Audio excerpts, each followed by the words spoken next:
they lost up against Wolves on a 7-map count. And the same thing happened when we were playing in the grand finals of CDFI 2023. And it happened to be them on the grand finals where it was a 250 to 241 win for the side of Wolves in one of the most notable and game-breaking matchup of the year. And it was definitely Wolves that has the better numbers up against Elevate, but that was when they still had Luffy back on the roster and when Olea was playing on that last year's Summer Invitational. So this year they're a complete squad and have looked terrifying with the way PJ and Yopi has been playing. Now, but if you want to talk about more as well and just how like Wolves is able to establish a dominance here, especially on this lower bracket. I mean, come on, we started off with them taking down Standpoint Gaming on the lower bracket round number 1. On the lower bracket quarterfinals, they met Vitality, which came from a loss up against X-Rock.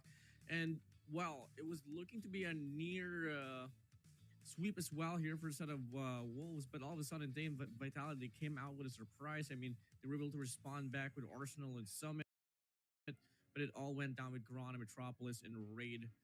Now in 4 maps, and they are fighting for the trophy of the CDSI 2024, and also the 70,000 US dollars worth of prize pool, with the champion taking over 200,000 Chinese yuan. So that is a lot of things on the line here for everybody that will be playing left to this matchup. And we're really going to have to talk about the Chinese dominance here, right? The way that they have been playing their Search and Destroy, it has been top tier, whether it be a Metropolis or it be an Express map, which is obviously not the most rep map that they have played, but have shown a lot of eliminations on it. Now, looking into it, X-Rock and Q9, they took down both the #1 team of the group stage and the 2 remaining on the upper bracket. And on the flip side, you also have Wolves, who has done their fair share of climbing up to the grand finals by defeating SPG and Vitality. And this is a squad that I'm going to have to mention that have been here before. If you trace it back to the last year's Fall Invitational, they lost up against Elevate on the upper bracket. They went down and won the next 4 series, including the grand finals up against Elevate. So a team that cannot be underestimated. They are a lower bracket god, and Elevate will have to face them here out for the CDFI 2023 grand finals rematch. And now as we take a look at the official schedule, once again, we start things off with Elevate up against Wolves, and right after that, it is going to be the upper bracket finals with the Kingzhou Club up against X-Rock Cali. We've filtered out the best out of the best and with the talents here in this competition, man. And we're looking at the big 4, and well, quite fortunately, and most unfortunately as well, depends on how your heart will take it. One team will falter in this very day, whether it's going to be Elevate or is it going to be Wolves. That's really like the toughest pill to swallow here in the series that we're about to witness, as we are still going to be currently on the lower brackets. Elevate have shown again how they are amazing in the LAN tournaments that they have played in, and will continue to do that way. PJ and Yopi, these are the 2 guys that have been terrifying when it comes to playing that respawn, but a guy you really have to watch out for has to be Kalo for me, that 3rd primary guy that can be ever consistent. We've never seen him go under 0.70 KD. He's always up there with PJ and Yopi, just providing that extra backup. But for Wolves, who played yesterday's match up against Vitality, you just kind of saw them in their true potential when they're playing a true 5v5. X-King was putting himself into God's work and making sure that the team is supplied with enough gunfights, and it was a total team effort defeating a team like Team Vitality. And here is our player stats comparing 2 gods of the KRMs. This is a matchup that we will die for as we enter a hard point. I mean, 28.71 to 29.23. PJ Peg, they have one of the most iconic pictures there is. Before we even started off this tournament, we had PJ post up a picture with him posing up with Peg, and they know exactly how identical they are as a player, Cali. Yeah, one is just taller, one is just it's okay, right? Okay. The taller by means of rating, okay? 1.42 per Peg, 1.12 per PJ. And you can see kind of the difference in here for them. we kind of have PJ a bit more consistent in terms of fragging out for his squad. You always see him ended up with 30 or 40 plus kills. Now on the flip side for Peg, you kind of expected him to be a little bit stronger up against Team Vitality, but he just kind of underperformed with the KRM and lost the battle on Summit, where we thought it's going to be the end of the matchup because that has been a map that they've been pretty confident on and have been dominant in their knockout stage matches on the Hardpoint Summit, but truly did not end the case here. But today is a different day. It's a different case for both of these two teams.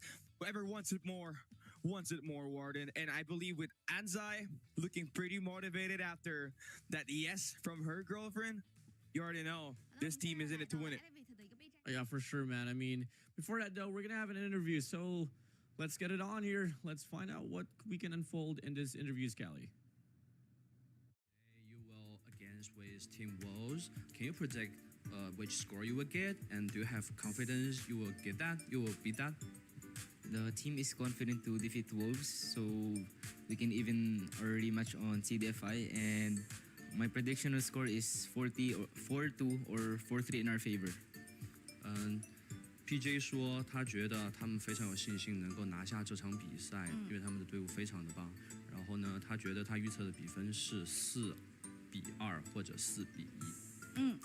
整体来讲的话，其实我对于 PJ 选手还是非常非常有自信的嘛。那也想问一下，因为其实昨天呢，你也是在现场见证到了安仔的幸福，然后也知道你喜欢安仔很多年了嘛。那有什么祝福想要送给他吗？As we know, Anzai is your favorite player. So yesterday, you saw the Anzai's propose. Do you have any wishes to them? Yes, indeed. Anzai is my favorite player, and it's really great to see him accomplish his lover and career at the same time. So I wish them the best of luck. They have a very bright future ahead of them. 当然，安仔绝对是我最喜欢的选手。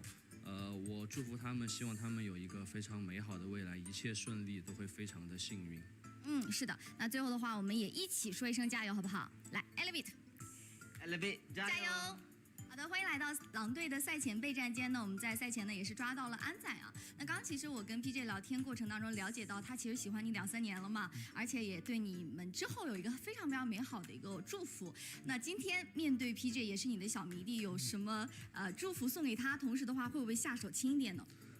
就是希望他下手轻一点吧。然后因为他的现在的水平，我觉得非常的高嘛，前点。然后我还是要学习一下他的前点能力吧。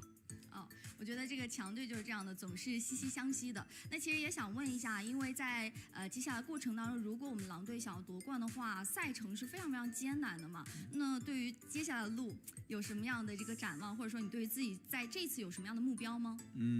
就是一步一步来吧，先把今天这一关难关先渡过去吧，然后咱们在赛后的时候再去准备明天该怎么去处理吧。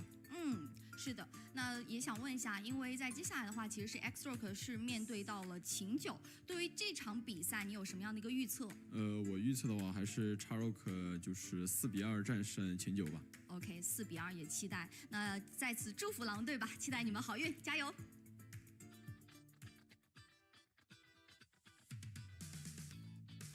Well, that would be it for Anzai right there. Already won a championship ring last year. And another ring was just acclaimed yesterday. Congratulations once again. And I wish them a prosperous year all throughout the succeeding years that we're going to have here.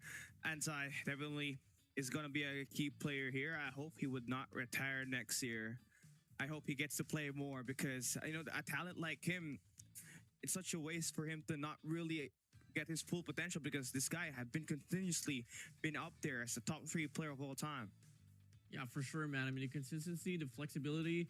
Anzai can rock the SMG, can rock the sniper, can rock the AR, can probably even rock the KRM if he wants to. It really doesn't matter. But you move over to his dominance all throughout this competition. It's really going to get tested here up again. It's a tall mountain to climb, literally, as it's going to be a matchup now up against Elevate Cali. We had a fair share of stretch of predictions from the side of PJ, but what about you, man? I mean, how far do you think the series will go? Do you feel like we are going to be bound to see in game number 7? If we're looking at the game number 7, it is going to be Wolves that will be taking it home. If we're looking at the history of Elevate in their S&D, the chances are they always ended up with a loss up against up against the Chinese teams every time, right? But if we're looking into Elevate's keys to victory, they just gotta have to make sure that they win all of the respawn games, the hard points that has been the demons for Elevate, and they need to activate that here today to make sure that they get the win up against the surging Wolves squad, who showed why they are still one of the best teams in the world when they defeated the #1 team in India yesterday against Team Vitality. Everybody showed up. King, more importantly, led the team in the last 2 maps, closing it. And that was just the icing on the cake that allowed Wolves to be here to go up against Elevate. Now there's like certain scenarios where we did see Xing actually pop off for the squad, and he was able to put up the impact alley, but now he needs to be more consistent and needs to find a means to bring in his A game, as truly he's still one of the it factors for Wolves and how they're gonna get slowed down. But now we move over to the pre-game routine now for the player Scally. Once again, it's the Catman or the Candyman himself from the set of Elevate. It's the typical routine. Everyone's just smiling. Everyone's just being who they are for the set of Elevate, man.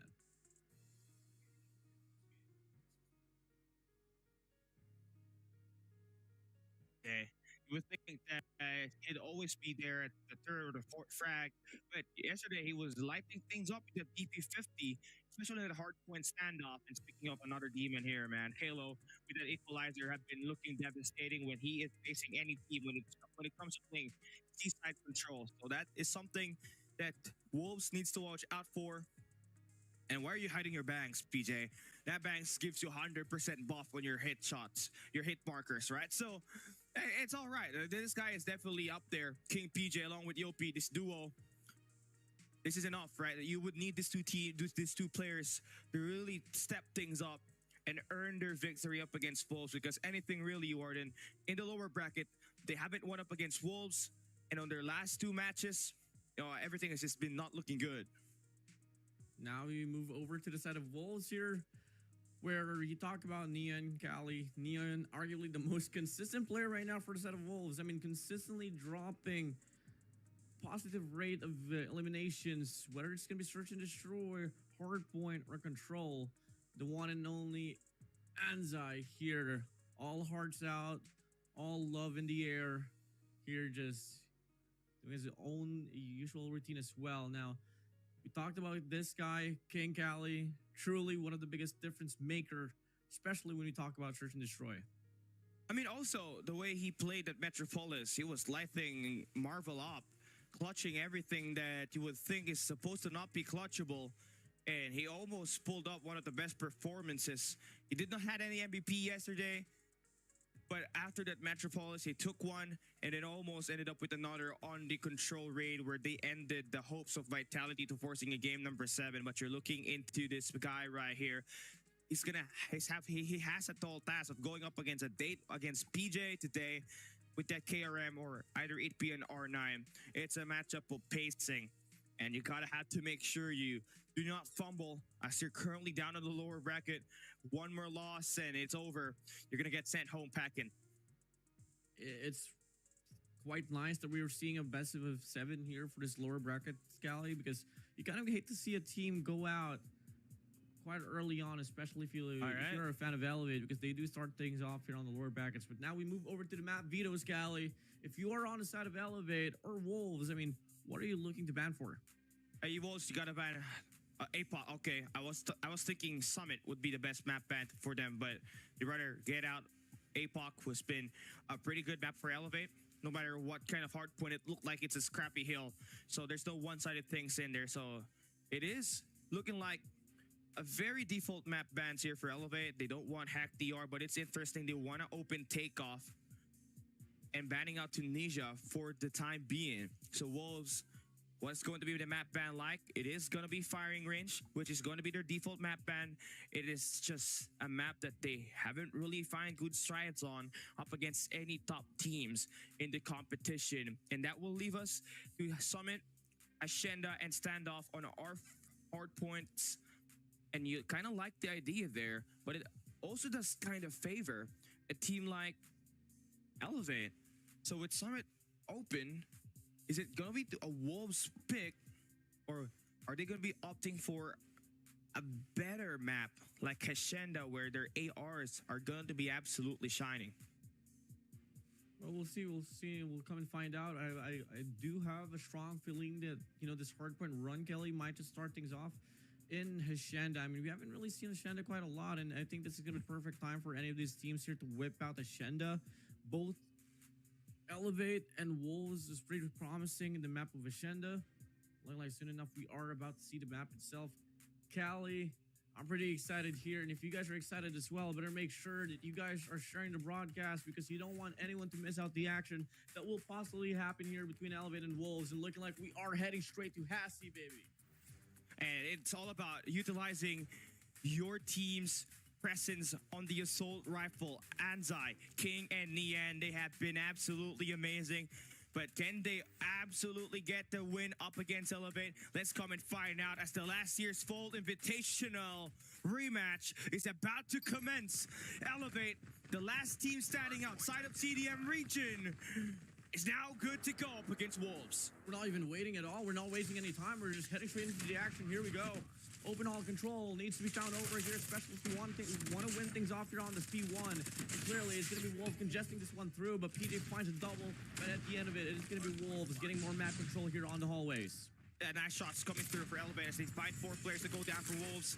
And looking into this P1, right? Wolves took the first 10 seconds, but Elevate easily getting right back into their feet. But this is where we're talking about all of these ARs doing majority of the difference for Wolves. Able to get the perimeters in check, and they're going to be cashing out the first 15 seconds on the first 30 seconds. A 4-man crash here coming and led it by inside of the tunnels by the side of Elevate. They're going to be able to get the break inside of the hill. Peg playing scrappy, not going to be able to get the influence, not just yet. Lack of smokes here from the set of Elevate, making them quite struggle quite a lot to remain and get the consistency up inside, but that's exactly how they roll for most of it, Cali. I mean, they contest over and over again until we extend the game down towards P2, where you get to see it on the map. Player 4 and player 1 as well from the set of Elevate, located already for the early rotation, but they don't really have the rock spawn. And Wolves out there trying to break into 2 spots here.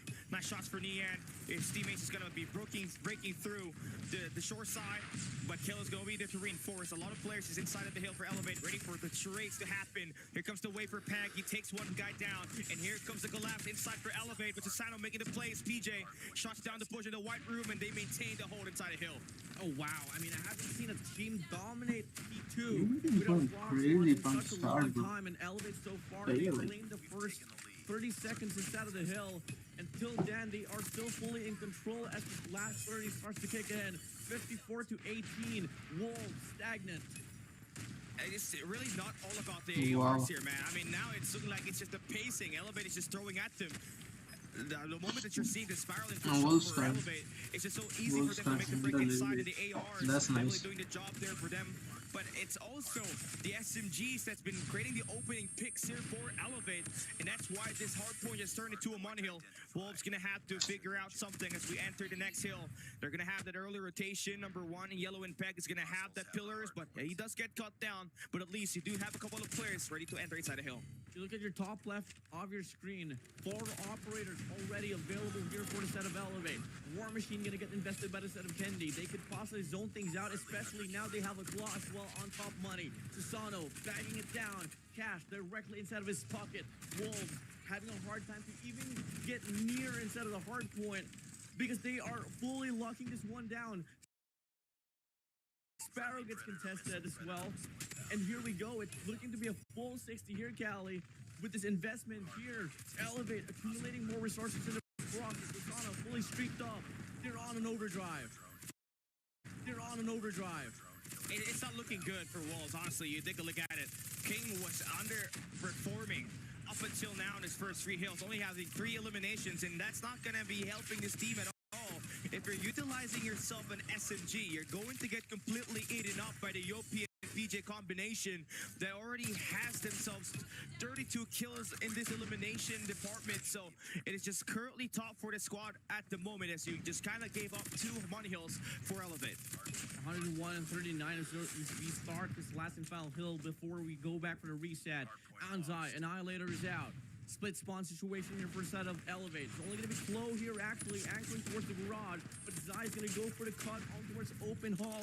Will only be able to find one. Fortunately, the trade is there. King now pushing up with an equalizer. Has two opportunities right around. Drops down, looking for some more. Trying to go on a spray, but looking like Elevate was able to scatter around enough for them to mitigate the impact off the equalizer. Yeah, XK, nice shots on the mid-map. You got a little bit of a presence here, but here comes the next wave for Elevate. You do get the shutdown there as 5 players for Elevate just go down. Zai getting himself in the board with 19 eliminations, slowly catching up to PJ's got 20. The highest on the lobby, shredding them to pieces is all in the name of the game. As Wolves now getting themselves back inside the game. All in the name of Wolves here for this last and final hill. It only took them one good run, Kelly, to go back straight into the action. 87 to 104. Still the lead is on for the set of the Red Rebellion. They go back to P1. They need to make more scrappy plays here in comparison to Elevate. And we open things up now here for this very hard point with 2 operators well available for Wolves to invest themselves into, and I feel like they gotta rip this one out, but the Predator slides in. Yopi PJ goes down. Nian goes on a spray, but they can't even get the foothold inside of the hill despite the efforts put up by Nian. Okay, I mean, it's all right. I mean, it's just going to be P1 after all. Back and forth scrappy, it's the name of the game on this matchup.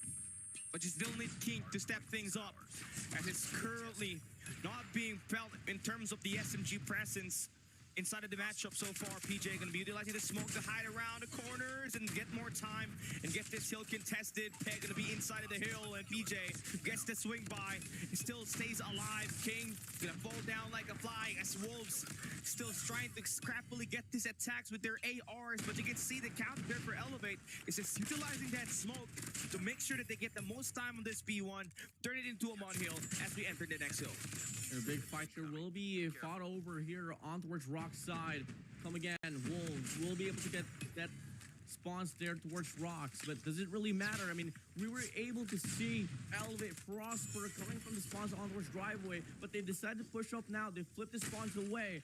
Wolves are in a very dire situation here, and they're gonna meet someone with a war machine. That's gonna be Kendi out though. Claw gets invested. Purifier inside. War Machine from the side of Nian can go for the wipeout here, and he does clean them up, but PJ cancels it out with Purifier, taking himself as well with him for the very run. And it's going to be Wolves so far claiming the majority of time instead of this hill, doing whatever they can. Take this one through up against Elevate, but it's just too scrappy for them. King, last glimmer of hope inside. Can he sustain? Yes, he can, but the trade is spot on. Back and forth battle as we see. Wolves still here owning this hard point. Great signs of fly that we're seeing for Wolves, honestly. They were lacking on the speeds earlier, but at least they get majority of the time and not let Elevate just get a huge pull away on this matchup right here. You're also going to be having a gifted spawn for next. That's going to allow you to get at least a great ankle on this and maybe shut down a couple of players from Elevate that will be coming through patio. And so far for Nian, he's going to be the biggest player here, but PJ gets a cutoff, has the BB-50 in his hands, and Elevate are just going to get right back inside the hill despite having the late rotation. Susano playing inside, getting in the mix. The blender is in. Who's going to get blended? It is going to be Wolves as they all fall down. This is going to be Kalo with the equalizer, not going to get any value off of it, and Wolves again stand strong on this next gunfights. Spawns was caught in the split for a moment or so. Now it's going to be Elevate defining themselves towards the well side. But if you take a look at the laning here from the side of Wolves, you got one player on outer, one player in the inner. Hey, come back, Now Elevate gets a momentary break. Maybe. Looks like they want to go for the cleanup now. Gain some map control towards. Elevate is running through them. Elevate throwing it again. But it's just not working out. Wolves here does win the bulk of the time inside of this hill. We move over to the next run on Rocks once again, and it's going to be player 5 Kendi beating the rotation up against Wolves, but he's going to be all alone up against 2 players there. Biggest 1v1 of his life. He does win it, and it's going to be Elevate once again, opening things up with the first team of contestants. And Wolves are going to be spawning on the boathouse. Elevate knows that, but they don't have any operators to punish them for now. You're going to have to deal with the weapons of choice. BJ going to be able to slay it out inside of the hill. Hardpoint is going to be open, and this is where Wolves get most of their time on the first hardpoint rotation. So should you get this next 60 seconds right here, you're going to need to put yourself in the back pedals and have that lead. Elevate are going to be continuously scrapping all of the points, and they're going to be able to make their operators come up with value with Kenny finding 4 eliminations on the feed. Wolves are going to be back in spawns, attacking through the mid-map, and Zai is right here with 33 eliminations, going to get shut down by the Susano's Claw, and here comes the PJ Purifier, and that is going to be good for 3 eliminations. Elevate first to reach 200 points, and the burner is not yet over. The Barbacoa extends to get 6 kills for Elevate. This is totally a different type of Elevate that we are seeing here right now, Cali. 206 to 151. Yes, for sure, the lead doesn't sound quite a lot, but it's pretty impressive knowing for a fact how dominant Wolves can be on hardpoint now.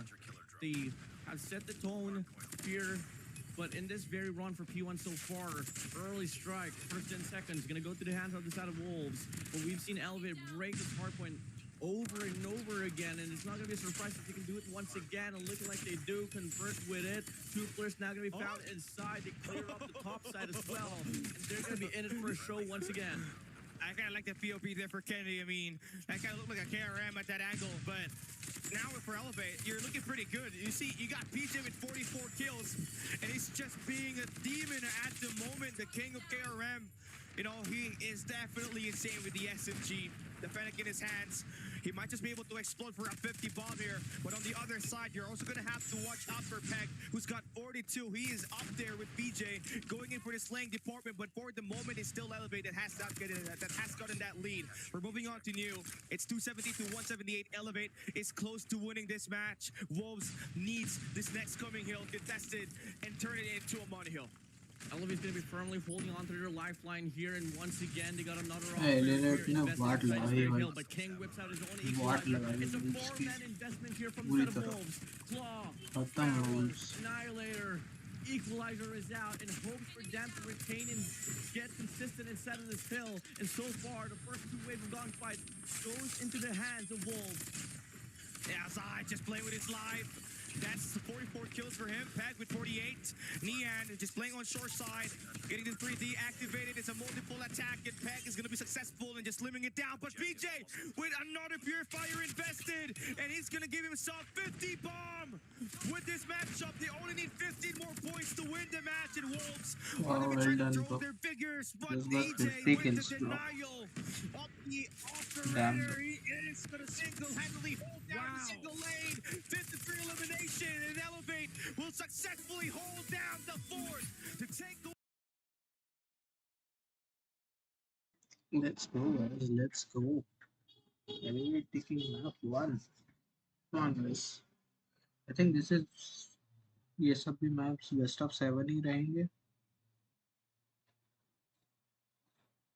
ये series best of 7 ही रहेगी. Elevate. Let's take map 1. देखते हैं. Wolves का SND बहुत खतरनाक है भाई. कल Vitality को बहुत प्रेशर कर रहा था. And clearly, it's not looking to change at all. Hashenda given dominantly, won dominantly by the side of Elevate. I mean, as much as I am talking to Pushpender, who is the owner, who is the manager of Wikipedia, I feel like I'm going to use this term. I think Wolves got swindled there by Elevate. Because you would think it, you think of the history and the tendencies of Elevate picking a Hacienda hardpoint. It is actually their second best map, right? If Summit is not available, it is going to be where they're going to be dragging teams that are not going to be wanting to play Summit. And you can see it there. It is PJ with the heavy slays. 50 bomb he dropped, and so much value is Wow, coming in, PJ with coming in 50. from that Purifier. 50 It was kills, bro. Wow. really the game changer there, especially at the end of the game where Wolves were just trying to spark a run, but they couldn't because of the ever consistent shutdowns of that Purifier, either it be through Boathouse or through that White Room on P2. You got to see early on, as every hardpoint passed by, yes, for sure, there's never one that Wolves wasn't really able to get any contestment. In fact, there was some certain hills as well that Wolves was able to get a money hill off from, and it looked to nearly be a full 60, but Elevate, for the vast majority of the hills that was offered inside of the map of Hacienda, they were able to get some foothold at least for minimum 20 seconds inside of the hill, and that is like such a I'm big really factor sad in how nobody we're came able to to stream retain यार. that lead, मैंने Cali. Just बोला playing this one चलो मैं scrappy एक काम in the करता हूँ. I'll go old, good and old share the classic link actually. Elevate fashion, where play this one scrappy, get the scrap time over and over again, and just slowly but surely build up that lead enough to take the win. It does. So now you're looking into Wolves, who definitely had a very slow start, Warden. I mean, you kind of saw it, especially with King. They kind of switched roles, right? Instead of King being the B50 user, it was actually Peg that was utilizing it, and it was very effective on it. But the problem was, on this matchup, King could not really sustain the early gunfights up against PJ and Yopi. He had only 9 kills in the first 3 hard points, where on the flip side, PJ already had 16, Yopi had 12. So it was really such a rough start for Wolves, but they did manage to hold down the second set of hard point rotations. They did pretty well holding it, turning a great, huge chunk time in there to just be in striking distance. But when we entered that last reset of hardpoint, Elevate just kind of went God mode with PJ just having that purifier in his hands, putting in the hurt onto Wolves I'll to put take the away video map on the number screen. 1. Since we are in line in the talks about operator skills here, Kelly, I think one biggest difference as well on how Elevate was able to put up the gap up against Wolves on the map of Ashenda is that we were able to see on that rotation for P2, there was a moment in time where we got to see Wolves whip out 4 operators Interesting. in one go. Well, if you take a look at Elevate on one of the runs for P4 where one operator gets invested, it gets drained away, another one goes out, and then they have this whole system locked out where they're just able to stretch that influence coming from per operator, and they ensure that they make the most out of it. And I feel like that's one true factor in how they were able to sustain one big money hill that came in pretty crucial to really set this gap here up against Wolves. As we take a look at now the KDAs come again, PJ ever so consistent all throughout ever since the start of his knockouts. He is now here starting things off against Wolves, standing with 53, 35, and 18 with a 1.51 KDA and a rating of 1.65, and that will grant him his 10th MVP. At this rate, he's going to surpass the MVP counts of Tectonic. I mean, he's got a couple of more games to go, and he's definitely in great hands, right? He's definitely had the hot hand here. But the question is, now that this hardpoint is over, we're heading into the domain expansion of Search and Destroy that will be favoring Wolves, right? This is going to be Shibuya Arc incident once again, where it is Wolves that will have full control of the snipers. Nian, absolute with that Locust yesterday, 18 eliminations. King iced at Metropolis. So now it is going to be Candy and Susano's turn to fully shut down the other snipers that will be in this matchup right here. So if you can just shut down one, that would be enough, right? Take down King, at least now you're only dealing with one sniper in there, but there's no guarantee. The way Wolves has been able to adapt in mid rounds and mid game is something that you need to have on your own team as well. If they are able to adapt, you need to find a counter to the way that they adapted to your attacks. And that's the only way you're going to be able to beat the micro game of Wolves and everybody from the CDM region. The 3 Kings, they are essentially quick to think of strategies in mid-game to find themselves with the advantage.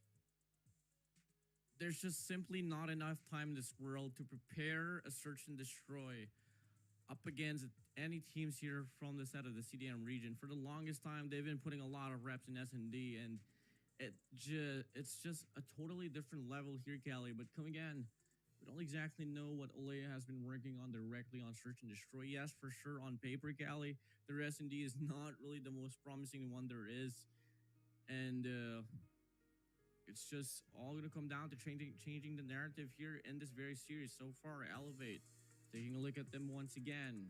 PJ, hearts out, pretty confident, smiling. I mean, they know for a fact what is about to happen here.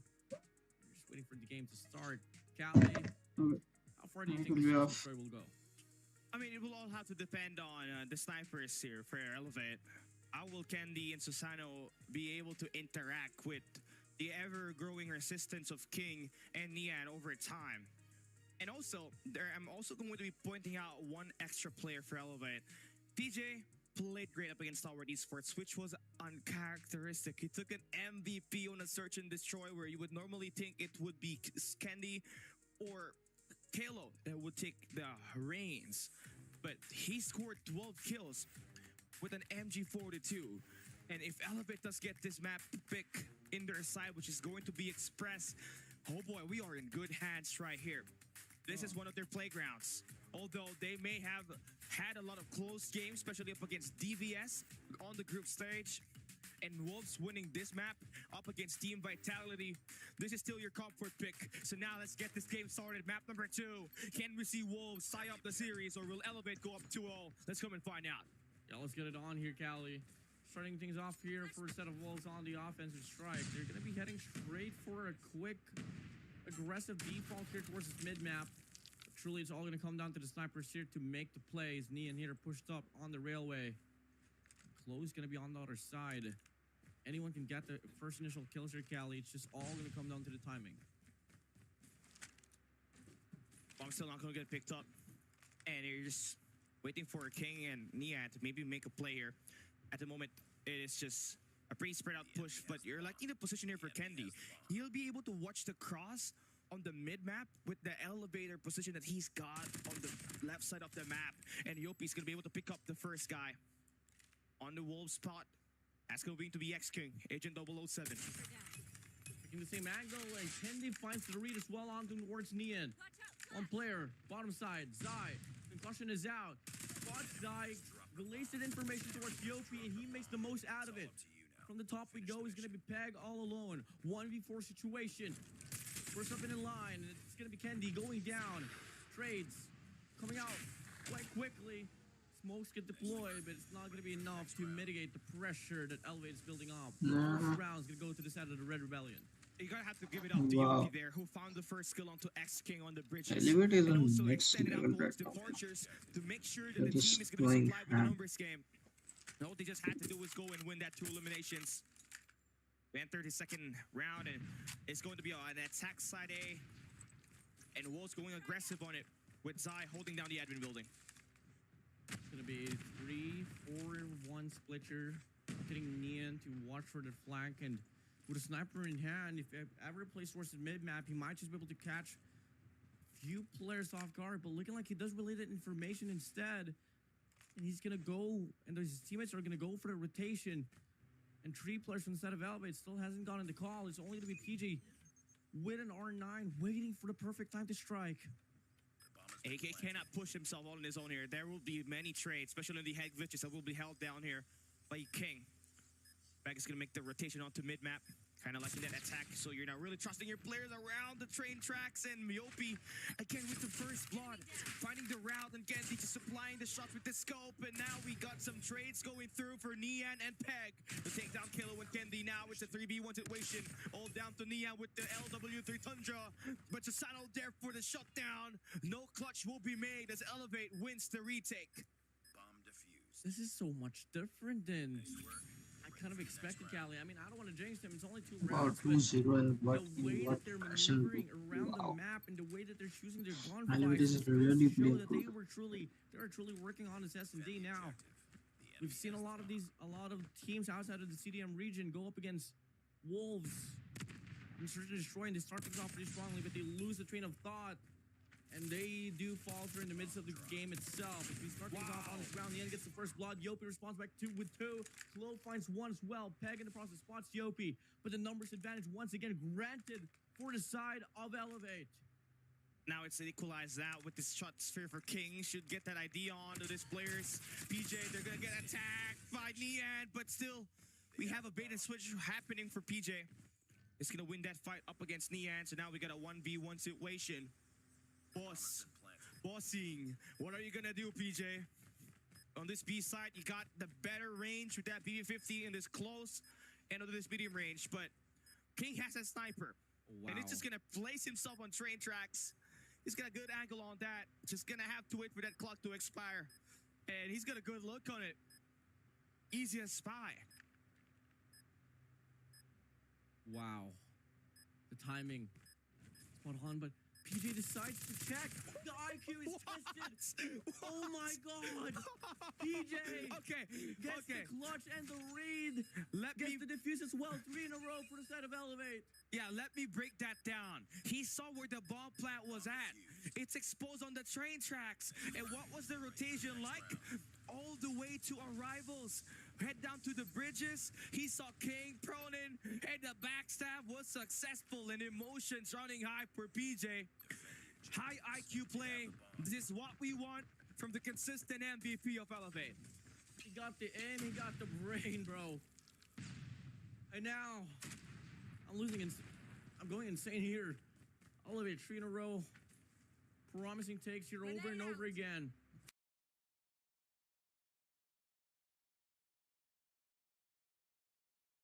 I think they're about to get the clearance here on his A-bomb site. Elevate pushed up quite aggressively towards that overpass alongside the main entrance as well from the tunnel. From the side of the spawns of Wolves. Checks up No, now. 3-0, bro. 4 players in line to go. To get UV, that hello, clearance. hello, Elevate hello, gonna get hello. the bomb site for free. No. Quarter 5, the end's gonna be हाल तो one ठीक है भाई. Actually, you got All to good, killer, all man. good. If we approach 5 rounds, I'm gonna start a hate watch on you, man. But we're gonna continue this Zai as post well. plant defense. Yeah, post plant defense here for Wolves. Retake Okay. is gonna be looking strong here for Elevate on the train tracks. They're not gonna really go in for a backstab here, and Wolves definitely has a low posture. FG still falls down, but here comes the trade. Okay. Getting the shots down. Oh my. Triple elimination. Susano gonna fall out, and it's Yopi on a 1v3. Oh, Finally, okay. numbers are in favor for Wolves. Yeah. And it is going to be a round when Finally one Nice round for posture to get the peace. first Wow, blood. bro. have those 3 guys set up on lockers to play multiple trades. Elevate could Elevate is just running through them right now. लेकिन देखते हैं क्या होता है. Same old passive approach here on this very round as Wolves gonna be playing on the A-bomb side once again. Ian's gonna try to look to get for a pick off here on the tunnel side and spots Kendi. Disengaged, pulls back. Kendi's now gonna be the one holding the angle. Who can get the Okay. shot off first is the question. Oh भाई, Looking like Kendi wow. finds the read, takes down Wow, the what a shot, bro. more topside plays coming in from the center peg. Kendi in the process spots exchange. He spots Zai as well. Oh, He goes King. down. King rips him away. Close there for the trade. अरे भाई ये कुछ ज़्यादा ही intense match हो. हाँ, They take back the round. सही बात है ना भाई. get that one off. Wolves intense तो मैच होते हैं. firepower if they do want to engage on this close range एक ये gunfights. फिलीपींस की टीम है, दूसरी चाइना की टीम है. He still want to fight. एक फिलीपींस की टीम, एक चाइना की टीम है. इंटेंस तो मैच हो गई. Move on to the next round.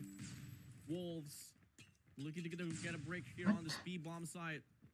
In the process, they lose Zai out. It's not something that you'd want to see. Looking like Elevate, just waiting for the bomb plan to come through. अभी तो खैर फिलहाल काफी one-sided हो रखा है. Overextension. It might just be Nice. going down, but hey. बहुत one-sided है. Beautiful start here for a set of Wolves as the retake ensues. Okay, Kills nice. after Okay, kills, nice. connections after connection. Okay, All of a nice. sudden, It's a clean wipe Wow. against Elevate. That was a clean It was fight. Nian that did loads of the work, holding it down as soon as the bomb gets planted, holding down the elevators. He saw those 2 मेरा players going to be laptop at discharge हो the गया भाई पूरा. torches.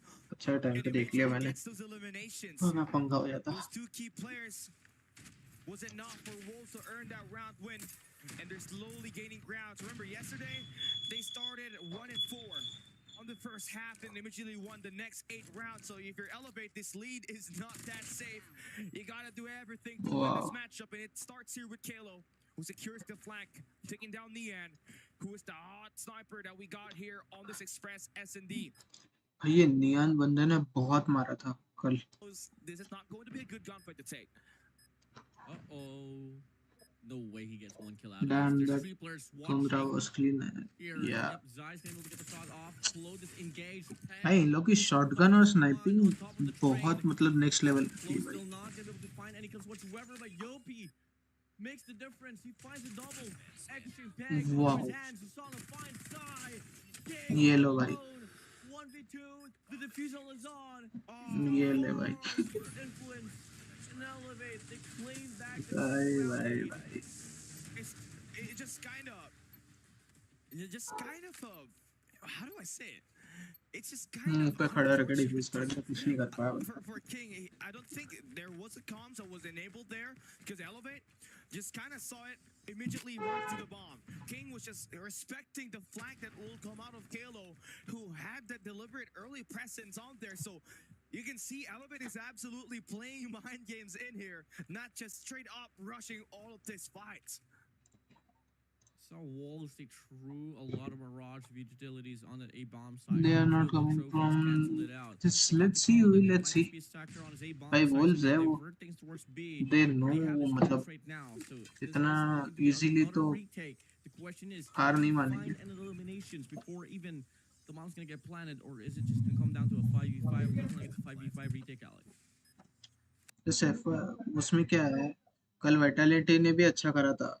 4-2 था इनका, उन्होंने सीधे 6 round जीते थे वुल्व्स ने. In his close range gunfight to take down the opposing BB-50s and the snipers, you have an easier time of winning this. Wolves are down to ये the देख, last two players. X-King stepping things up, Psy equalizes the number, but Jasano gonna be ये देख sending भाई, out. X-King still finds the shot now, and it's gonna be him on a 1v1. No way. Agent 0.07 up against Kenny with 8 ये seconds देख left. Oh, भाई, he wins it! ये Oh, ले he भाई. wins it! Through the head glitch. Nasty shots. That was the biggest ego chow I've seen in my life, Callie. भाई He didn't even hesitate. He just भाई ये Wolves है, ये comeback कहीं से भी कर लेते हैं. just two here for set of Elevate. Nate's gonna be flying through across this B bomb site. Yopi's gonna be able to get the first blood. Wolves ये देखो, long to get the trade. They find a double. PJ Kendi eliminated. And Glow wants to do exactly the same thing as well. He finds ये a ले double भाई. as well. But it's just gonna be Wolves one-upping the plays in that very round. They draw back the lead. Wolves का S and D मतलब next level है, next level. In this matchup, I mean, he was just stationed on a medium range combat and just immediately hit those players easy with those shots. And he's going Look to at this. continue rounding loose. Finds one, sees two. Susano falls down. Is all down to Kalo and Kendi on the other side. Kendi trying to make things up, but Zai completes that kill. And ले भाई, हो गया comeback. Wolves are right back inside the game. Now, That is what we call comeback. Beauty of Search and Destroy. About to ensue in the alley. भाई Elevate. बोला ना मैंने. Rhythm to have a go through. Maybe till then, the Search and Destroy could go down to the wire. So far, Wolves anticipating that it's going to be another B hit here, but Elevate diverts it down towards the A bomb side. But in the process, PJ out in the open gets spotted by King. Wolves के हाथों से S and D जीतना मतलब बहुत ही मुश्किल काम है. You have to be flawless. Try to recall. Goes towards B, but they meet one player. And it's just so unfortunate for them. They're stuck on their spawns. Wherever they go, they gotta meet the players of Wolves Galley. भाई ये तो बहुत खतरनाक था obviously. भाई last year 2023 के world champs है, champions है वुल्व्स, वर्ल्ड चैंपियंस है वुल्व्स लास्ट ईयर के. डेफिनेटली कुछ तो करेंगे भाई. you're going to really have to hunt for King with your sniper around in Kendi. Gotta have to stay alive as soon as possible, as much as possible, to make this bomb plant work and shut down King. You only have 45 seconds left, and you just need to go around as an area to maybe make some plays. But Nian has the torches No on way. foothold and the wall bang. No way. It's not hitting Kendi. Oh, King. Kills after kills here on his A bomb side. Can't get the connection, Okay. but Chloe's gonna be there for the flank. Picks up the sniper as well. Wolves though gonna be located already inside. Player 3. King's gonna go for the contestment here on the overpass. Chloe needs to move in quick. One injured Bomb is करेगा. is on. Yeah, They yeah. pass by, shouting and screaming the banner of Wolves as now they take the lead. You see the situation here for Wolves, they are a mid-game adjuster, right? They started off slow, 1-4. Now they have that lead, and when they had that lead up against Team Vitality yesterday, they pretty much run it over. Yeah. Elevate needs to respond with something that is more solid than what they did in that last round. Vitality के against 4-1 था. Vitality against 4-1 था. वो लोग 9-5 या 9-4 से कुछ जीते. Spot, but he gets right on by Peck. Zai takes Susano down. It's a 3v4 situation. You need someone to hold down that bomb. And it's Yopi who's going to have himself very close to that angle. He swings by. He's getting baited. Kalo on the locker's room. Kendi on the flank. And they clear out the flank. And Nian's the last guy standing with 80 seconds left on the trains. He's going to take down Kendi. He's got 10 eliminations. अभी भी possible है, Time पता is है. running out. The swing is good for Kalo. He sees him buying it Frame on drops time, हो रहा है spraying क्या? it नहीं free, ना? but the Okay. punches for Nian is good. But the time is done with Yopi finds the elimination Sad. to tie off the round. चलो भाई. Overtime जा रहा भाई ये तो. Streak of Wolves here. That's a lot. भाई. That's a big statement, man. Because typically in a mid भाई CDSI का पहला overtime. Elevate and Wolves. और कोई हो ही नहीं सकता था. Vitality, they were able to win 7 rounds in a row, and Elevate was able to put a stop here. So it's going to be a bit of a different narrative now, Cali, as they head straight for the ये ले भाई. bomb side. The first 2 kills going to go to the hands of Elevate. Can he get the more though? Close. Okay. Finds one, and Kenny from afar Ah, okay. spots another and another. Double kill for Kenny to close out the round. And Elevate, they double it down. They take the lead right back. And the Land Warriors are in here. अरे भाई I know ये. And exactly the map that you ये SND बहुत मतलब खतरनाक होने वाला है. 9 points का खैर overtime उसके बाद ही होगा. wins is just so essential to shut down Wolves. You can see it clearly. King having a slow start despite being one of the MVP performers on S&D up against Team Vitality yesterday. All lies between Nian and Pegirs combining for 16 and 12. That would be 28 kills in total. Come on. Another split here for a set of Elevate. Quite heavily stacked here on the speed bomb side. Waiting for Susano and Klo to try to possibly get a clearance here on his A bomb side. But clearly, there's not a distinct क्या बोलते हैं ये overtime होगा? information that Elvis holding on to right now. They are still waiting for the aggression to kick in, but as we all know, Wolves just like to play and wait on those angles. But now they put the bomb just out there in the middle. Not so certain what's going to be called looking like. But action gets the read on to Ken. He's going to go for a chase down. Kenny's out. No trades whatsoever. Numbers disadvantage here for the set of Red Rebellion. Yeah, and this is gonna be on a tight posture here, waiting for some players to just come through the bridges, but that's not gonna happen as the bomb is going to be traversed into the A site. And you like that for Elevate. That has been looking promising for you. You even had some flank routes that you were able to set up ना होना चाहिए भाई मजा आएगा. Wolves attacking on the front side. Now that the bomb is going to get planted, it's a 4v5, still a doable situation. If you can send PJ to play the bridges all the way through this mid-map, it is going to be a killing blow. You just have to buy time Yeah, to boy. out and destruct Nian, but he's going to take him out. And it's all down to Kalen Susano to hold it down. With 26 seconds left, the bomb is getting tapped. It's getting 2v3. confused, but Kalo gonna try to swing out. बहुत He's बढ़िया. going for one. Locker room's in control. Oh, he's gonna get slammed by 2 players. Playing the tight corner. अरे He's knocked नहीं. down by Nian, and Wolves will continue Hard luck. to make sure the game is tied up. Cross of King. कर सकता था भाई वो. Nia didn't even have ठीक to है. go for the double challenge, just went for the diffusal straight up. Round number 15. Eyes on you. Whoever wins round, Cali, will be able to get match point advantage. And it's going to be a total opposite of a play here from each end. But in the process, Wow. Kendi spots King out. It's a clearance on his A bomb side. Should be an early plan of a 4v5 as well. That's 8 first slots for Elevate for the moment. And it normally on a CDM versus outer region basis, if you try to compare to Team Vitality, it's always the CDM region that has the most first slots. But here, Elevate has full control. Admin building locked down. Yopi on a high-low posture at the locker rooms, and it's all down to their last 2 players. Zai. Now, last guy standing in the storm, got Susano with the 2Ps coming out of nowhere. भाई ये होता है S and D का match. अब आया मजा।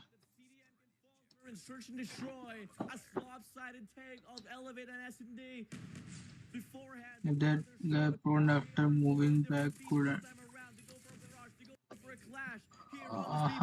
probably. Majority of the kills gonna go into the hands of Elevate. Wolves, King, Zai, all alone to clutch it up. Is it gonna be enough? Elevate down. Just one more round is all they gotta claim. 2v3. They can go for the bomb plant. Wolves, Zai, King. Too far apart for the trade. It's just all gonna come down to the pickoffs now from King as he has a sniper in hand. Elevate might just be the first team to take an S&D No way. out of a Chinese region team on this knockout stage. No way. Wolves now sending out their last two players for a massive hail. It's a 1v1 here for Zai up against Susano, who's got an Odin in his hands, just prepared for a ज़ाया ने अगर यहाँ मार दिया तो फिर निकल जाएगा। and that's going to be key shots for him. But King now gets with his nade, but Susano shuts down Zai. And in a panic position for Elevate to win an S&D to go up 2-0 in this knockout stage. Lower bracket semifinals. King is the last guy standing. Things up with Susano. Susano with Okay, finally. भाई किसी एक team ने तो S and D जीता एक Chinese team के against, Loewi Wolves के against. It is crazy bro.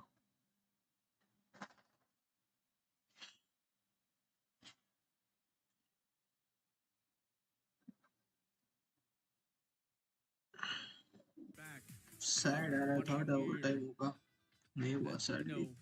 We had a lot of Western influence on yesterday's broadcast, Callie. You know, we have Rivaldo always watching CDSI. There's a lot of people rooting for the set of Elevate. There's a lot of people, bro. Arid's time clock now. She's slipping 9 a.m. in the morning. That's how messed up the clock is. And obviously, Bobby is there watching too. That guy, you know, the face of Call of Duty Mobile Esports, that guy deserves the Kaz in the world stage. But enough of that. Let's talk about this game right here. Callie, your hair looks amazing, man. My hair? Yeah. My hair. Don't mention my hair because I was scratching. I was so shocked with what was happening. Okay. I'm gonna have to fix my hair later on. थोड़ी देर में होगा start. Moving forward to what I was अगला क्या saying control earlier, है? right? It is going to be the snipers that और ये best of 7 होगा जहाँ तक मेरे को लगता है। the first bloods, you have their Europeans close range, and they always had those flank attempts that was very successful when they were planting थोड़ा सा that bomb, where it just kind mic of इतना thought ठीक है। that, you know, there is going to be some guy for Wolves that will try to secure the back for an instance of a flank. They did not have that, and Elevate was able to abuse it to earn more rounds that made it more advantage to favor their way. You know, at this point in time, we've seen Kendi just crush teams after teams. And with the impact with his sniper, Callie, I can presumably say that he is currently the best sniper in the Philippines. I mean, ever since, even just directly into the influence of Elevate, ever since Kendi went inside of the squad, Kendi, he took in and fell into the role of Luffy and just doubled it down, added more flexibility as well for hardpoint, precisely able to perform well on the scopes and search and destroy. Same goes for set of control. Bam. Everything's just going so well here for set of Elevate. Truly the missing piece here for the Red Rebellion. Now you're looking into the series. Elevate has won the hard point. They have won the search and destroy. And now they get to pick the coming control map up ahead. So this is a nice spot to be in a 4 match 3-0 जीतने manner. So लगातार। you gotta have to make sure that all things is going to have to be consistent as you move into that map number 3. But Let's the see. reason why here for Elevate, I mean, they just were locked in. I mean, first bloods, they had 9 of those on this matchup right here, and it just says a lot on how ready they are. Ops, attack side na malupiton lang.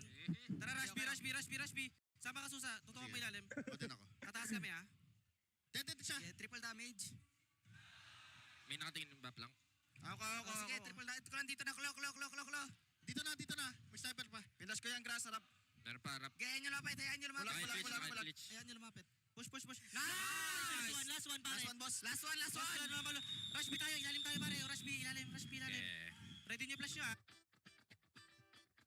Rush B, bro. Rush B na Malupiton. Malupitan. Malupiton. That was the name. Malupiton is it's the memer in Facebook.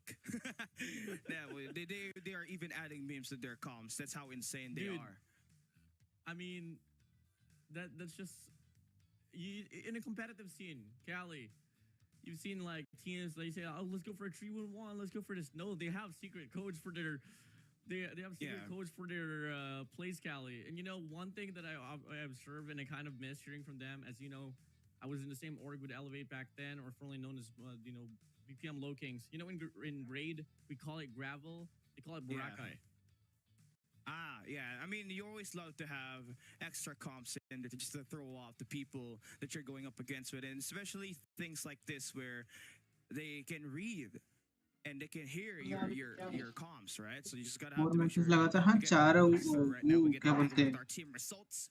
Elevate winning best of 7 रहता है ना 7.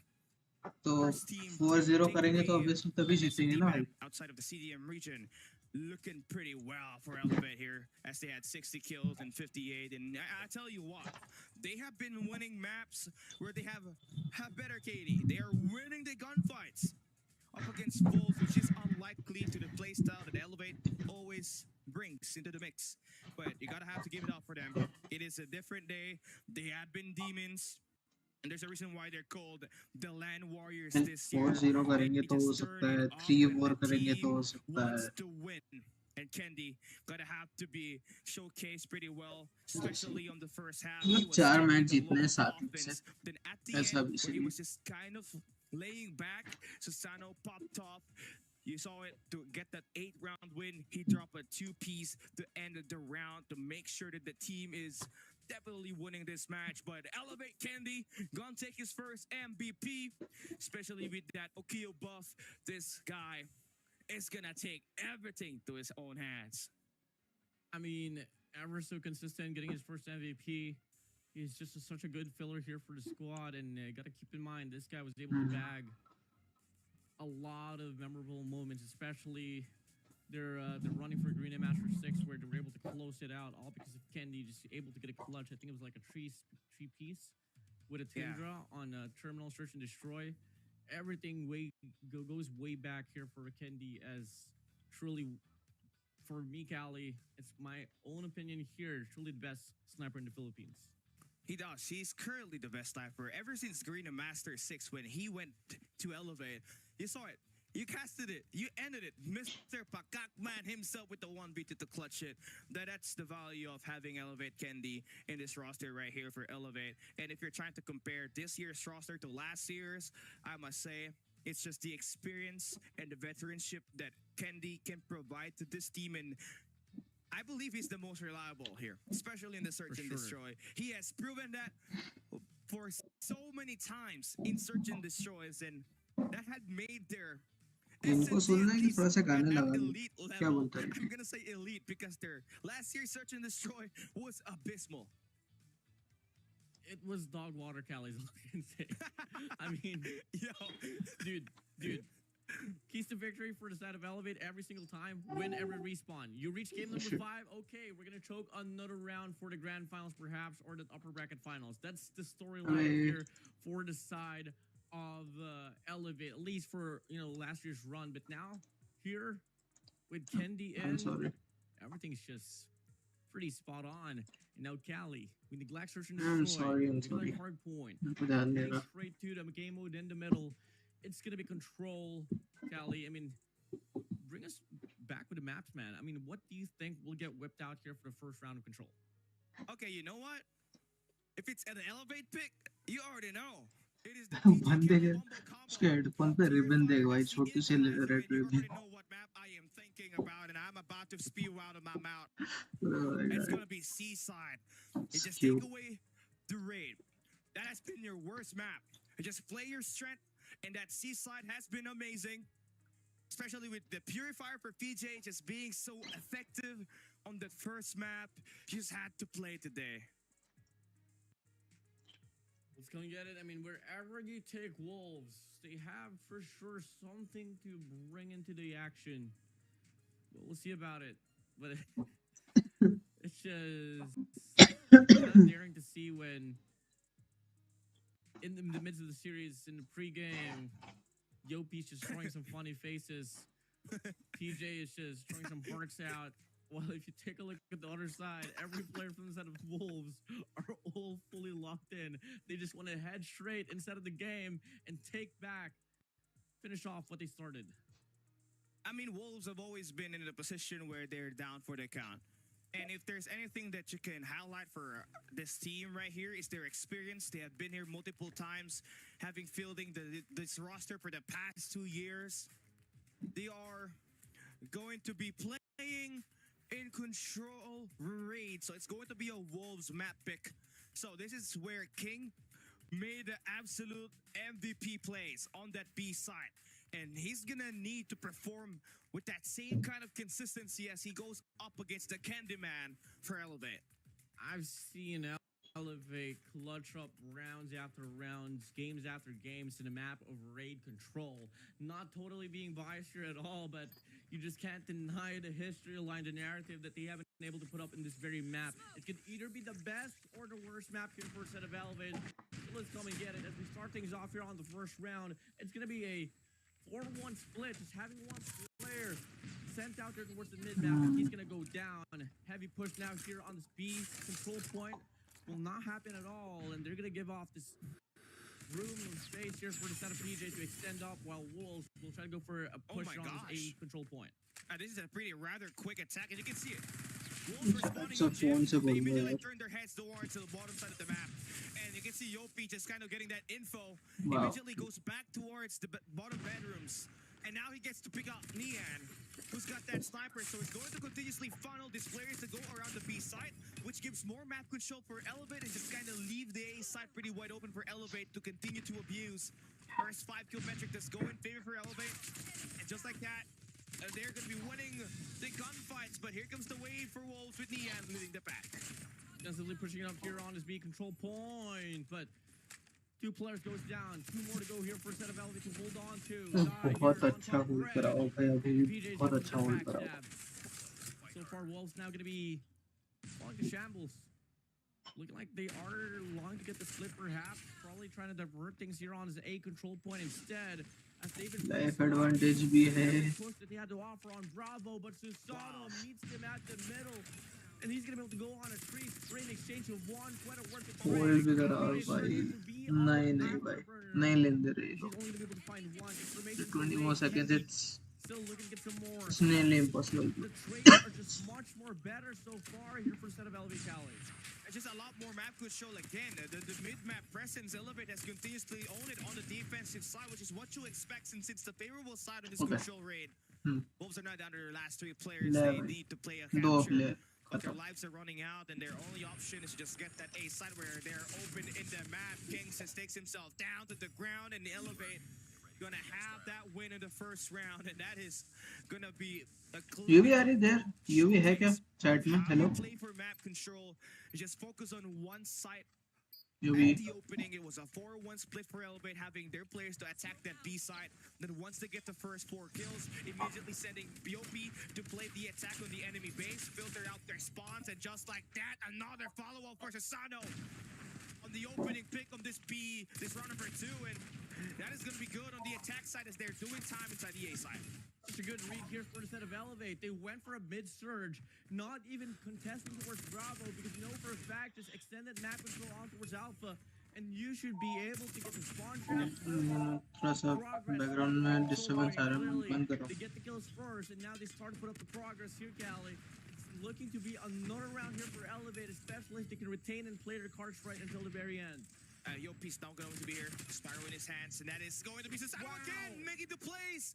Unstoppable. The Storm God is just good to go. If he has the 9 tails, it's gonna get even crazier. But man, Yopi gonna have the shots connecting with the Brad.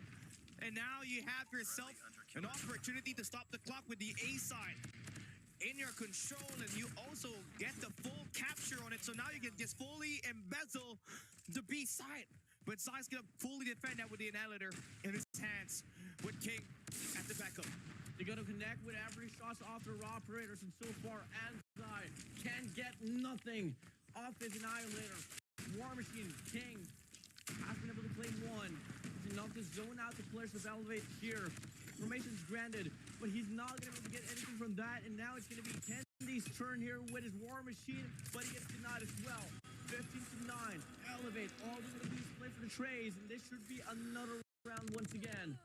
Oh, you gotta have to get a lot of value on this if you're packed, as you're needing this map. Because Shofi, your squad is just kind of holding down only one side, and you can see what happened here. Elevate is pushing on the kitchen, so now every player that falls down gets to go back to the basketball court. So that means more grounds covered for Elevate.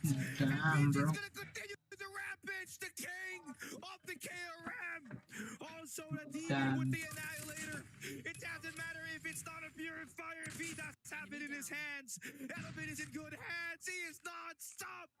Elevate up by 4 lives, make that 5. Easily can go to just 2-round lead, as Wolves desperately needing another win. But they're ले only भाई एक their बंदा last बचा player, and X-King cannot do anything. What an implosion for Wolves, and a solid explosive performance for PJ. Wolves are most definitely going on to Elevate it. Wolves are most definitely going on. roasting instead of the round. Investment wasted for a set of Wolves. Vectors just so much better here for a set of Elevate. The Wolves now here going to go for a heavy push on the control point so far to win the first 3 gunfights, and they started to put up the progress here on this B control point. And they got the clearance, they got its one lockdown. Elevate, if they're going to go for the push here, they're just going to get wiped out. Okay, a bit more, at least, decisive attack that we're seeing, and more mid-map presence for Wolves this time, Nian. But I really need to lock it in. They have 2 snipers on this lobby. Just trying to make that push on that mid-map good, but Susano has just been the bane. But you do get to be Psycho to capture. You're up by 4 rounds. I have a 4 live lead. So you can make the rotation onto the laundry side. Elevate, I mean, they are trying to get map control as much as they can because they want to ensure that Wolves can get near instead of the control point to drain the time away. Zai's putting a lot of efforts here, but loses the gunfight against Yopi. The trade's not there, not That yet. gunfight was It's now going to be Wolves funneling on the Epic. full side. There we have it. Zeiss is going to continue to mess it up, and 30-16 in the live count. Now you're just backing on the attack on this A side. You would need a bit more presence on that mid-map once again. And you need the shutdown for Nian. He needs doing great. Not until Elevate responded back with 3 eliminations to put you back at spawns, and now you're back at reset. 11-12, 3 operators found in line here for a set of Elevated. Claw, the Sparrow gets denied, but it's going to be Susano here with a Claw. Here trying to make the play. Claw himself on the staircase, spots 1. Susano from the back end, supporting, covering Zig here away. Wolves gets the call. They're not going to make the push, not just yet. Going to look for the perfect time. But if ever the cover set it up right here for the set of Elevate, this should be spawn trap नहीं कर रहे, but still they are like Heat offered. really in a good So look at position. the top right of your screen. All 5 players of Wolves has their operators. Yeah, that's gonna be useful here. You just have to throw it out. You need an A-side push, but Yopi, again, shuts down the mid-map push, and Wolves is down their last 4 players. It's an S&D. Susano have been non-stop. Another 2-bomb. Make that 4 spree. Activated King. Last guy standing. He needs to run into the A side, but here comes Elevate. The pack of the Red Rebellion able to swarm the Wolf, and now we have a game point for Elevate. Game point already. Start things off Damn, inside bro. of this map of raid and It is control. as clinical as possible. Objective was all up high. The Wolves has a better chance of winning this one.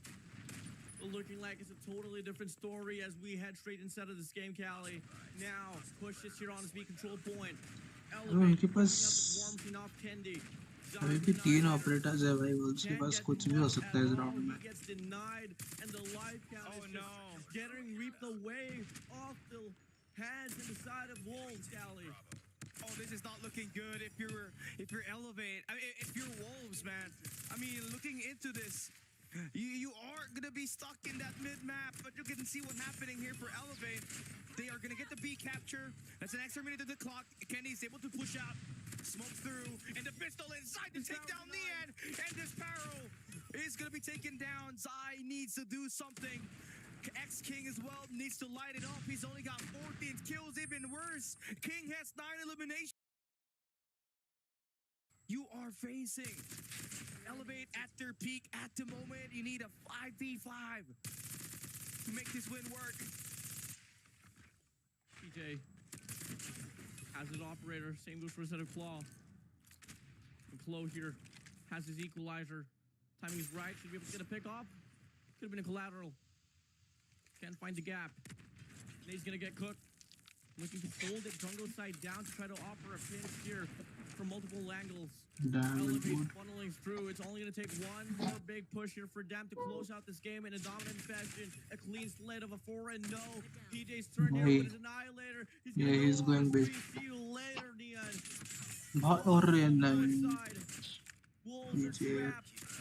They can't move around as a pack anymore. It's just gonna be the pinches over pinches offered by the side of Elevate. They're on the verge of closing this one out, but the line is still right up. It's a 10v10. 9-9. King needs this peg.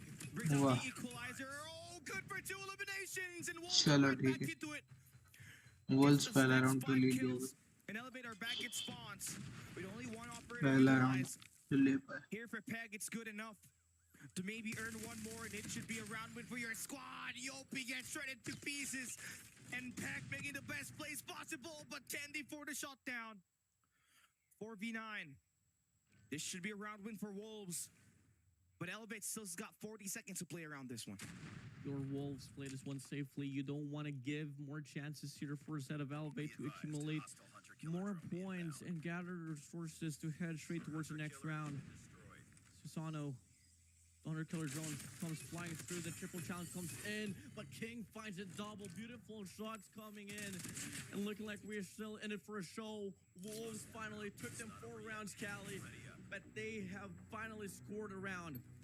I use sigh of relief, and honestly, you have to leave it up to Peg to get that. चलो at least 4-0 wipe नहीं हुआ. To get at least 4 players on it to make sure Elevate resets, and more importantly, that Sparrow was the most prized piece on it to just make that next 5 kills favor Wolves and just have that 10v5.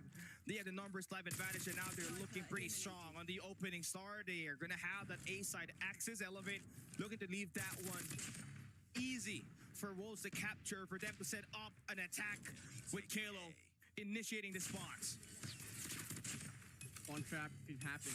A lot of scenarios could possibly ensue here, but so far, with whatever projection that Elevate's trying to put up, Wolves is just one-upping here in this process, coming off, reaping off the momentum that they were able to accumulate on the previous round, and they're translating it over as well here on भाई this round. comeback start कर दिया यार Quick इन्होंने. capture towards A with the life count in favor. यहाँ पे comeback हो सकता है Wolves का. Wolves still surviving and living inside of this rate of control.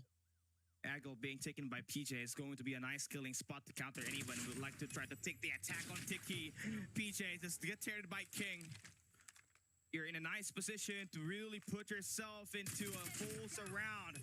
But Kalo will make everything work on the gallery, and Susano, who has been amazing, activates the Susano once again to get those 2 eliminations. He's got 35 kills. He got a minute and 35 to play around this, and now Kendi, no value on the War Machine. Nice counter with the trophy system, and Elevate are now going to lose some members inside of the B side, and Wolves are right back inside. Susano could not secure the back attack, but Yopi with the Sparrow shuts down the front side push on the B side, and now we got Kalo with the equalizer to at least deny the push coming through mid for the moment. That's going to give Elevate at least a chance to stabilize that mid map. And now Wolves have only one angle to utilize, and that's the bottom lane. They need to get some mid map presence here. That might just be the bane if they do not get it sorted out. Oh my god. 14 to 11. Wolves started off strongly on this round, but it's slowly slipping away from their hands. 13 to 11. यार review थोड़ी इसमें comeback हो जाएगा. Once again has his Annihilator. King with his War Machine. Can we see another round here for a set of Wolves, or is it just going to be Elevate overpowering them down? Nian spots the OP. Kids निकल तो रहे हैं. Out.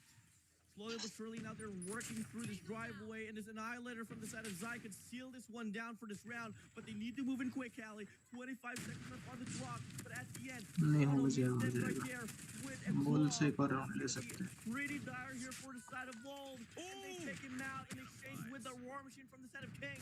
No response anymore for the side of Elevate. Now Wolves needs to hold it down. That's two players stacking the B side for Kendi. Chuck down the guy on the galleries. And now BJ brings out the Annihilator, finds one. The pressure on the flank is going to be felt immediately. And now it's a pitch play. BJ with the shot down, and that is going to be Wolves down to their last life. Nian on a 1v4 with 16 seconds. He gets cut down. ऐसा He takes the lead. नहीं कि wow. That would have expected.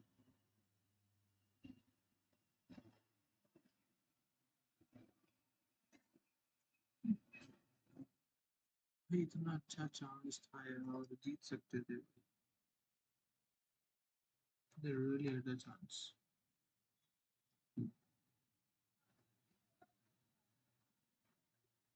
एक round तो ले ही सकते थे कम से कम.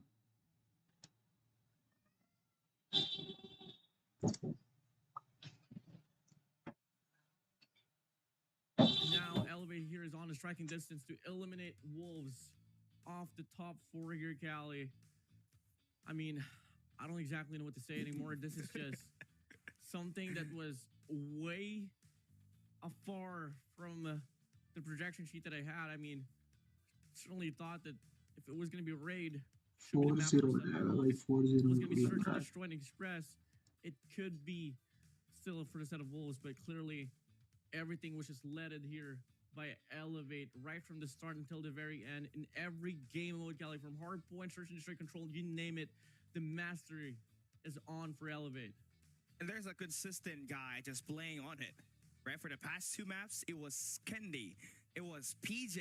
More importantly, on the respawns that have thoroughly activated this team. But it's never going to happen without the IGL on it, right? Yopi was made at least a big play, especially on that round number 3 with that spiral, to make sure that they will have that full mid-map presence and also keep at bay the players of Wolves to be only on one lane. They were struggling with the map control, Warden. You can see them. Once there was a guy just spawn running for Elevate on that raid map, it's either going to be the swimming pool side for Wolves or the B side. But most importantly, they don't have that mid-map. It was always being run over by Elevate. And that was the key feature that allowed them to take so much control and why the trades are so much faster. And we're also talking about the underperformance score for King once again on the other side of the team, right? Wolves had him struggling on the first map. He had 9 kills on the first 3 rotations on that Hacienda hardpoint. Here, he continues to be that way. And that is going to be 3 points for Elevate, knowing that everybody knows how to convert, especially Susano, who was just running around with that Odin in his hands, fighting 2 to 3 eliminations every time, stopping either the push at the B bomb or the B flag side or the A flag side.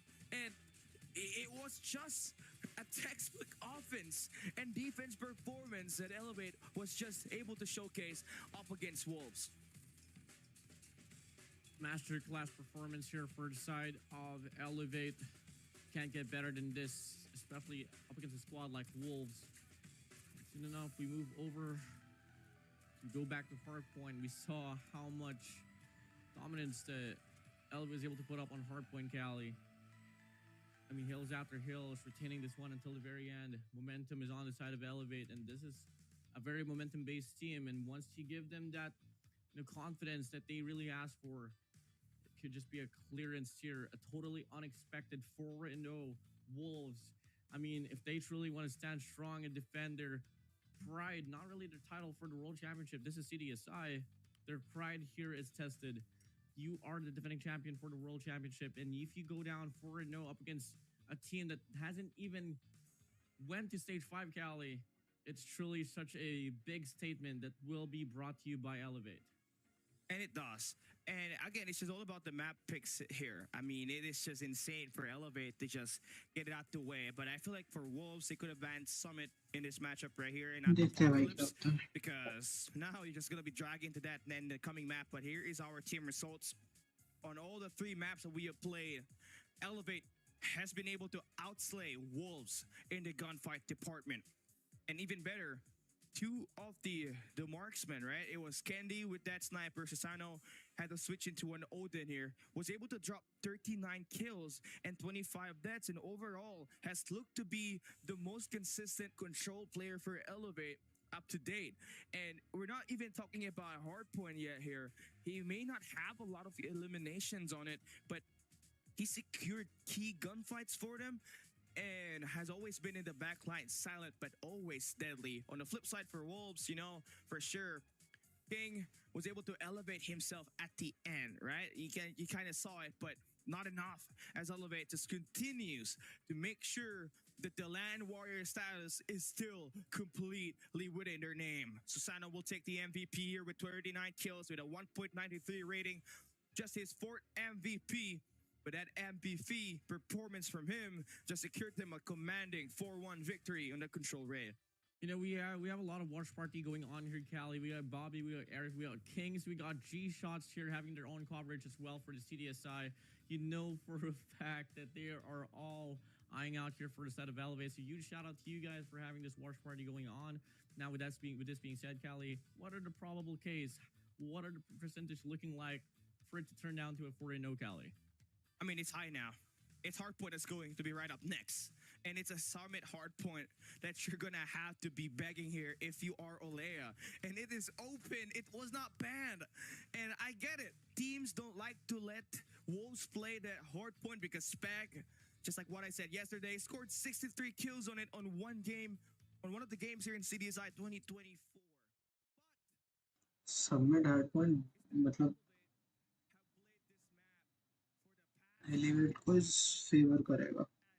Worst part about this is that PJ has been amazing. Yopi is in there, and this is a map that they drag all of the best teams that they want to take down. So these Wolves are now going to have a great chance of losing, not unless they activate the 2023 Cardam World Championship mode, which is still possible in here. But before we even have to talk about that comeback, Warden, they have to win this hard point.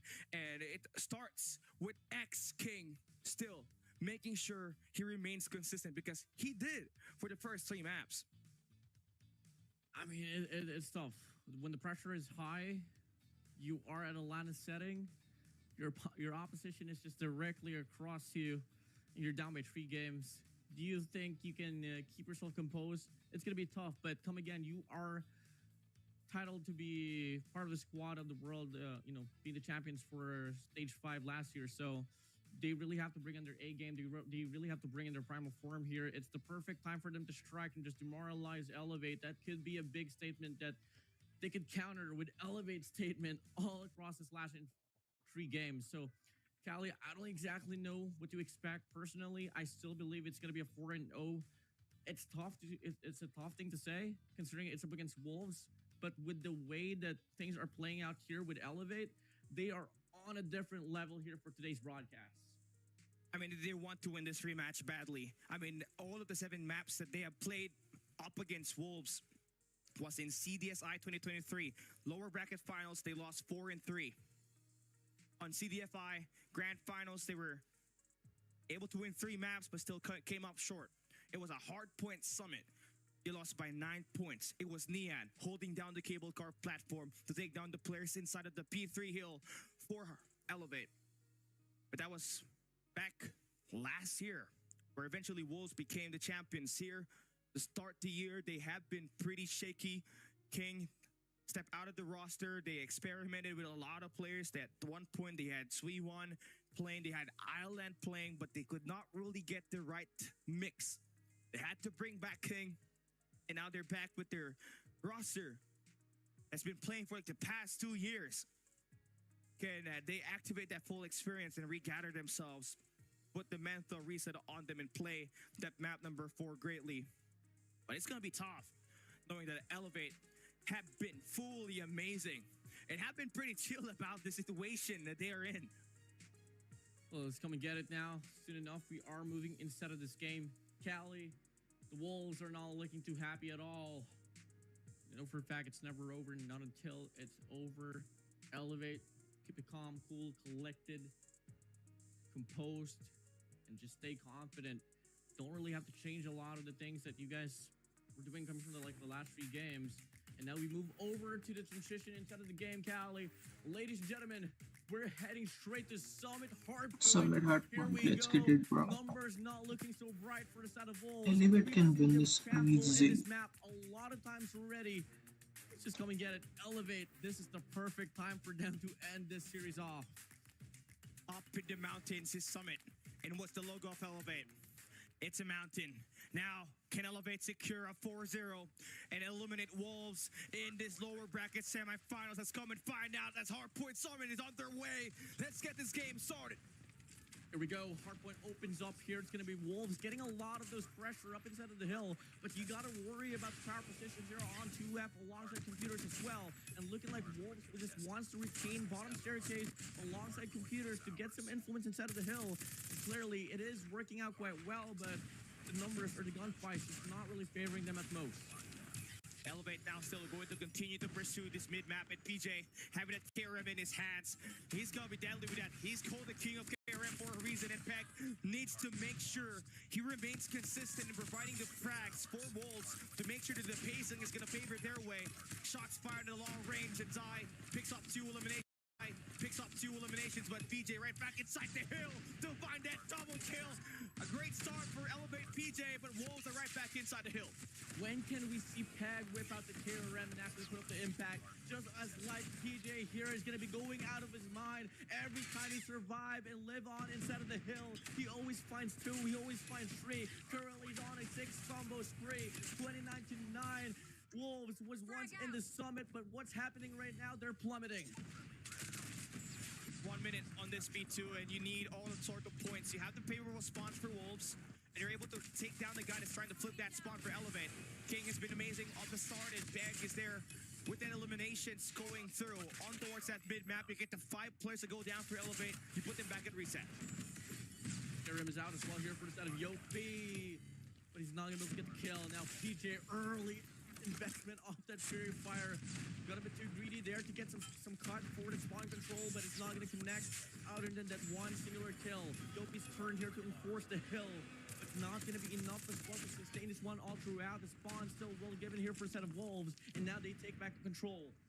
You take a look at that stat line. Up, left, PJ, 13 eliminations for him. Never lost an edge up against the close range fights, but Wolves did a pretty great job holding that B2, especially with King inside of that hard point.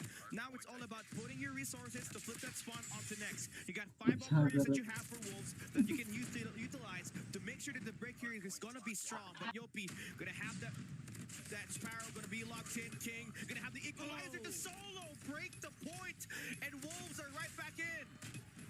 3 operators out here for the side of Wolves, but they quickly get washed away. Kendi's now turn here to save the day. Sparrow is out. It's going to be the Preddy here. 51-44.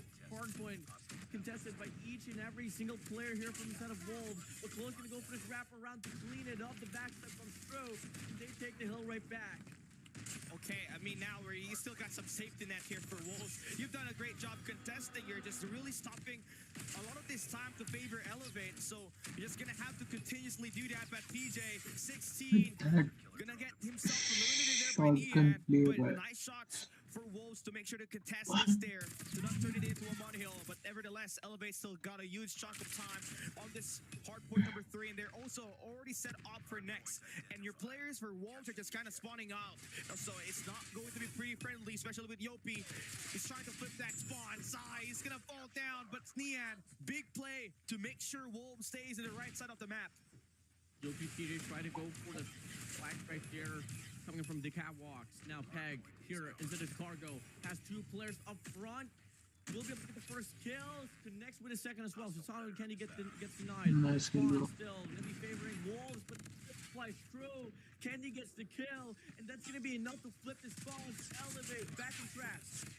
King just gonna fall down there. Elevate still pretty scrappy on this P4, but is this where you kind of saw Wolves just kind of falter when they were This playing is up against nice, Vitality? back and This forth. P4, they're just playing scrambles, and it has not looked pretty good.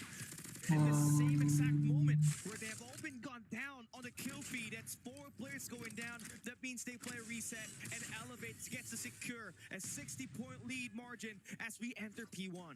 112 to 64 here. Another Predator flies through. He's gonna be able to find one. Information granted. Kendi instead of the hill, looking to get some influence there, but the trade is spot on. Yopi's turn here to whip out the Sparrow. Gonna be an early investment here on the start of this P1, and he's gonna be able to find 2, modulating the sponsor on the top side. He's gonna go on a spree, 9 combo spree under the hands of Yopi. Oh, he's got the ecosystem is going strong. Yopi one Kenobi. Solo handling, walls on the spawns, and War Machine. Don't be invested for Elevate Kendi to secure out the shadows and all the way to throw Yeah, they're gonna computers. scream. Gunfight Av wise, Niji Yopi's looking back with Dividers. 30 eliminations. It's not over. His Switcheroo almost takes down Okay. Frank. He has to dance to stay alive. Okay. Wolves with a great break inside. Gonna be able to secure some time and make sure to chip Nice away that break, yeah. lead. It's a rocky, tough, tall mountain that Wolves has to climb here. Play as a pack. So far, P1 heavily contested by the side of the Wolves, and they have full control for a moment or so by Yopi PJ. The tandem is on. They get the break here for the scrap time, but Wolves want to take it right back at the end of it. Now we move over to P2, where the spawns are once more given here from the side Penalty को नहीं है वाला सोच। of Elevate. Now, this is where Wolves definitely had a lot of time claim on the first set of hardpoint, so you're really pretty confident on this one. But Elevate, they're going to be coming swinging here with Yopi again with 34 eliminations. He has looked confident that Force is strong on him, and now he is going to have his teammates back him up and secure the pinch play with the equalizer. Good for 3 eliminations. Wolves has to counter to bring out the War Machine. Hasn't fully getting the sweep inside the hill, but it has controlled the crowd and has removed some of the players for Elevate inside of the hill. 100-point mark finally reached here by the side of Wolves. TJ's gonna go for the cut here from the back. He can go on a spree once again. Double kill for him, but player Tree King does deny. Fortunately, Claw is there right around the parameter to get the trade. 3-man kill on the feed for the side of Elevate as they look to go for the full commitment here on the scrap time. They extend the lead furthermore. Gotta keep in mind, Yopi has the मैंने TFE rotate कर लिया अभी next down. पे। Can he find a breakthrough though? The Claw is out here for the set of tag, and it's going to be able to deny a few players up on the front. But the flank comes in from the set of Kendi, and the rest will live on. Claw is there to try to take the spawns away. The Wolves still having the clear definition. Okay, Peg, they're gonna have themselves EMP'd. Yopi has brought it out, and the Sparrow is there to maybe make the point. Zai is gonna fall down. Jasana's gonna flip the spawns over towards Elevate, and now a pinch play is about to ensue. King cannot hold the point. Jasano secures the kills on the back of the map, with Jasano bringing the claw out. It's good for 2 eliminations, and Elevate will be able to stabilize. 170 to 122 here. Every time Bass Fight come again, the lead is just getting bigger and bigger here by the side of Elevate. Now, Equalizer is going to be out here inside of this hill. King's going to be holding this corner down. He gets concussed, and the perfect breakthrough will happen. But X-String on the feed will be able to find 2. DN as well. PJ's turn to go on a burner, but unfortunately, he's only availed 2 kills. Sparrow is out. The trophy cancels 2 bolts, but he's going to be able to get the clearance. But PJ quickly hops right in. Elevate still getting the last bit of scrap time. So far, I mean, this is where you need to bank on all of your points to be claimed if you're Wolves. P4 has just been abysmal for you all throughout the matches that you have played in Summit. And now here comes Elevate coming through to the front with the War Machine invested for Kendi. Wolves side with the shutdowns that is going to hold down Elevate for now. X-King with that Purifier that's going to be useful to maybe shut down the push off the back. You secure the flag, and X-King with the shutdown inside the hill. Wolves will be able to secure the first 30 seconds and not for them to make sure that the lead is down under 30. A solidified hold here by the side of Wolves on this P4. What awaits them is going to be a big old push here towards mid-snow, but looking like they are not going to be able to get anything away from that there if you're on the side of Elevate. And now the lead just gets chopped down to just 10 points here, Cali. Wolves here bound to get a full 60 inside of this very hill, and it's just all across the board. Wolves reaping away the This is lives of really Elevate. like But once again, Kendi is there to get the break. This is nice. They claim the last 10 seconds up inside of this hill. Kendi just fought the triple right there, and they're going to be able to sustain this one through. They take the lead right back. Elevate are slowly losing their lead here. Wolves are picking up pace. Back in X-King, now the double shotgun duo. Kendi gonna lose out on the power position. PJ now going in for the 36 ball. Oh boy, that looked nasty. Here comes Mr. Missile coming through for Wolves though. That's gonna stop at least a couple of players to enter inside Pura the league with अगर PJ तुम win on a this flat one screen. only. Now the king of KRM showing who's the boss. Now the नहीं inside the hill, and he is getting shut इस down पे by तो the नहीं king जीतेंगे. himself, and here comes the family Yeah, with the that is back of weak. Wolves. But Elevate Kalo with a 3-piece. The shutdown is successful. Wolves are back at spawns. 210 to 184. 40 Yes, points but separate जीत रहे. Elevate from eliminating Wolves here. 20 seconds left instead of this hill to fight for. And it's going to be Wolves now here having more contention up inside. Flo in cages. Going to be able to find one. Checks off. In the middle of the map. Looks to get some more. The trade is on. Equalizer is out. 43 kills already granted. But is it going to be enough is the question. 215 to 191. Scrap time still being fought. Yeah, OP and PJ, they have been amazing. But on the flip side, Zai and King have all their own. And he's got to be a spraying machine. But Chisako just going to be equally trading those shots. Elevate are going to be having the green spawns. They are in a pinch play position. And they're going to be able to claim the few early Like points. बहुत of this मेहनत P2. कर रही है. Now only 15 Wolves points away from winning the Elevate match. से. They're not going down so easily. Distance to close this one out. They got more than enough time inside of this hill. Candy's War Machine comes out flawless, but Zai hops up to get the kill.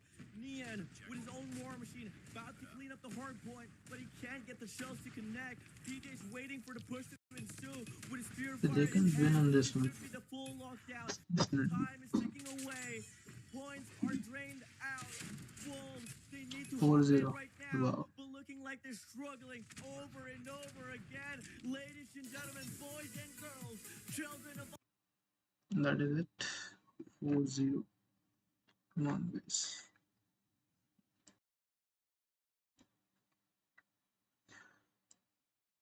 So easy, man. So easy.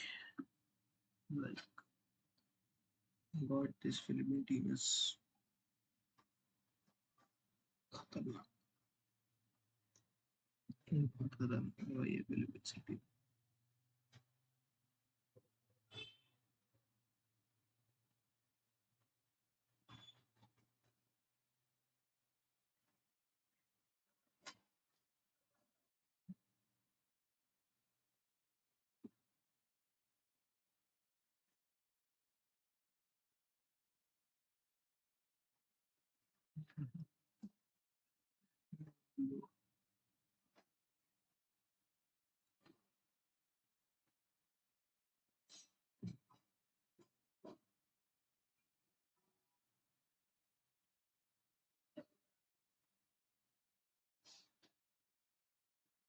It was not a 4-2. It was not a 4-1. It was a sweep. Clean sweep. Next level competition here Clean by sweep. Elevate. There is not enough words in this world to explain what they just did up against Wolves. And with every game granted Cali, it was too far to say it was a close game there, man. It was pretty dominated by them. Right from the start of the game, there might just be one or two hills that Wolves will be able to take away from Elevate, but with the way that they play Hardpoint, pretty scrappy. They hop inside every single hill, getting at least 20 points, and there has been the storyline that was accumulated as well, even in Hashenda Cali. And moving over to Search and Destroy as well, they showed us Masterclass Search and Destroy. They showed us that they can absolutely play SND when it matters the most, and they were able to take the one through as well. Control, come on. You don't even need to explain what just happened in Control. It was a bloodfest that was brought to you by Elevate. And this is going to be the worst placement yet for Wolves in any summer and fall invitational. They'll be placing fourth, while Elevate continues to continue the streak of being at least third or second in the matches that they have participated into this kind of tournaments. But still going to be a nice fight for Wolves in this matchup. But I do believe that they could have played the map bans and Pixar a little bit better. I know for sure Apocalypse is not something that you love to play around with, but that Summit Hardpoint could have been avoided if you banned that map out of the way. Your P4 has just been abysmal on that map. They did show some kind of improvement on the second set of hardpoint rotation, but the first and the last rotations was just the deal breaker there. It did not help your case to win this matchup, and Elevate was able to punish your weakness. Whew. It's crazy. I mean, I'm for those who were watching right now the broadcast, you guys have just witnessed history here written. This is bound to turn to one of the most iconic games there is in the Call of Duty Mobile history line, Cali. I mean, whew, but still, many more to come. We are on the second to the last day. He said it's 4-0, but you're still speechless. I know for sure. Everybody is speechless. I mean, even I did expect it to be at least 4-1 or 4-2 with Search and Destroy, or at least one control game to be favoring Wolves. But when I saw the map bans and picks here today, I was like, hey, something's not right. You kind of gave Elevate a little bit more chance of winning this, especially with you picking out of all the maps. Okay, you pick Summit over a standoff. I mean, you pick Hashenda over a standoff board, and truly mind-boggling right there, because Hashenda Hardpoint was the best map that Elevate can play outside of a Summit Hardpoint. Standoff is their worst map. That's where teams like DVS, Vitality was able to close that gap down and almost able to win the map up against them. So there's clearly some decisions that have not been decided very well here for Wolves, but nonetheless, at least they still made it to top 4. You know what's so crazy about Elevate is that we haven't really seen their downfall. There was never really a situation that they got washed or anything. Day by day, season by season, they're just always evolving, Cali. And I'm not even so certain if any other maps could have saved Wolves today. Because winning 4 games in a row in a dominant fashion is just such a big statement here for the side of for the side of Elevate. So, not to be sad. I mean, fortunately for the side of Wolves, as they head straight towards World Champs on October 5, Cali, I mean, at least they have a lot more things to hold on to in regards to what they got to work on. I mean, the gunfights, it's really not going to be a problem, but the way that Elevate maneuver around was pretty spot on. Nasito. Niyan, nasit. Tara, atin spawn. Victor. Secure nyo lang. Pinas ko harap. Green ingat ta. Pasok green. Bulag marap ha, bulag harap. Dang kayo lang. Dalawa na pasok kayo. Dalawa B-side. Isa, ito yung... Wala pa. Sasabihin ko. Sige. Basement. Lashing. Lasit si Dom, tingin. Si Dom. Lasit!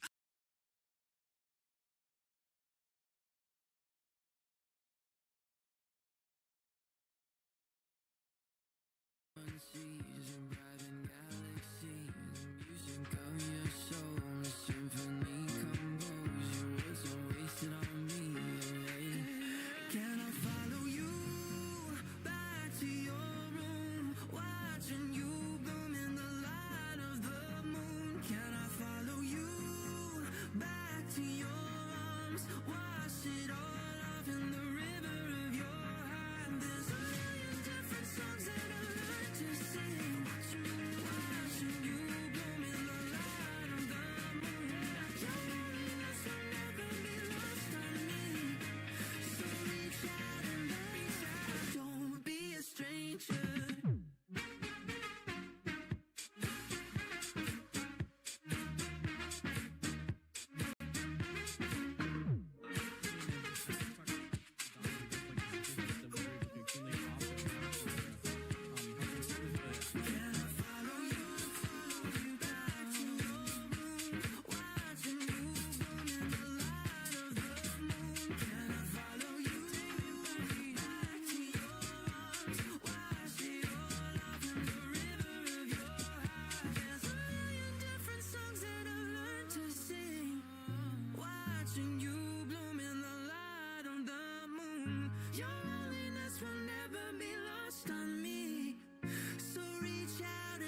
always are gone.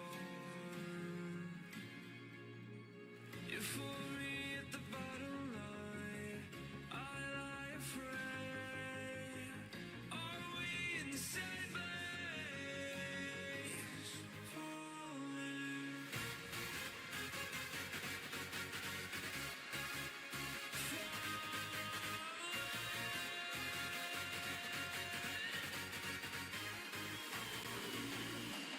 I'll be the wake-up call. I'll be the siren. It's nothing personal, but don't try to fight it.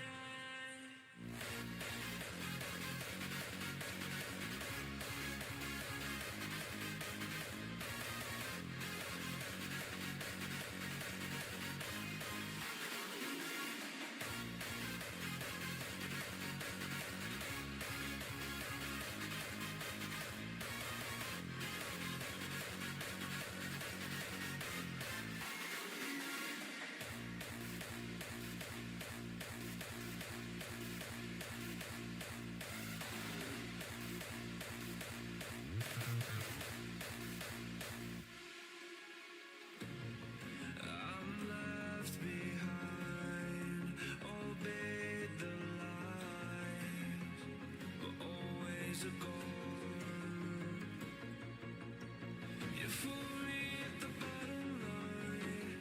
I lie afraid. Are we in the same place? Falling.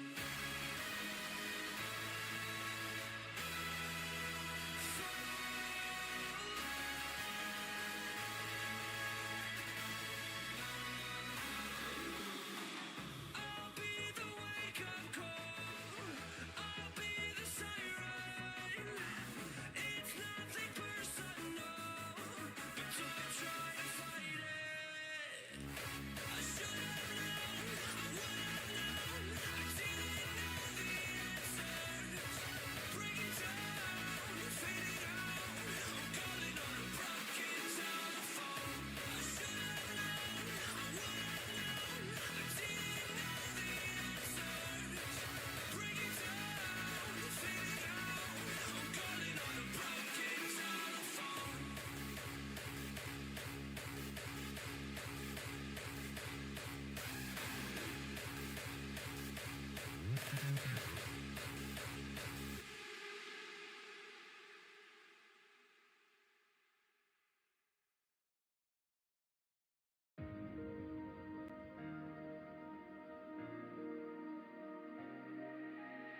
It's been a while since I've seen your face.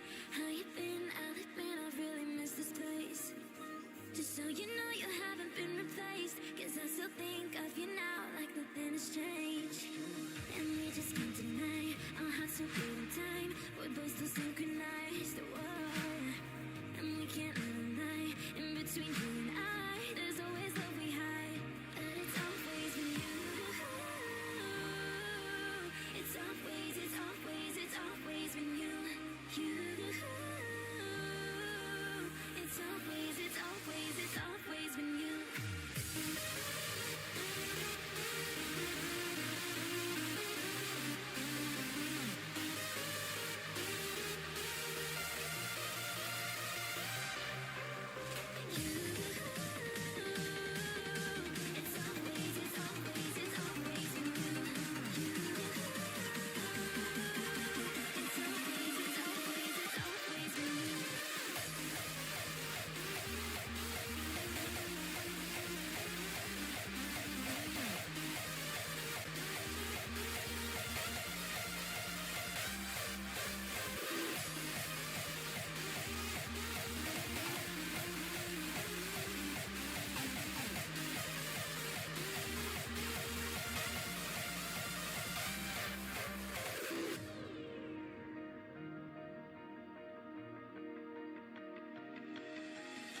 It's been a while since I've seen your face.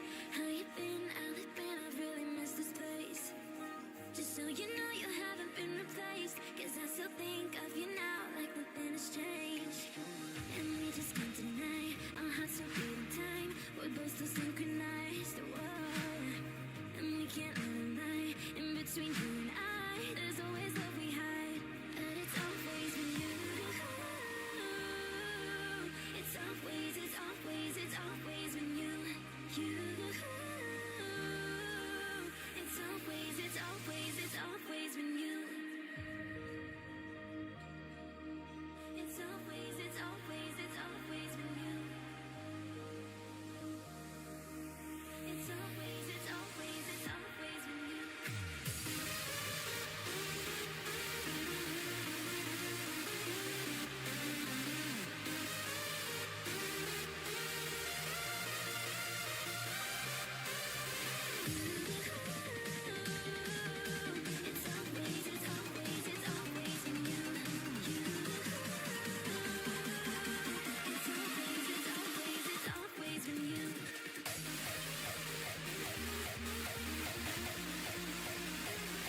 through the fire with a heart of steel, a burning desire.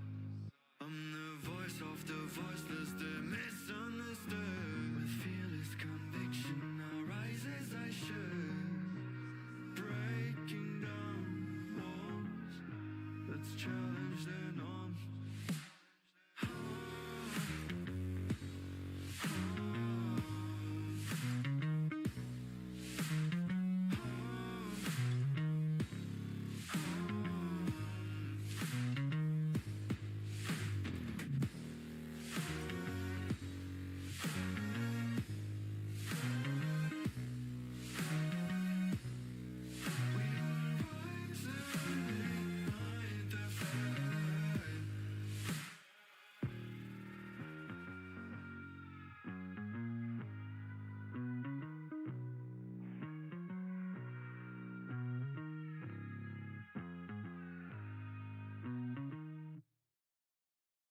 You trying to change something, you trying to change. Realize that you can do nothing. You cannot escape the death, even it makes you afraid. You should show respect. You are trying to change something, you are trying to change. You realize that you can do nothing. You cannot escape the death, even it makes you afraid. You should show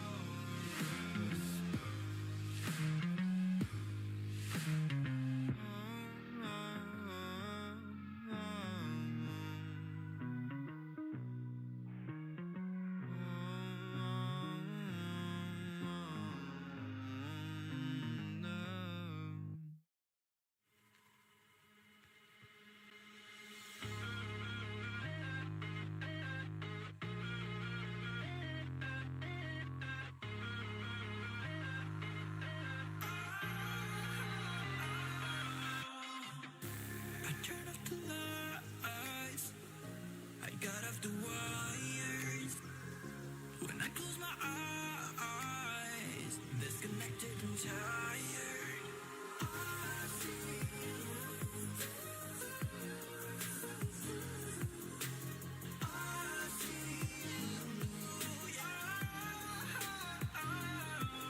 and I know you keep asking me, flames and fire. I know you are done with me. It's just fired.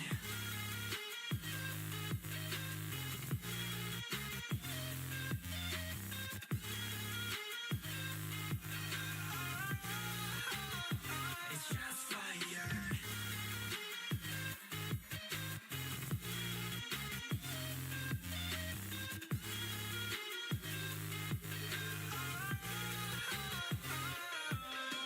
I was wrong, but I made it right. You came begging day and night. I don't wanna hit the bottom. Don't go out of your state of mind. I've been counting 1 to 10. I'll be back when you'll be down. With my music again and again. I see, yeah, I see you go down. Yeah, I see you go down. I see.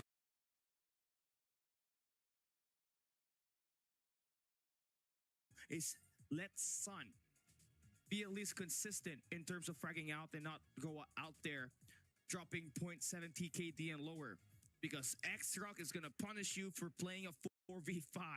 They have everybody that can just pop up instantaneously, and more importantly, the boss fight is going to be in the center of the frames. That's a no-no. Always been the front line, always been the heart of this X-Rock squad, and has led them to victory all throughout the matches that they have played in the group stage and up against Team Vitality on the upper bracket. Yeah, I really want to support the statement. Truly, every player from Set of X Rock can just carry the squad. It's really just all going to come down to who's going to have the better day. But regardless, they are pretty promising, especially in the game mode of Heart Respawns. But, you know, big standout now is going to be No from Set of X Rock and D-Chen from Set of Q9. A direct comparison in regards to the statistics. D-Chen is going to be averaging 28.93, while No will be on the trail with 27.33. And looking like more favorable stats will be given actually for a set of D-Chen. As he was bagging more MVPs as well. It's interesting that Nono has not gotten himself more than 5 MVPs, but you kind of understand why. This is a Demon squad. It's the Avenger squads that X-Rock had built since last year. You know, and it's crazy that even though they had a year of a hiatus after CTSI 2023, when they went back representing DYG for one season and under X-Rock, they have won everything. They are the most successful team so far in the CDM region. They have won every championship. And Q9, it is their task to absolutely get things done right over here. And honestly, they're the only team that hasn't won any fall invitational yet, right? Remember, in CDFI 2022, they went up against AMT. They lost it with President Jet Pro and the Heaven squad right there. And CDSI was X-Rock, CDFI was Wolves. Q9 is the only team so far that hasn't won any championship on this situation. And now we have our interview. We'll be right back. 那想问一下欧林啊，即将要面对的是 X-Rock，对于这场比赛你怎么看？我觉得我们为这场比赛准备了挺多的，然后我觉得我们今天是一定可以拿下的。哦，还是很有自信的。但是我听说你们昨天其实有休息了一天，小小放松了一下，是不是？对，因为其实针对于比赛之前的准备，我们在来成都之前已经准备好了，所以其实就是在酒店里没有什么要特别准备的，我们不如去放松一下，就是把这个紧绷的一个心情啊，就是让它放松一点。对，我们昨天就开卡丁车去了。哇，直接开卡丁车开上了是吧？对对对。那我可见啊，你们还是应该在赛前准备了很多，因为其实现在大家也比较关心你们内部的一个阵容，包括西安现在的一个角色定位嘛，这个可以小小跟我们解答一下吗？就是现在我们的阵容基本上是固定了吧，然后新安的现在的定位就比如说谁有问题的话，就谁的问题比较最大的话，他就会作为一个救火队员上场去承担一个救火队员的一个职责吧。是的。那整体来说的话，我觉得现在秦九啊，其实来到下妖以后状态是非常非常厉害的嘛。那么接下来就最后一个问题了，即将面对到了X-Rock，你对于今天的比分有什么样的预测，以及对他们有什么想说的话吗？我们跟XR是老对手了，然后今天我觉得比分说不清楚，有可能会打满，也有可能会一边倒等等怎么样，但我觉得肯定是我们赢。然后想对他们说的就是，听说你们今年还没输过 BO7 是吧？今天就让你们输一次。哇，好狠的话 ，X-Rock 听到了吗？好的，那现在我们来到了 X-Rock 的备战间，邀请到了若曦来接受我们的一个赛前采访。想问一下若曦啊，今天再次碰到秦九，有什么话想对他们说？今天感觉咱们这个赛程会是一个什么样的一个战果呢？我觉得话今天也是相对来说比较轻松的一天吧，毕竟我们来参加 CDSI 也是在为世界赛做一个准备。今天遇到秦九的话，我觉得当训练赛去打吧。当训练赛，好好放松一下，很轻松的去迎战啊。那也想知道，因为昨天我们是休息了一天嘛，那昨天有在成都玩吗？或者说还有什么紧张的一些备赛吗？昨天我觉得我们昨天度过了其实并不太顺利。首先是我个人身体出一点原因，然后都在医院里，然后我们的训练也基本上就是在自己练自己的。哦，这样，那现在身体还好点吗？现在挺好的。好好休息啊，这确实也算是带伤上阵了的感觉。那接下来也想问一下，因为在 S8的时候我们跟秦九有过交手，当时我们还是胜利了。那你觉得这次下妖线下赛看到他们有什么样的一些变化和进步吗？我觉得他们在心态方面，我看他们会比 S8决赛要面临我们要好一点。然后的话，更多的是他们会打得更加稳重吧。更稳了一点，而同时来讲的话，心态也会更好一点的。最后一个问题吧，刚刚这个有问欧林嘛，他说波7你们从来没输过，所以今天就让你们输一次。这里有什么狠话要对秦九说的吗？我们非常期待我们的 BO7能迎来一场能战胜我们的敌人啊，然后也为我们世界赛前做个准备，因为一路赢下去其实不太好，除非我们是天命之子。哇，你这个话若曦好高情商，也就是期待一下接下来两支战队的精彩对决吧。I think that's a way too far right there that he said. He said it seriously. So it's definitely a serious fight that we're going to have here. I mean, what's at stake is a ticket to the grand finals of CDSI 2024 and 200 Chinese yuan. It's 200,000 Chinese yuan are on the line here. And we're also talking about the possible momentum that will give you an opportunity to even do better in the World Championship should you get this victory right here, because we all know it's October 4 and 6. That's where the World Championship starts in Georgia World Congress Center, Atlanta, USA, where all 16 teams around the world will be facing each other to fight for that #1 spot with $1 million prize pool on the line with 400,000 USD as the #1 team.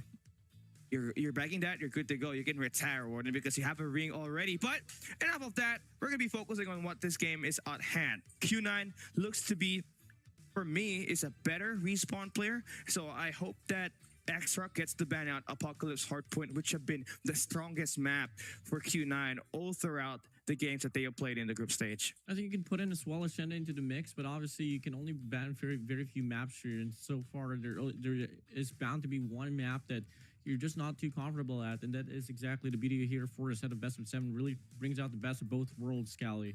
And now we move over to like the narrative here for a set of X-Rock. I mean, there's just a lot of expectations that has been put up, especially since they were able to take the win against Vitality. I mean, they were all over the social media. I mean, all across X, they were getting talked on, and it was kind of like pretty scary for like the Western teams to just see X-Rock dominate a team like Vitality.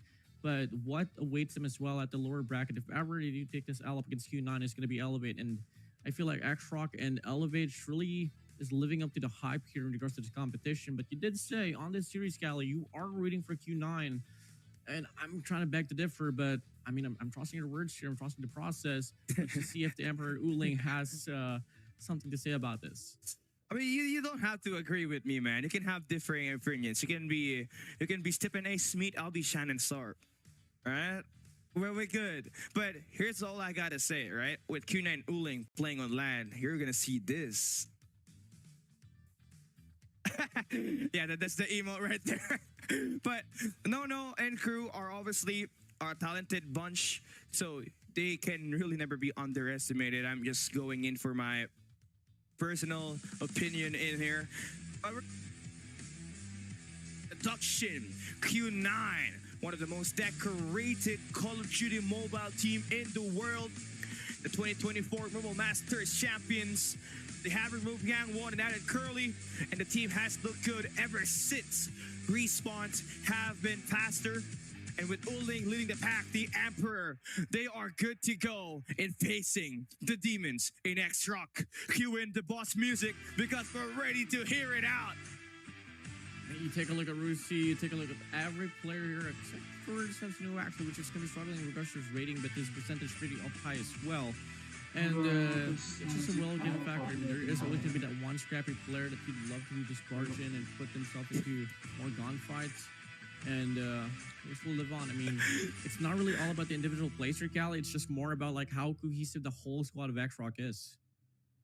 And its slow starts have been something for X-Rock if you're watching the game for Team Vitality, so I think that needs to change here for a little bit. But you can see the flags being waved, the banners of Q9 and X-Rock. You can already tell this match is going to live up to that hype. Q9 has been known for being a great performer in LAN, but X-Rock are the same demons. In fact, even better for them for the past couple of matches. And you can hear all the cues. Yeah, the crowd is going wild, Borden.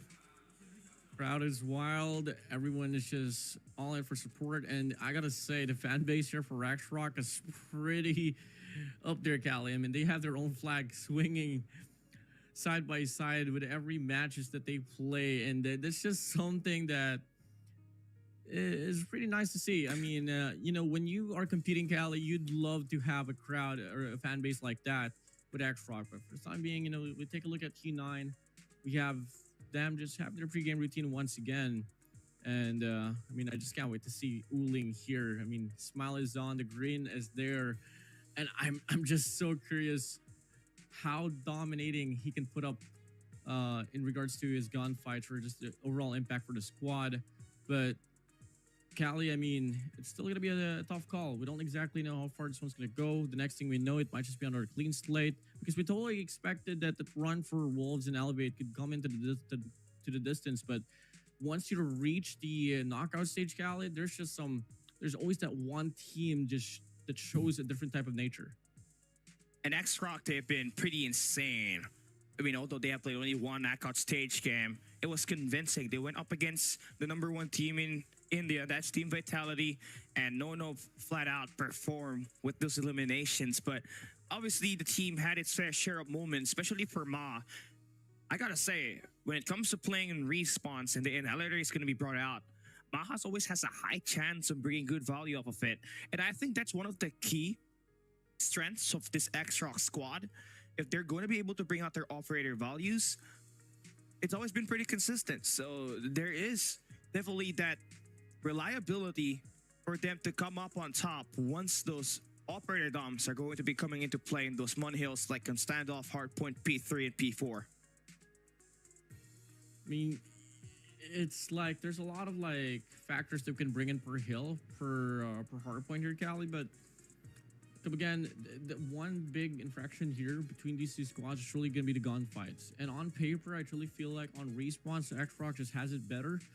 Search and Destroy is going to be a no-brainer in regards to how deciding it can be for the series to come. Again, we are looking at two CDM teams, and we all know CDM region is always about Search and Destroy.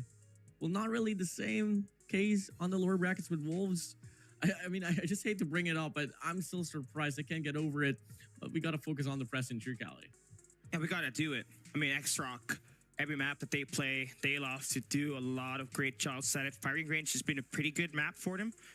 For a team like Q9, you know, Express seems to be an impressive map for them too, with Sun being one of the best snipers in the world. But looking into his recent performances, it has not fully translated at the moment.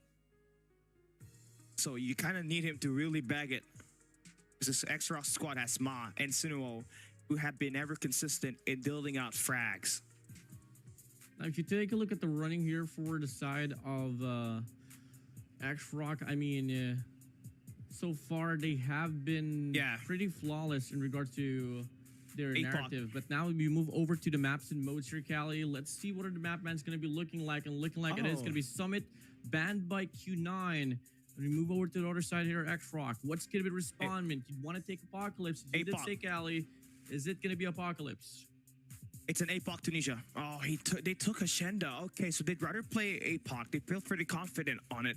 I mean, it makes sense. Their AR is up there up against Q9. But for Q9, now you got to have to make something out of this. You want to play Firing Range with Sunuo having a great performance against Stalwart Esports last time around. They're going to ban Takeoff, so we're going to be having a great line here with Express, Firing Range in the mix, along with Kurhana Metropolis. So there's a high chance that we get to see Metro here. But all the more reason why we got to focus on this first map up today. With all of those just getting out of the way, Hackney Yard, APOC is going to be part of the map pool. So that's going to be an interesting map draft that we have here for both squads. They're ready to throw a curveball just to get an inch of, opportunity to increase their odds of winning here. Oh yeah, truly, man. And they coming from like the last 5 major tournaments that X-Rock has played here once again, Cali. I just want to bring it up. They have been winning this one. They've been champions over and over again. And for the most of it, only until that Season 7 championship, it was against Wolves. But from the previous one, I mean, it was all up against Q9. And clearly they have been winning this one all through. And now here we go. The first map of Hardpoint. It is going to be Hackney Yard here, Cali. Q9 X-Rock. Let's go. They want to just get it out of the way early. And it doesn't matter here. I mean, Q9 obviously is center turrets. X-Rock a little bit faster on the pacing with Nono out there. But are we going to have the 3 Odin setup for X-Rock come into play? Because that's where they were able to dissect Vitality on that hardpoint standoff. All 3 lanes covered up. That's the map control that will be intense. Now we get to see the CDM Season 8 Grand Finals rematch between X-Rock and Q9 at the upper bracket of CDSI 2024. To start things off here, Sun's going to be rocking the Tundra actually on this very first wave. And that's going to be enough pressure, perhaps, to try to get the break up inside as well. But you really got to hands down, give it down to D-Chan with an R9 to be able to get that influence. But unfortunately, with the map control that they were able to accumulate, they're not going to be able to hop inside of the hill. It's going to be X-Rock claiming the first 5 seconds. Intense start for Ma. 5 in a row. And just getting the hardpoint hold. This next 30 seconds is going to be important. For it to find a breakthrough inside. Q9 gonna be able to make the attack inside work, but there's still a player inside, and that would be No-No. It will get flushed. X-Rock still gonna have a favorable spawn for next, but Q9 doing time and erasing that lead that X-Rock built in the first 30 seconds. Yeah, that's really like the wishy-washy situation here for the T1 on Hacking Yard. Whether do you still want to go for the contestment and risk of possibly losing the spawns? But fortunately for the side of X-Rock is that, yes, they go for the contestment, but they got Lucy actually just anchoring on P2, so it's going to be ensuring that no players from the side of Q9 will be spawning out on the better spawn. So yes, here we go. Game's going to be tied up, and that's pretty much a win for me for the side of X-Rock. They retain the good sides and don't trail up against Q9. The Bison is there for the utilization for Q9. That would be an interesting weapon of choice, but early rotation goes to X-Rock. They have the Graffiti spawns, able to intercept a couple of players. Ma on a better position to get the shot down on towards Graffiti. Q9 scrambling away, shots being fired, and they're getting intercepted. Sunuo with the double, and that's gonna force Q9 to go back at the right side of the map. Yeah, 4 players spawning out once again here for the set of Q9, and now they're gonna be scrambling here on this mid map. Trying to flip the spawns away. There is going to be 1 player from the set of X-Rock playing on fire that could have this cross pick happen. For the time being, it's going to be 21 to 62. 3 waves invested by the side of Q9, and they are just struggling to hold inside of this hill. At this point in time, there's only 10 seconds left inside. You just have to settle for new here. Q9 Curly, again, they're just trying to make sure they get some exit frags, but that's not going to completely work. You need a better position on this P3, where it's going to decide your fate of getting snowballed or not. X-Rock 2 on them, routing around top green, playing inside of the hard point. X-Rock still losing control on the top L. But this is the first 15 seconds we're talking about. You can see there is going to be some guy that's going to be able to make the play inside of the hill for X-Rock, and that's going to be Rushi. Ripley holding the point. So far, it's going to be a dominating lead here for the set of X-Rock. Q9 got 2 operators here, but in exchange of 4 here for the set of X-Rock, it's going to be a tough call. But we might not be able to see any investments whatsoever inside of this hill, as X-Rock, I mean, they have been pretty spot on in regards to raw mechanical gunfights, but now 2-1 just decide to whip out the claw. Unfortunately, only avails 1. They try to get a break here from the front side, but Uling is going to be holding this one down. Trades after trades, gunfights after gunfights, and finally at this point in time, Q9 will be able to claim the most of the time inside of this hill. Yeah, so shoot signs of life here just to erase the deficit for a bit, but you're still dealing with like more than 30 points that you're gonna have to come back to. X-Rock is gonna have that early rotation onto P4 where they have 3 operators ready. The operator dump, you get so much value off of it. You turn this P4 into a Mount Hill. Q9 needs to find a breakthrough to top side and make sure that there's going to be a multi-angle contest, because X-Rock's gonna truly run this one over. 54 to 97 here. Time is dwindled down once again here for the set of Q9. But Sun's going to be in it for the Sparrow run. Can he steal the lives away of Q9? I mean, X-Rock so far, 2 operators invested, but Uling can't spot the trophy. Brucey gets the kill. But in exchange, Curly whips out his own equalizer as well and hopes to get another money hill. And it's looking to be in that very case as X-Rock is splitting apart in regards to the spawn. At last 30 seconds, and X-Rock's ability they wanted to get the 3rd lane in there to make sure the contest on the enemy spawns is there, but Q9 able to punish them by just playing inside of the objective. D-Chan with the Purifier, good for 1 elimination. The crowd control looking strong inside of the hill. Q9 now are back inside the game. They're trying to make the contest early on P5, and D-Chan using the Purifier to its full extent. And now we're in it. Single-digit lead that X-Rock has, and there is a full clear-out happening of this P5. What a way to open up the hill with Q9 inside. Yeah, pretty strong running for X-Rock on the first 2 hills. Q9 responded back with their next 2 as well. And now you open up P5 as well. with everything locked down. All of it come down to Ma from the side of Xrox to make the play alongside with Sunuo, but only availing one in the process. Q9 though, they do lose the spawns. Xrox, this is the perfect time for them to strike and take some time right back. And no, on the high ground, just utilizing it to its full extent, but Q9 have been relentless in getting inside of the hard point. Xrox seems to have a hole that cannot be fixed, and it just continues to happen that way. Great job to earn yourself way back inside of the hill, but that seems like Xrox gonna take the last 20 seconds. Q9 seems to just be fully giving up on it. Maybe just send out one or two players. If you get taken down, let's just set up for next. Maybe take control of the next hard points rotation, have a better setup, and maybe get that P2 in control later on. Yeah, Xrox is not going to be on the lead here. They are retaining the momentum. Curly does get the kill for the scrap, but only sells for 2 seconds. But if you take a look at the map, Q9, they got 3 players already located around the perimeter off the P1, but Xrox is serving the same manner earlier where they are going to be spawning on the better side here. So if they can retain this one, it looks to be another great run here for them. But the first few initial gunfights, Curly is going to be on an overdrive, and he goes on a 6 spray, stopping the flow, stopping the bleeding up against Xrox. Mauchi now trying to play for a mid-map control. Gonna have to fold down Uling. It's just a nice way for you to bring out the War Machine, so it gets cycled once we enter that P3 where you need total map control to earn more points inside of the hill. Now you're gonna be able to flush out a couple of players for Xrox with that operator. Now you're just gonna have to deal with the players inside. No! Denies the players inside of the point and clears it. You need these points to be clean for you to have a safety net because we're heading on to P2 in just 12 seconds.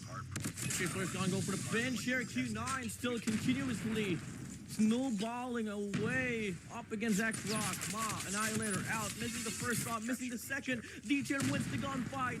155 to 132. Q9 once again locked and loaded here for the next hill, but unfortunately they lose the spawns. 3 players have to make the cross, but Curly can change it up now. But the Purifier denies. Sunuo inside, and it's going to be Xrox once again claiming the first 10 seconds inside of the hill.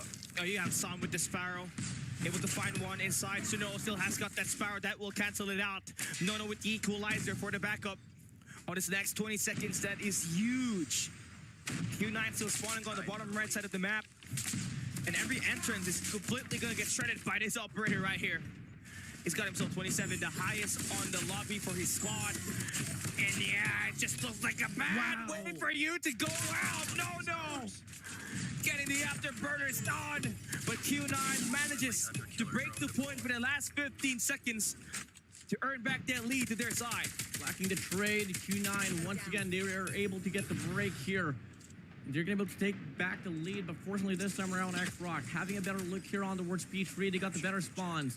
They're locking down the vicinity of P5 to ensure that whenever they get the slaves here up against Q9, they're going to be spawning out. Fortunately, player 4 Mines going to be coming in late for the rotation, and that's going to be enough as well to split the spawns apart. So they really have to huddle here as a team.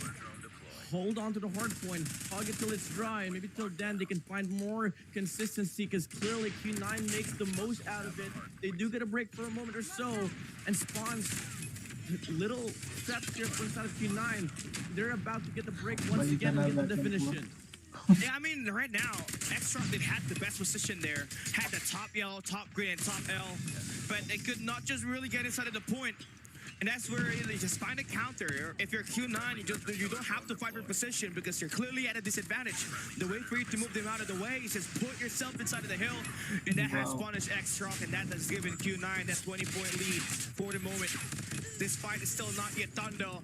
We got a great potential for this to be a 250 or 240 game, so find a bet with your seatbelts because this game has great potential to close out in a mind-blowing way. Q9 gonna be late on rotation.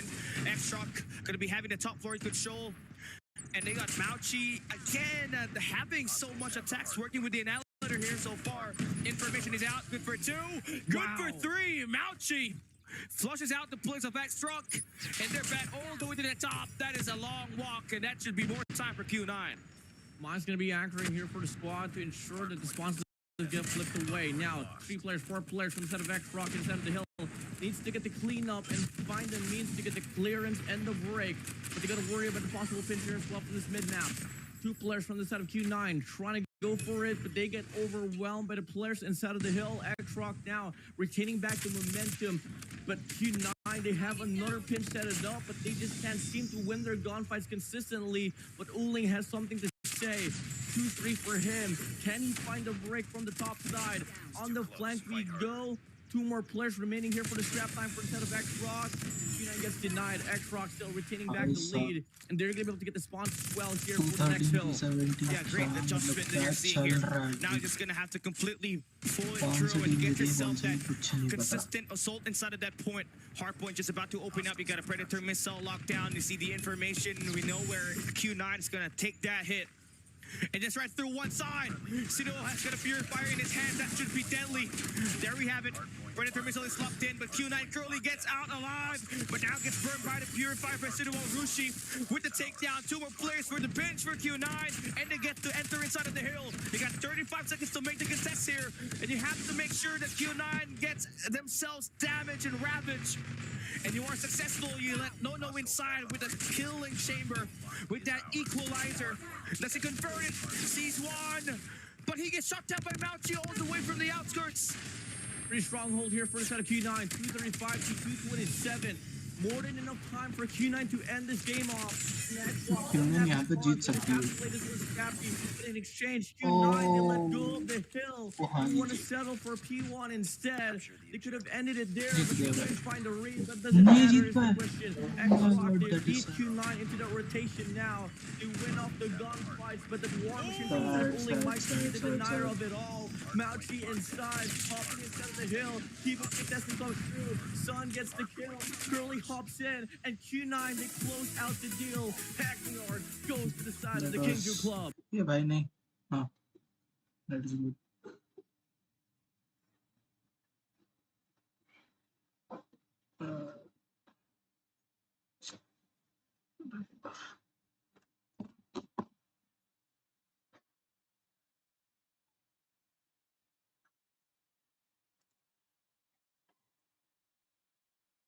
Screen बंद हो जाएगी ना.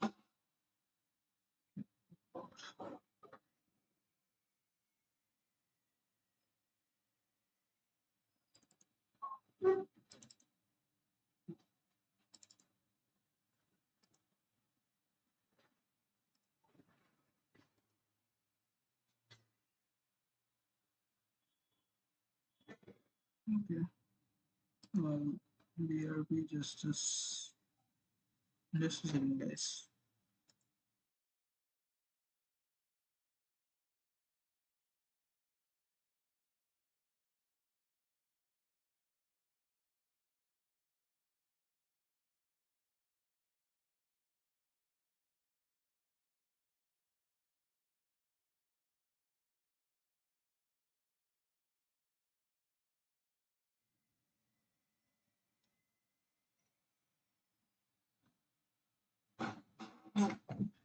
Screen क्यों हो जाती है? Problem है ना.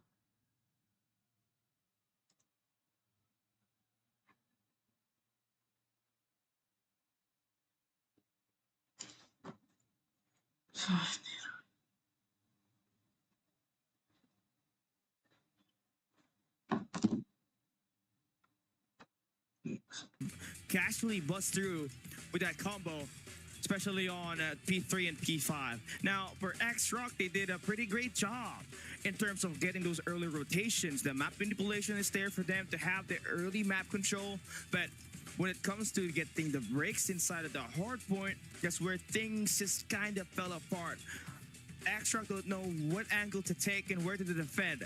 And if you just try to utilize all angles for your point of view, you're guaranteed to lose everything. And they could not just really set a waypoint and where do they want to attack, and that left so much wide open assaults for Q9 to break inside of the hard point. And that is just super insane to come off through for one of these squads. Definitely could have been the other way around, but the last 2 hills was dividend for Q9. There's a reason why they picked that map. They wanted to exploit that P5. Here it is. It was Mouchy and Q9 that got it back, and there we have it. All good and done. All good and done, and now we move over to Search and Destroy, where everything can get even more intense. If you feel like Hardpoint was a pretty one hell of a mess, Gally. Search and Destroy could be the same way as well. I mean, we can throw off the statistics here away. I mean, we might be able to elaborate in regards to like what possible maps, but I feel like this one right here could be a stretch as well in how far the Search and Destroy can go. But I mean, you know, if you want to talk about the map here, Gally, I mean, hands down to you, and you can take it away, perhaps. I mean, I'm pretty lost on what are the possible maps that can get projected here by either squads. But if you're on the side of Xrock, let's say, what map do you want to force up against Q9? I mean, honestly, we're going to have to talk about that right after this team results that we are able to show you guys, right? 250 to 229 was our scoreline. It was pretty close. P5 to P1 chain was important for Q9. Curly drop a 51 bomb. The Prince able to hold it down. 1.55 KD for him. To follow that one up, it was the Emperor Uling with 45 eliminations, and that was enough for them to win up against X-Rock, who had so much deliverance from Nono, who had 48 on this one, and in fact had the highest KD. But it just couldn't really transition because Curly was just prepared to get all of this action done. He wants the business. He's standing on it, in fact, with 51 bomb and just his second MVP with a 1.46 KD rating. And back to what you were saying, right? Now that we're set up for that post-game breakdown, we take a look at our Search and Destroy up next. The first map was picked by Q9, so map 2 is going to be for X-Rock. And honestly, the best way for them to win has to be firing range, but there could be a high chance for us to be dropping to an express map. All right, we'll come and get it. I mean, Express Search and Destroy could turn out to be a pretty aggressive run here. And come again, you know, why? If you guys are wondering why is CDM, why are we always dwelling on Search and Destroy for the side of the CDM region? In a series for CDM, on the normal series, they got 3 Search and Destroys. To start things off on Search and Destroy, they meet Search and Destroy in the middle as well, and on game number 5. So there's going to be a lot of things that we personally can pick up, even as casters, Gally, and for the rest of the players that will be inside of the venue. We are talking about probably one of the best, out of the best series that we're bound to get here in regards to Search and Destroy. As you take a look at the venue, Gally, we got supporters here and there. I mean, how I wish I was in the venue as well, because my days, the whole aura and environment there, Gally, is just pretty hyped up, honestly. Yeah. And to experience something like this where the graphics, the production is just a whole nother level, you know, it's mind-blowing. It looks like a concert by Fujikaze when he was singing Matsuri or something somewhere around the world. It does kind of look like that, and you have to really provide so much, you know, salute for Tencent and everybody that's at the back end of all this and providing us such high-level production and seeing so many stories done, having those player interviews, you really get to, you know, communicate and also get in touch with the players themselves. And now we're looking into our map number 2 with Q9 taking that map number 1, 250 to 229. They look pretty awesome with it. But X-Rock, you already know, are looking into getting themselves their own map win. It does look like they want to bring out firing range, but we gotta expect the unexpected here. We'll see about it. I mean, for now, this guy's chilling. Thinking about what are the possible things to do. I mean, he's like dwelled into the possible outcome of this game. Everyone has their game faces on, and I just can't wait to see when's the game gonna start anyways. As we are about to transition into Search and Destroy, maybe Express, maybe firing range, we don't exactly know. It's just one thing that we all can anticipate that it's all going to be a pretty much heated matchup is now we are transitioning here, Cali. Let's give it up now. Q9 is going to be leading the series here with 1 point, and we are moving over to firing range, Cali. You are absolutely right. They want this. Sunuo was amazing with it. Pretty consistent. He just had Ma on the back lines, just trying to sort things out. It is going to be a best matchup for us to have. You know, a classic. Firing range has had its fair share of moments in Call of Duty history. And for Call of Duty Mobile entirely last year at the World Champs, X-Rock and Q9 are good to go. We start with Q9 on the attack side. All about Sun into the first blood, up against Sunuo and Ma. Battle of the snipers here. It could be Sun Could be Ma. Could be Sinua perhaps, or it could be Uling. We don't exactly know. It's a dual sniper setup for both ends, and Ma will be able to get the first kill aggressively out in the middle, in the open. That is crazy, and he's not stopping at all. He still wants to get some more. This is not the default for X-Truck. It's usually just a 1-3-1 split. But, you know, they have so much rep up against Q9, so they know what kind of tendencies that they're going to have to deal with. And you can see X-Truck Mod is going to hear all those informations, and now it's going to be relayed. D-Chen finds the kill onto Chuan-M. It's a 4v3 situation. Bomb gets across on the A side. Well, X-Truck still has that mid-map control. Beautiful shot from Ma. Connects with another one. 2 in a row here for him. Uling, Sun, going to be located on that A bomb side.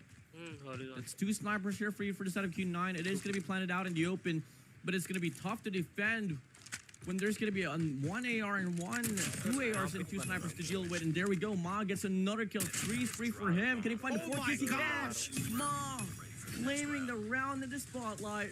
And X-Rock, they take the lead for the first round.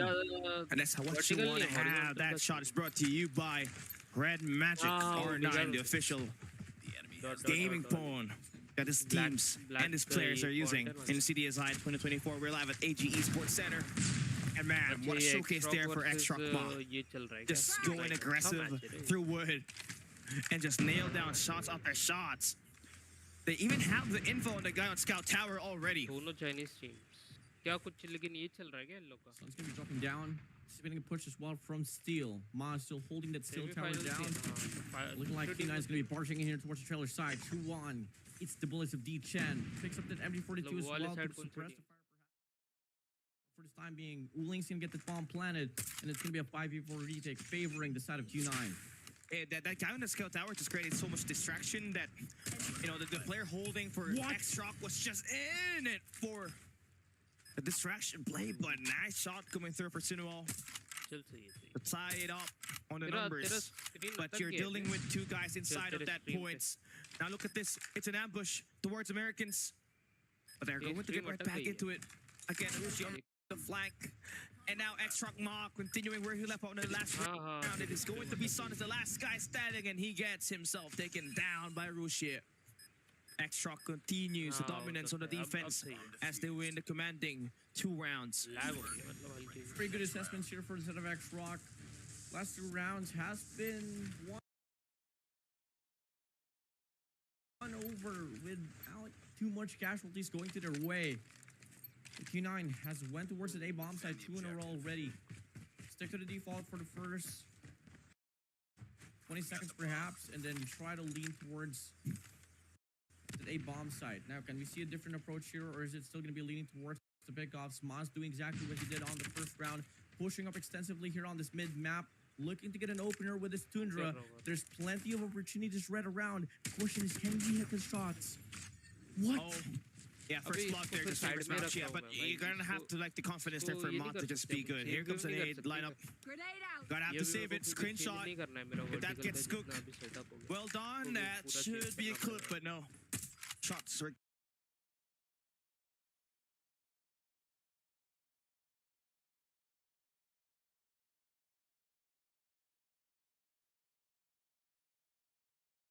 to take down Cinnamon, but you have created the difference. You have the space, you have the smoke to plant that bomb.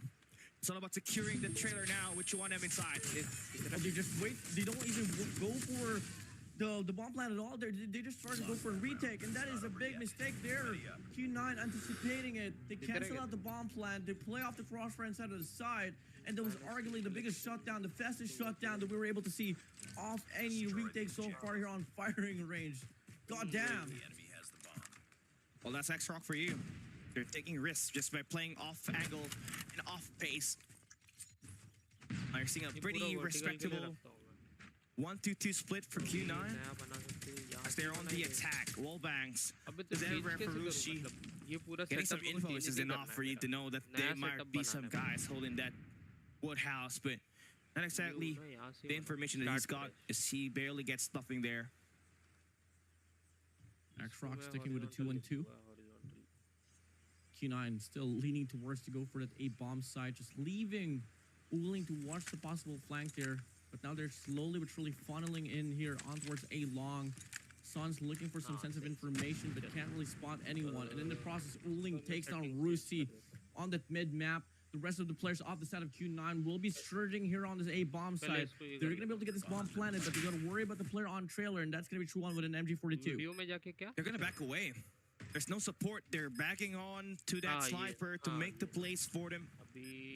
And Extra's not going to be expecting this, but they do win the mid-map presence as they take down D-Chen.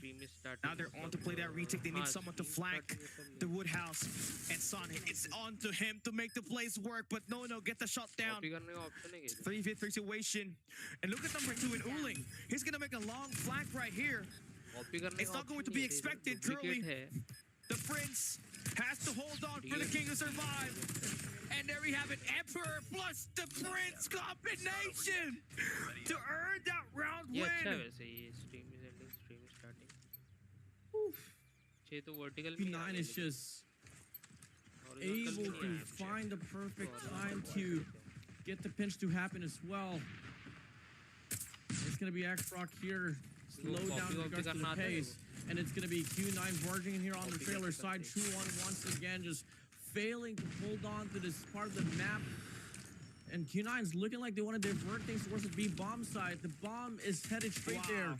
And they're just leaving player 5 to put a lot of pressure on trailer. Looking like X-Rock is pretty confused on the play here for Q9. They're waiting for that bomb plant to happen, but little did they know that the bomb plant is at the B side. Insane strat right there. And micro details like that just truly messes up the minds of X-Rock. Trades come out strong for Q9 as they have one man advantage. Uling. They go for the flank, but Ma gets the read. And now they cancel out. But looking like they want to allocate another player, D-Chen, to wrap around the balls with this players of Q9. Moving quick. D-Chen, make the play. Ma takes down Mauchi. Denial for the defusal comes true. Ma gets the kill. D-Chen, the bomb is now planted for him. Great anticipation for No and X-Rock. They take back the round to take the lead away from Q9. It was a 3v4 that they were able to win right there. And it started just by having every member just to head into that mid-map, going towards that B side, enter Cubby. Then once you spot down Mauchi, it's basically a great win for you. D-Chen had the long route, so he could not really trade it as fast as possible. So that's going to be a win for X-Rock. And Sunuo takes down Son on the opening pick. Another first blood through, and No denies Mauchi off the push on the B side. That leaves Q9 with 3 players left on the first 20 seconds. X-Rock's mad. I'll take this one away. 2-1 still going to be committing towards trailer. Hopefully this time around he can put more impact. Shot's going to fly through here for Uling on his A bomb site. Information should be granted here for X-Rock. It's another A hit here. Looks like Ma can just find timing up against Curly as well, but he misses shot. That is something that you don't want to happen in this level of competition. Information is granted. Uling gets to go out towards Shuan. Rusi finds a shot down as well towards Uling. Trades after trades we go, but doubling it down is going to be your boy Rusi. Curly all alone, 1v4. Rusi finds the trees free. It's going to be X-Rock here back to the double round lead. Yeah, FTW. First spots, that's the name of the game. Ma and Sunuo have been absolute with it right now, combining for 14 eliminations. To compare that sniper kills to Son and Uling, who's got 6, it's more than doubled, man. Gotta do something with that first blood. If you're Son, you only have 1 kill. Being one of the top performing snipers in the world, you need to find something. But it's not enough. Sunuo again with the first blood, taking down Uling. Here comes the nade. Lineup, same spot. Same result? Question mark? Yep, it does. Holding down steadily still. 2 into split still here for set of X-Rock. Shots after shot. Connecting and Ma through the wall. Gets the flick onto Curly.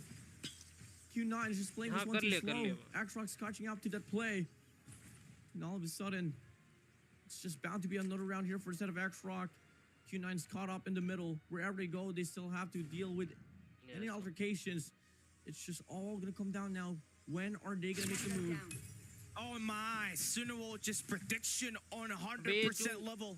हाँ हाँ In fact, it might be even नहीं, better cut if नहीं he रहा। does get the killer on the guy on the sandbags. ये पीछे का Very colour aggressive black spot for Son to be in. He's waiting for that guy to pop on that window. चल और But no मैं stream करके information. देखता हूँ आज Oh क्या my पता days, मेरे को डाउट आ रहा है It ये was a लोग बोले pixel of the head, and he still hits the shot.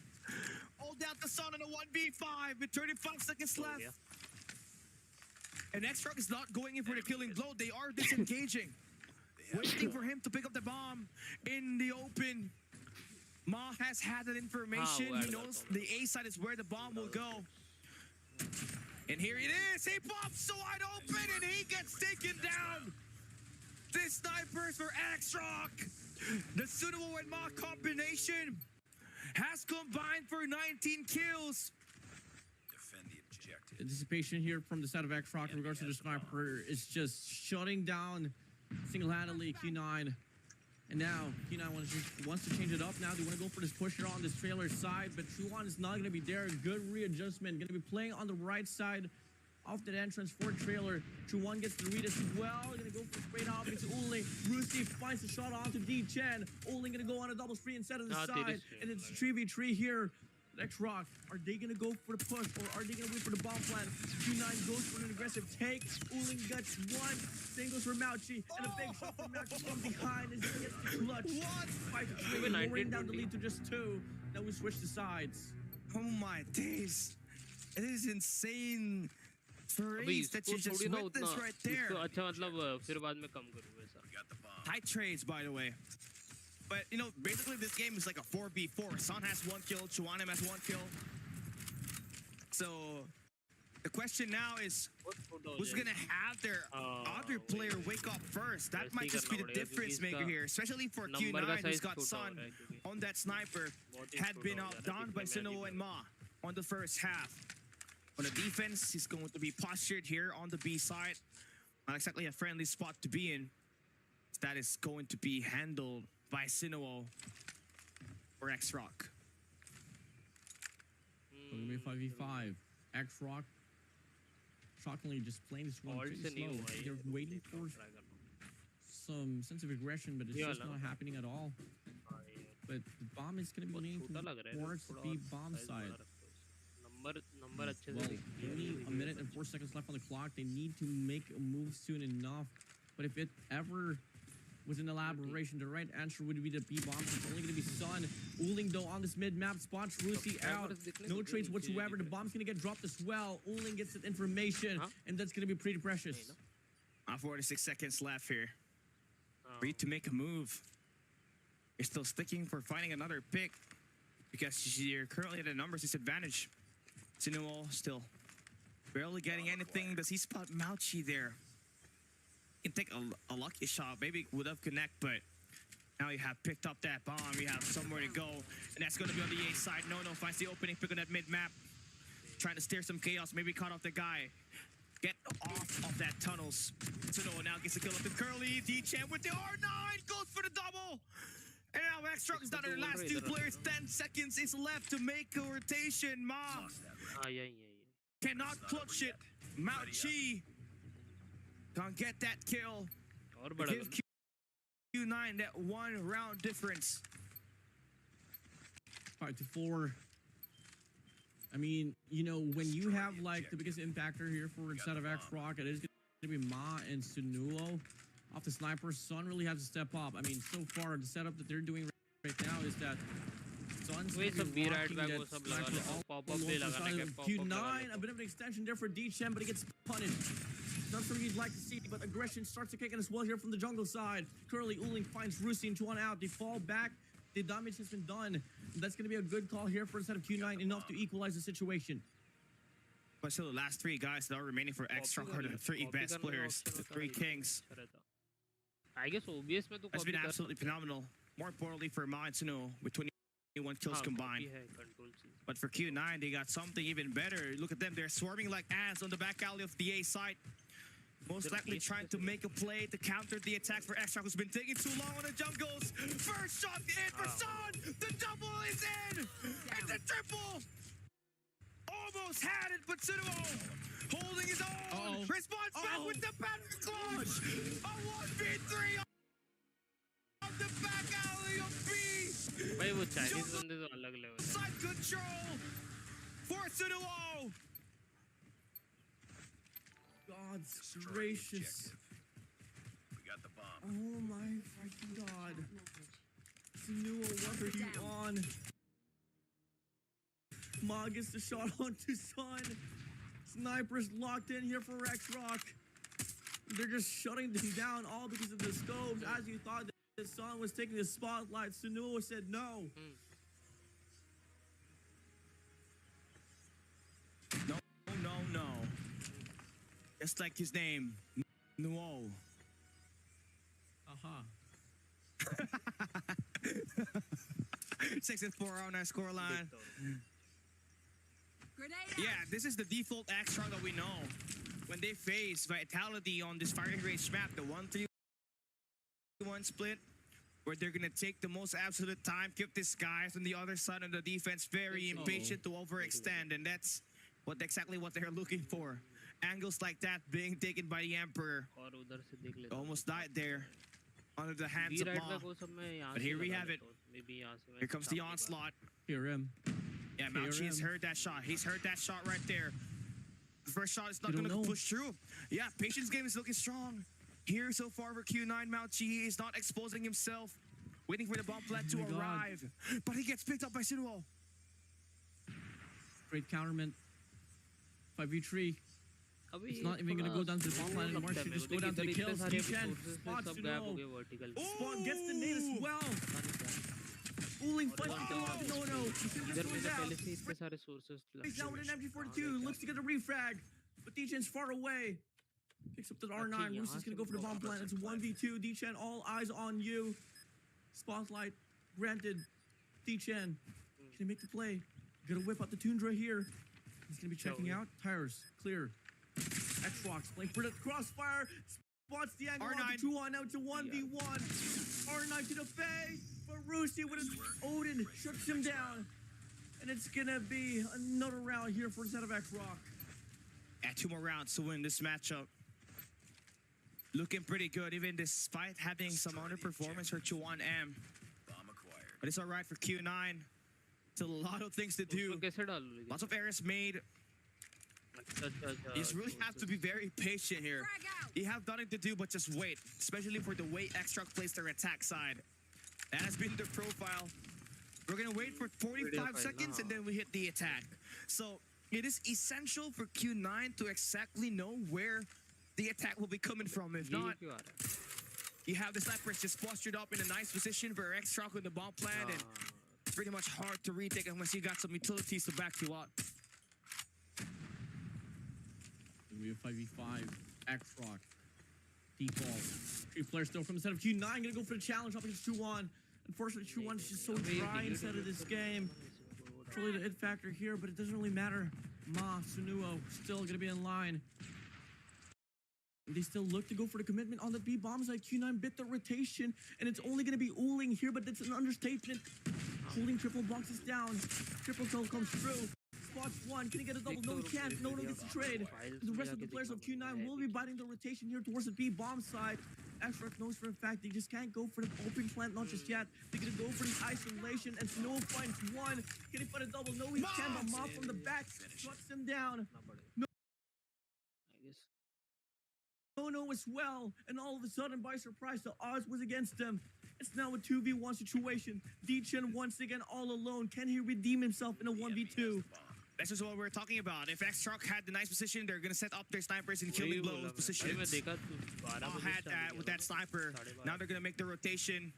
D-Chen again trying to spam it down with the MG42. He escapes alive and well.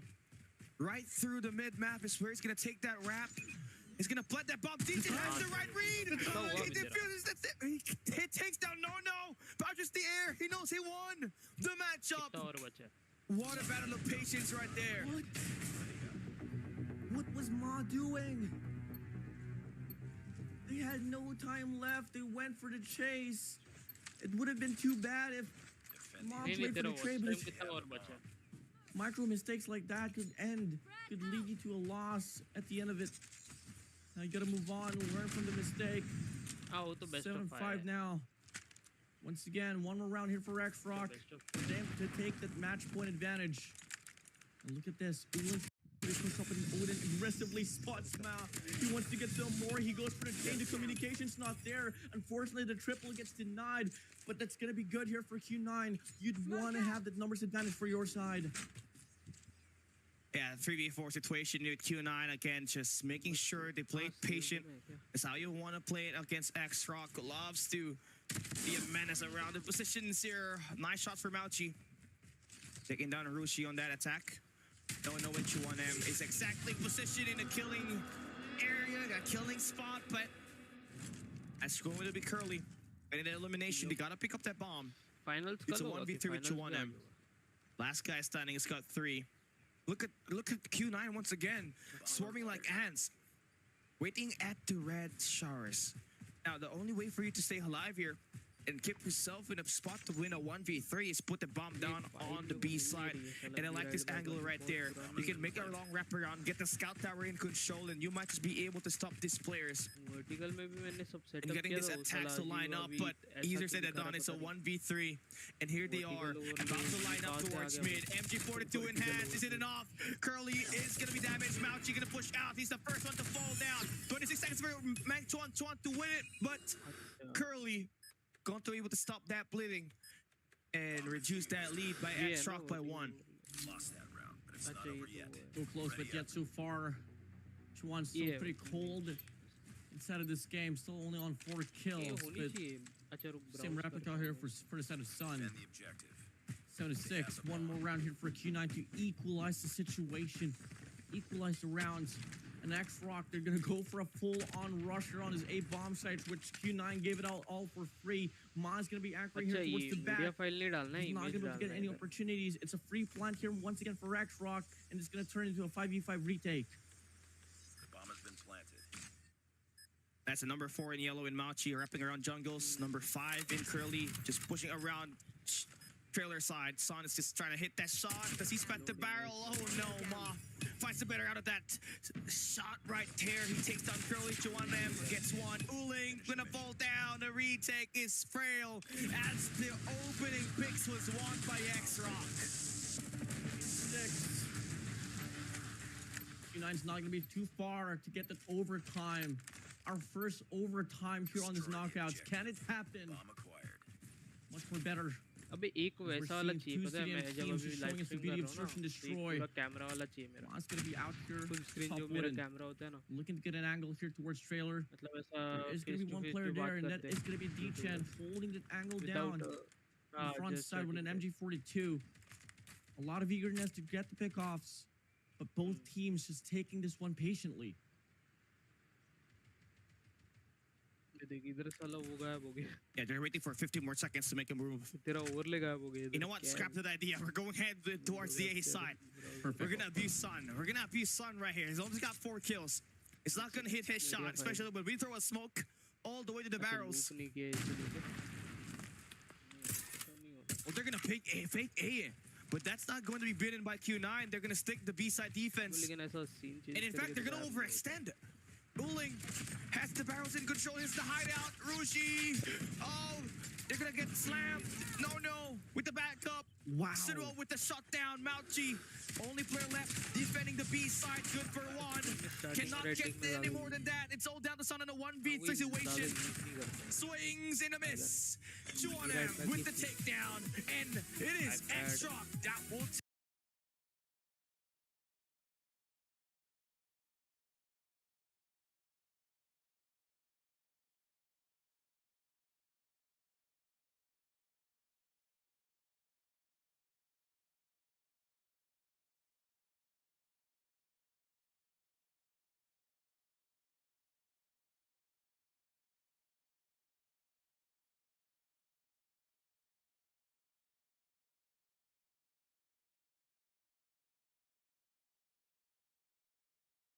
Q9, especially the overextension on the D bomb side, really bit them down, Cali. Yeah, I mean, they doubled down on it. They knew that there was a fake A, then X-Rock's gonna go towards B. But they were just kind of too late on it. They could have done that earlier where there was no guy actually looking into that A side. looking into the B side, but Output yeah, audio they भी jumped यही the होगा ना? Emperor as well as the Prince, and yeah, the bandits. They won the search and destroy round, and that's what you expect when it comes to playing firing range. X-Rock is a master in terms of being the patience guy right here. You can see it on the attack side. They are waiting at least 30 to 45 seconds before trying to decide where do they क्या want to हुआ take that hit. And what's more impressive here is that they won with their snipers. Sino and Ma were always getting those first slots that allowed Q9 to just play off passive and not extend someone. And you can see that when they were switching sides. Q9 on the defense, they were not overextending because they kept on getting first blooded, so they could not lose any more lives, because if they do, it's basically a 5v3. So less lanes to cover and more disadvantage for them to take this win. Oh yeah, truly, man. I mean, it was a pretty good run there for the set of X-Rock overall. And you gotta hands down, like, give it up now for the set of Mines to Nuo. They were able to take the multiple impacts per round, Sir Cali. I mean, you take a look at Sinuo, was able to get those pickoffs, especially on the defender's side, and it played such a tall order there for the set of Q9. Whether is it going to be worth it to play on the A side? Because clearly, that readjustment for Sinuo to play around the A bomb side kind of slowed down the offensive power there for Q9. We barely got to see them play around the B bomb side, and the rest just got slowed down there for Q9. हाँ करो ना add आपने पहले नहीं की होगी तो करना And at the storyline, it was that Son could not really get himself activated. We saw it. Right, there was a 2-piece that he did on the jungle side. But apart from that, that was everything. They even got clutched on by Sinuo on that one. It truly messes up that advantage for him. So now that that's sorted out, right, it is just X-Rock seeming like they are the better firing range team when it comes to playing in this matchup right here. But what's up ahead is going to be the swing game where it's going to be controlled. But let's take a look at have it here out on their comms. 反而8个位，我不知道是欧顶还是丧，一刀又把局回来看了，就那个沙袋那个8个位是那个栏杆上吗？欧顶，全部板了，全部板了，帮我掐，可能还有。必到很要紧，谁摆一窗口，谁摆一窗口，必到顶两个，还有一个，必到还有一个。 逼到回去了，快的回，很快的回，小心板一点，小心板一点。不用管板一的呀，我没管板一，我就要打逼刀了，逼刀顶了3个。UPI ID दे दो ना अपनी।我不知道，3个，我打了一个，过来打逼，Yeah, pretty good there. Pretty aggressive with their comms.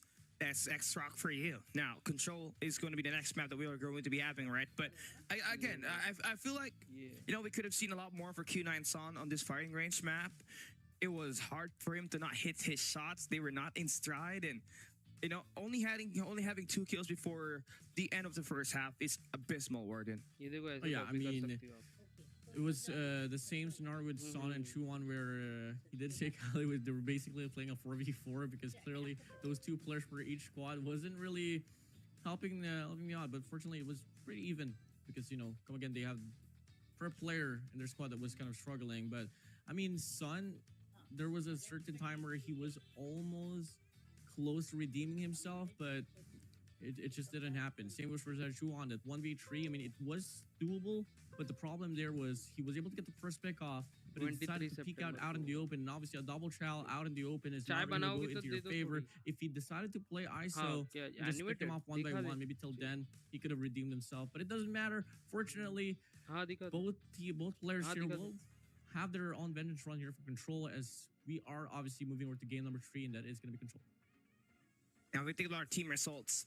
X-Rock win it by 3 rounds, 9-6 on our scoreline, with a lot more better performance from them in terms of kills. Usually in a game close like this, you would think that it's going to be at least 0.88 KD higher for Q9, but no, it was completely outmatched. X-Rock just was the better team here, but you're going to have to say it, right? You're going to have to state out the obvious, but how they won this. It's the snipers always able to pick out Son. And look at him with 6 kills, 12 deaths. First blood Reaper on the search and destroy firing range, and not to deliver another MVP performance. Well, it's his first MVP, but the last time he played against Team Vitality, he scored 13 kills, which was promising for him. And in fact, he did it better here this time up against their rivals in CDM and Q9. Well, that's अच्छा, Will हाँ, for ये you, तेरा man. T20 Always a तो promising animated player. Yes, for sure, he's not gonna be able to get like a lot of those MVPs all throughout like the series here for the knockouts, but something about him, he does his job respectively well. PayPal Really इधर be मत pretty रख तू consistent, पता है especially on PayPal Search सिर्फ and Destroy. इसमें रख command में Now, रख इधर Cali, पेपल बहुत अजीब talked लग about रहा the है इतना projections बड़ा for link Search and Destroy लोग earlier. देख के You were क्या ही करें completely correct in firing copy अगर range. उन लोगों को करना ही है What तो do उन you लोग think को the control run is gonna look exclamation like? Paper डाल I mean, control. It's going to be, it's going to be confusing अबे for us to refresh मार ले dictate एक because bar honestly, if you're looking वो मेरे into साथ भी हुआ the था way मैंने that refresh these किया हो teams गया have been सही हो playing in CDM, they've played most of their control maps on Crossroads Strike, which is not even part of the World Championship pool. And the only thing that is most wrapped on outside of the Crossroads Strike is that raid map. So that is going to be something that Q9 does not want to play around, knowing that Sun has not been hitting his shots. And on the flip side, Ma has been a devil himself with that sniper. So looking into खोल दे this, night it does खोल के kind of दिखा look दे like मेरे को मैं Seaside करता would हूँ be फिर the से better oriented map for them. If we were taking a look at that map number 1 performance, their close range ये gunfights look a scene little bit यार ये better, सीन का नाम मेरे को confirming चेंज that करना है लेकिन when अभी they were सीन playing का up नाम against चेंज नहीं X होगा Rock. So एक बार it's just scene going to रख be दिया a matter of आईपैड रखने का what इसका the चल coaches will ठीक है pick now ठीक as है we सीन enter है this control map.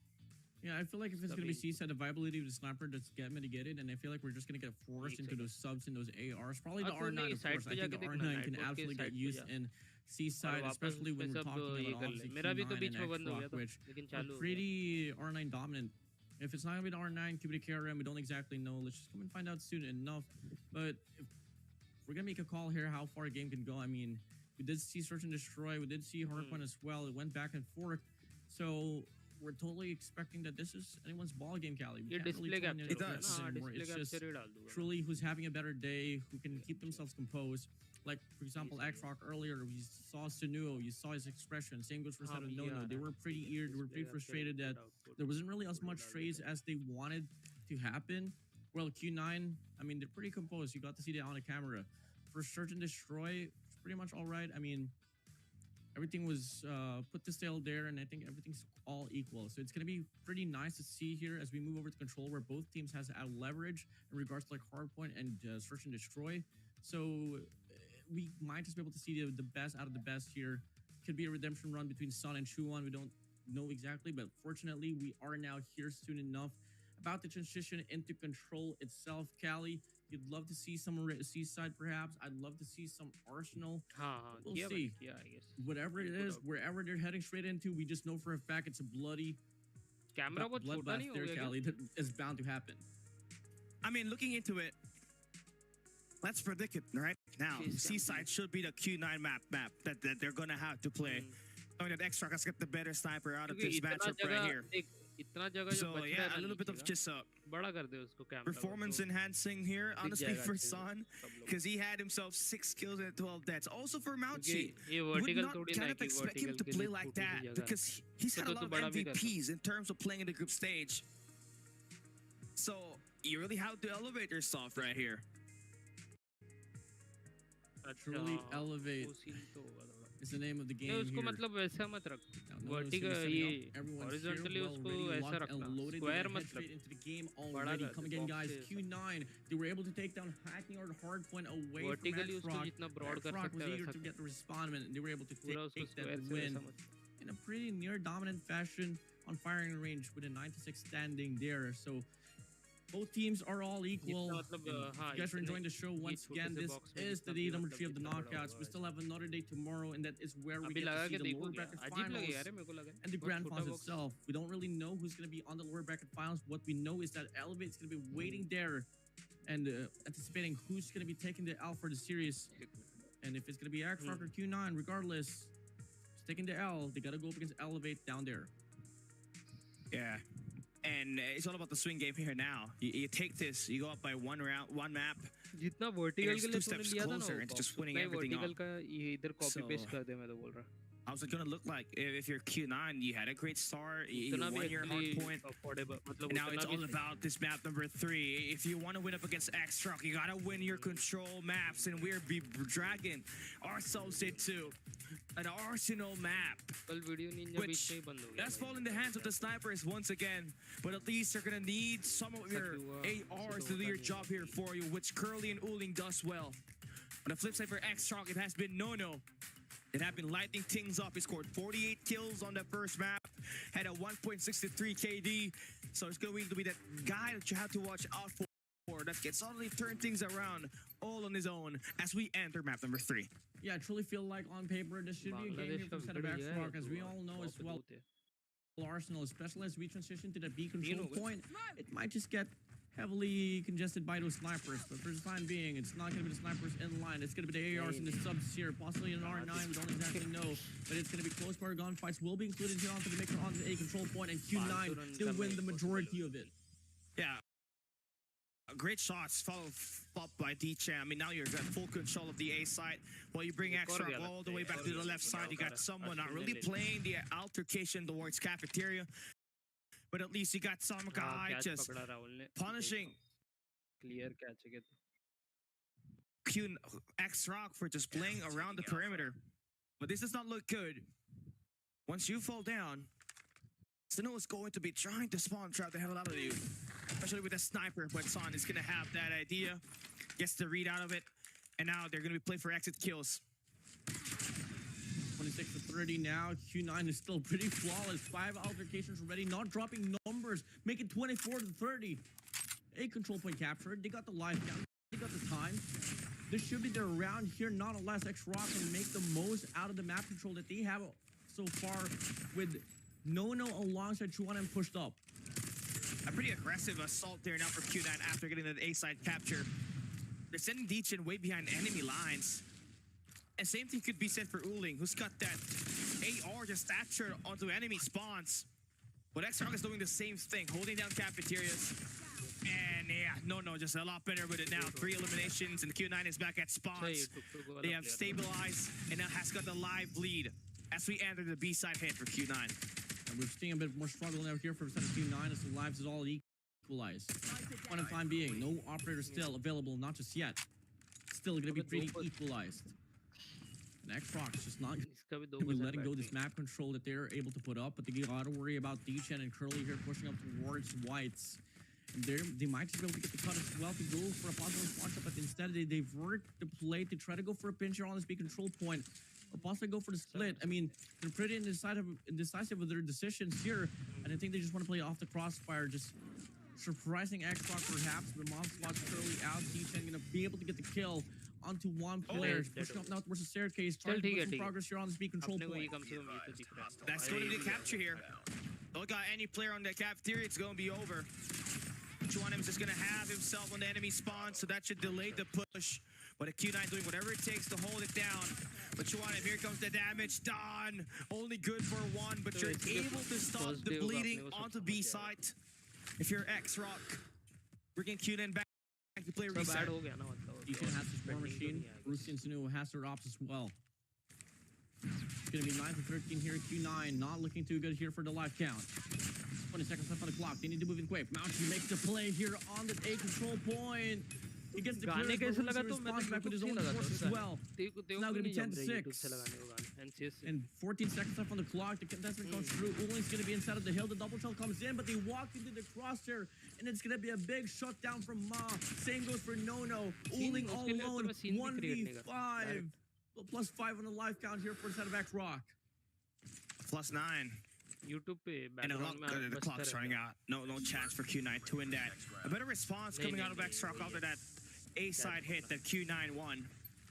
I mean, it was just kind of overextension that was not absolutely properly executed there by Q9 because they're kind of holding only 2 lanes. Xrock was using a 3rd lane to get Sinnoh into the enemy spawn. Same thing for Chuanem. Those 2 kills that he had was able to deny the push for Q9 on the B side. Now we switch it back to the defensive side, and Xrock gonna have themselves a bit of a war machine play for Rushi. D-Chen going to be able to clear it out for the moment as 3 players get set back for both sides after the spawns. 3 operators here available for the set of Xrock. Gonna be funneling through here towards the direction of that A control point, which where Uling alongside D-Chen is at. And now they quickly reinforce this one. Xrock diverts their play on the B control point, which is gonna be out wide in the open. They can absolutely go and get some progress here. And in the process, they want to go for a pinch on an A control point, but it's not going to be the brightest of looks. They just have to stack B here if they want to put some progress instead of the objective. And No still playing with 6 kills now. Mauchi's doing the same thing that Xrock was doing on the defensive side. Suno trying to search for Mauchi. He's gonna succeed in getting that elimination as Mauchi goes for a triple. Has an equalizer in his hands, but Suno finally able to deal him along with Chuan-M. Now 4v3 on this top side of the map, and it's still going to be Sun. And Curly just getting the shot down. And look at this count on the time. Only 15 seconds for Xrock to make a move. In fact, this might just be an even better defensive performance for Q9 as they hold down Xrock on the spawns. It all depends on number 4 in Mauchi, who does lose the fight. So now Xrock is able to hold it down. Stop that clock from winding down and get some capture on the A side. They have the equalizer as well if Q9 decides to make the push. No, they can just whip this one out. But the Predator flies in. Information's relayed. They know for a fact there's going to be one more player on the B control point. One as well, just outside of A. Player 4 is going to try to wrap around here. The time is extended though. And the life count is not too far apart. This is still very doable down here for Xrock. It does, but if you fall down, Mauchi's got an equalizer. He does not look friendly around the enemy spawns. Here we go. It's part of the aim training. This is what you're built to do. Go in for the spawn trap. Response currently not there yet for Xrock. Now they're turning their heads. Look at Q9 now able to have at least some map control. Mauchi is keeping them busy. Only got 35 seconds to make him move around the B lane, and you have number 2 in Uling now having the bench in his control. Great power position to hold back down Xrock. And look at them, they're just thinking that they should attack that mid-map, but it is going to be some gunfights that will be won by Q9 all throughout the map. And it's this 15 seconds left. You're running out of lives, you're running out of time. Say that I care for you, but you're out of time. You got that move, but you're so far out to Xrock. Gonna lose this one out. As Q9 responds to the super aggressive and a better approach on the defensive side. Not bad, not bad. I mean, both teams are just going to be excelling on the defense. The question is now, can Q9 break the fad, break the trend, take the spree away? Because clearly on the defensive side, they don't really have much problems. They're able to sustain and retain the sense of pushes that they got to put up. Now, next up in line, it is going to be a 4-1 split here for the set of Xrock. They're going to be going for the A hit, but little did they know it's that Q9, they're going to go for a 4-man push on this B control point. If they don't react quick enough, this might just be a fast capture. A very big brain moment for Q9. B side was just kind of a terrible spot for them. They were getting spawn traps, so they take care of something that was giving them that struggle earlier on the opening round, but they all get flushed, and now they're back at spawns in Ma. 8 बजे यार वही race access on enemy. चलता रहता ना solo सब Should they have the spawn trap? So this is going to be a nightmare, especially for a guy like him who was a marksman, playing that firing range, searching the shore earlier, along with Sunuo. Not a friendly sight to be in if you're back at spawns. Luckily, he doesn't have an annihilator around, but you can see the action is about to unfold for Sun. He's about to have a bad day. For the next few moments here, he needs to make sure that he wins the gunfight and predict where Ma is at, but he needs to find a backup just to help him. And still, we have no around the map, and he is jumping, flying, sliding through. Getting that 2 eliminations, he's got an equalizer. If he wants to be greedy with it, he will be successful in stopping Q9. But you're having too much resources on it. So if number 3 in yellow in D-Chen does get the cut down on the player playing vents, they might be able to punish you for playing the spawn trap too much. No one to fight spree, Son, and Uling falls! No, denies! But his teammate needs to play the point right now! They've whipped out the equalizer to put more damage there, but it was enough to just stall out the 4 players on Q9, but D-Chen's gonna be pushed off. He does have the War Machine. If the timing and the play is right, he might be able to get a tree spree here. He finds a double on the feed. Stain goes for a set of no off the Predator. 10 versus 10. Second segment captured. Q9 instead of the hill, and it's just D-Chen here with his War Machine, gonna be able to go on a spree once again. Tags 1 player here. Absolute double kill. Shut down. Capture ensues. Xrock nowhere to be found, and it's gonna be Q9 winning by the objective. That is amazing plays for Q9. I mean, you saw it. They were getting bullied.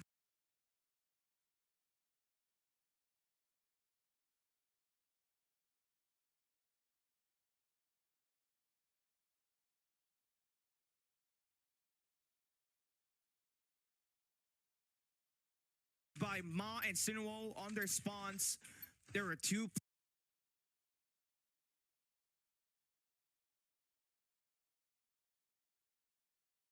for them to flush out the players holding it. It seems like they don't have to do that. Mauchi gets the triple, clears out the laboratories, and X-Rock are back at spawns. And this is a spawn trap that might just be the menace here with Sun holding down the secret. Mauchi on the robotic side. Number 2 and Uling gonna have that mid-map presence. X-Rock left nothing to do but to make the push coming through the artilleries. A nice counter to evade the attacks. But you only have one angle at this. Just gotta convert every shot that counts here. But Curly able to get the spray down. X-Rock about to get benched here by Curly. And they're gonna be able to get the attack working. 13 seconds left for X-Rock to push at the B side. But Curly with the claw. The Prince able to stop the first wave. Last wave coming through. They're so far behind. And Q9 gonna win with another time expiration. They are cooking. X-Rock with the defense. 3 for 1 now. And as they go straight towards this round, both teams has 2 operators. X-Rock, Gatsuno, and Rusi, D-Chen, and Mauchi for set of Q9. It's going to be X-Rock once again back here on the defense.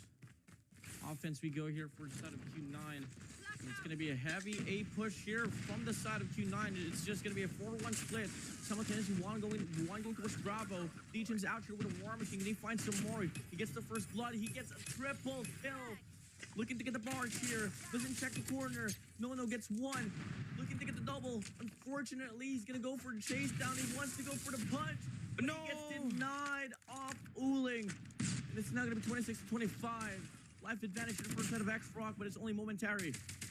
Q9 still trying to advance through. Yeah, this guy's venting. Definitely a Moss here. Somebody gonna have to hit the emergency button right there to get him out of the way. Mauchi gonna bring out the equalizer, stunned, but not killed. Q9 trying to make the push on the B side, successful with Mauchi extending out with the equalizer, so a little bit of a spawn trap moment for him. Waiting for this moment for these players to drop down and get punished. 27 kills for Mauchi here. He has looked pretty good after underperforming at a search and destroy, but their team gonna get flushed out as X-Rock finds all 4 members to go down. They're playing reset with number 3 and D-Chen playing the A side. 19-17. Progression on that B control point, slowly getting cleaned up. Q9 just heading straight, barging on at A control point. They got everything locked down. X-Rock's trying to go for the pinch, but Uling just goes on the burner, and he's grading the players of X-Rock. Should be securing off the capture already on his A control point. X-Rock should just try to stack towards B instead. Okay, great shots to open up the B side here. Uling with the operator finds one.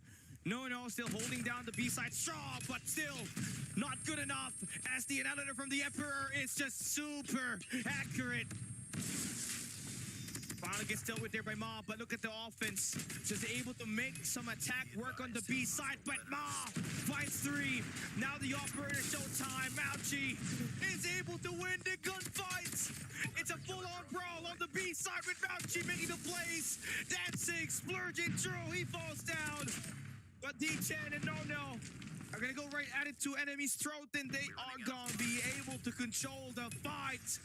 Not unless Sun shows up, the Sun God. Going to be able to push off with that Spyro in his hands. An opportunity for Q9 to make the round win favor their side and go up 2-1. It's upon their hands. Sunuo is the last guy standing. They're going to take him out, and Q9 takes map number 3. Respawn, really forte here for set of Q9.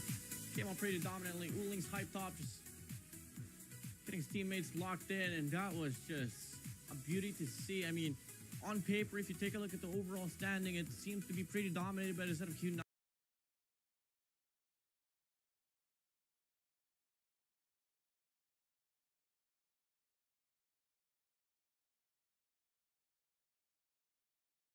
just able to assess the situation where they know exactly what they have to like project, and they find the execution. After all, Q9 is one of the strongest teams in regards to gunfights, and it's just all going to come down to the proper calls inside of the game. And guess what? So far, they've been finding the answers for respawns. The spawn trap tactic for X-Rock was definitely too saturated there. I mean, they could not really balance it out. If you're playing for a spawn trap every time, you're just hard set on not playing the objective, which was the opening that X-Rock needed to get themselves to win right here.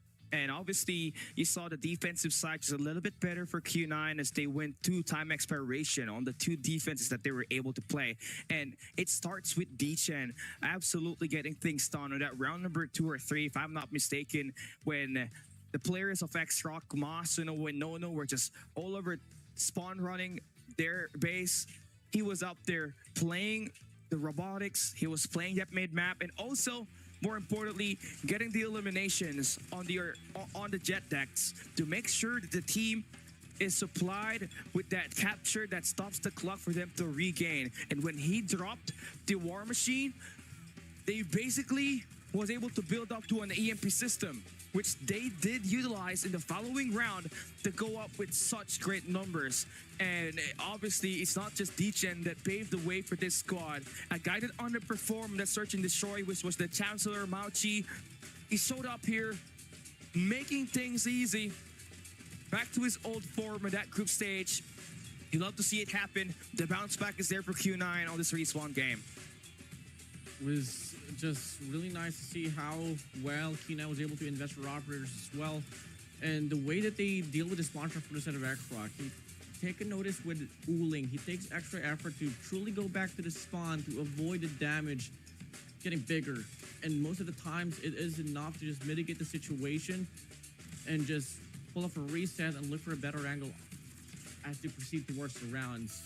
And, I mean, you can totally feel the frustration there for the set of X-Rock, but let's take a listen in as well here for Q9. 口都没有，口都没有，我不走天了，我来不及了，来不及了，大家听点还有听点。不行，我们那波太默契了，没关系，兄弟们，没关系。OK， 有大吗？有大吗？2炮，2炮。我们一会儿加油。听我说，我们一会儿进攻方还是要把加电费清掉的，一定要清加的，不要去叫老家，收益不好，他们就归我们东西了。OK， 对，听我说，有大招吗？有大招吗？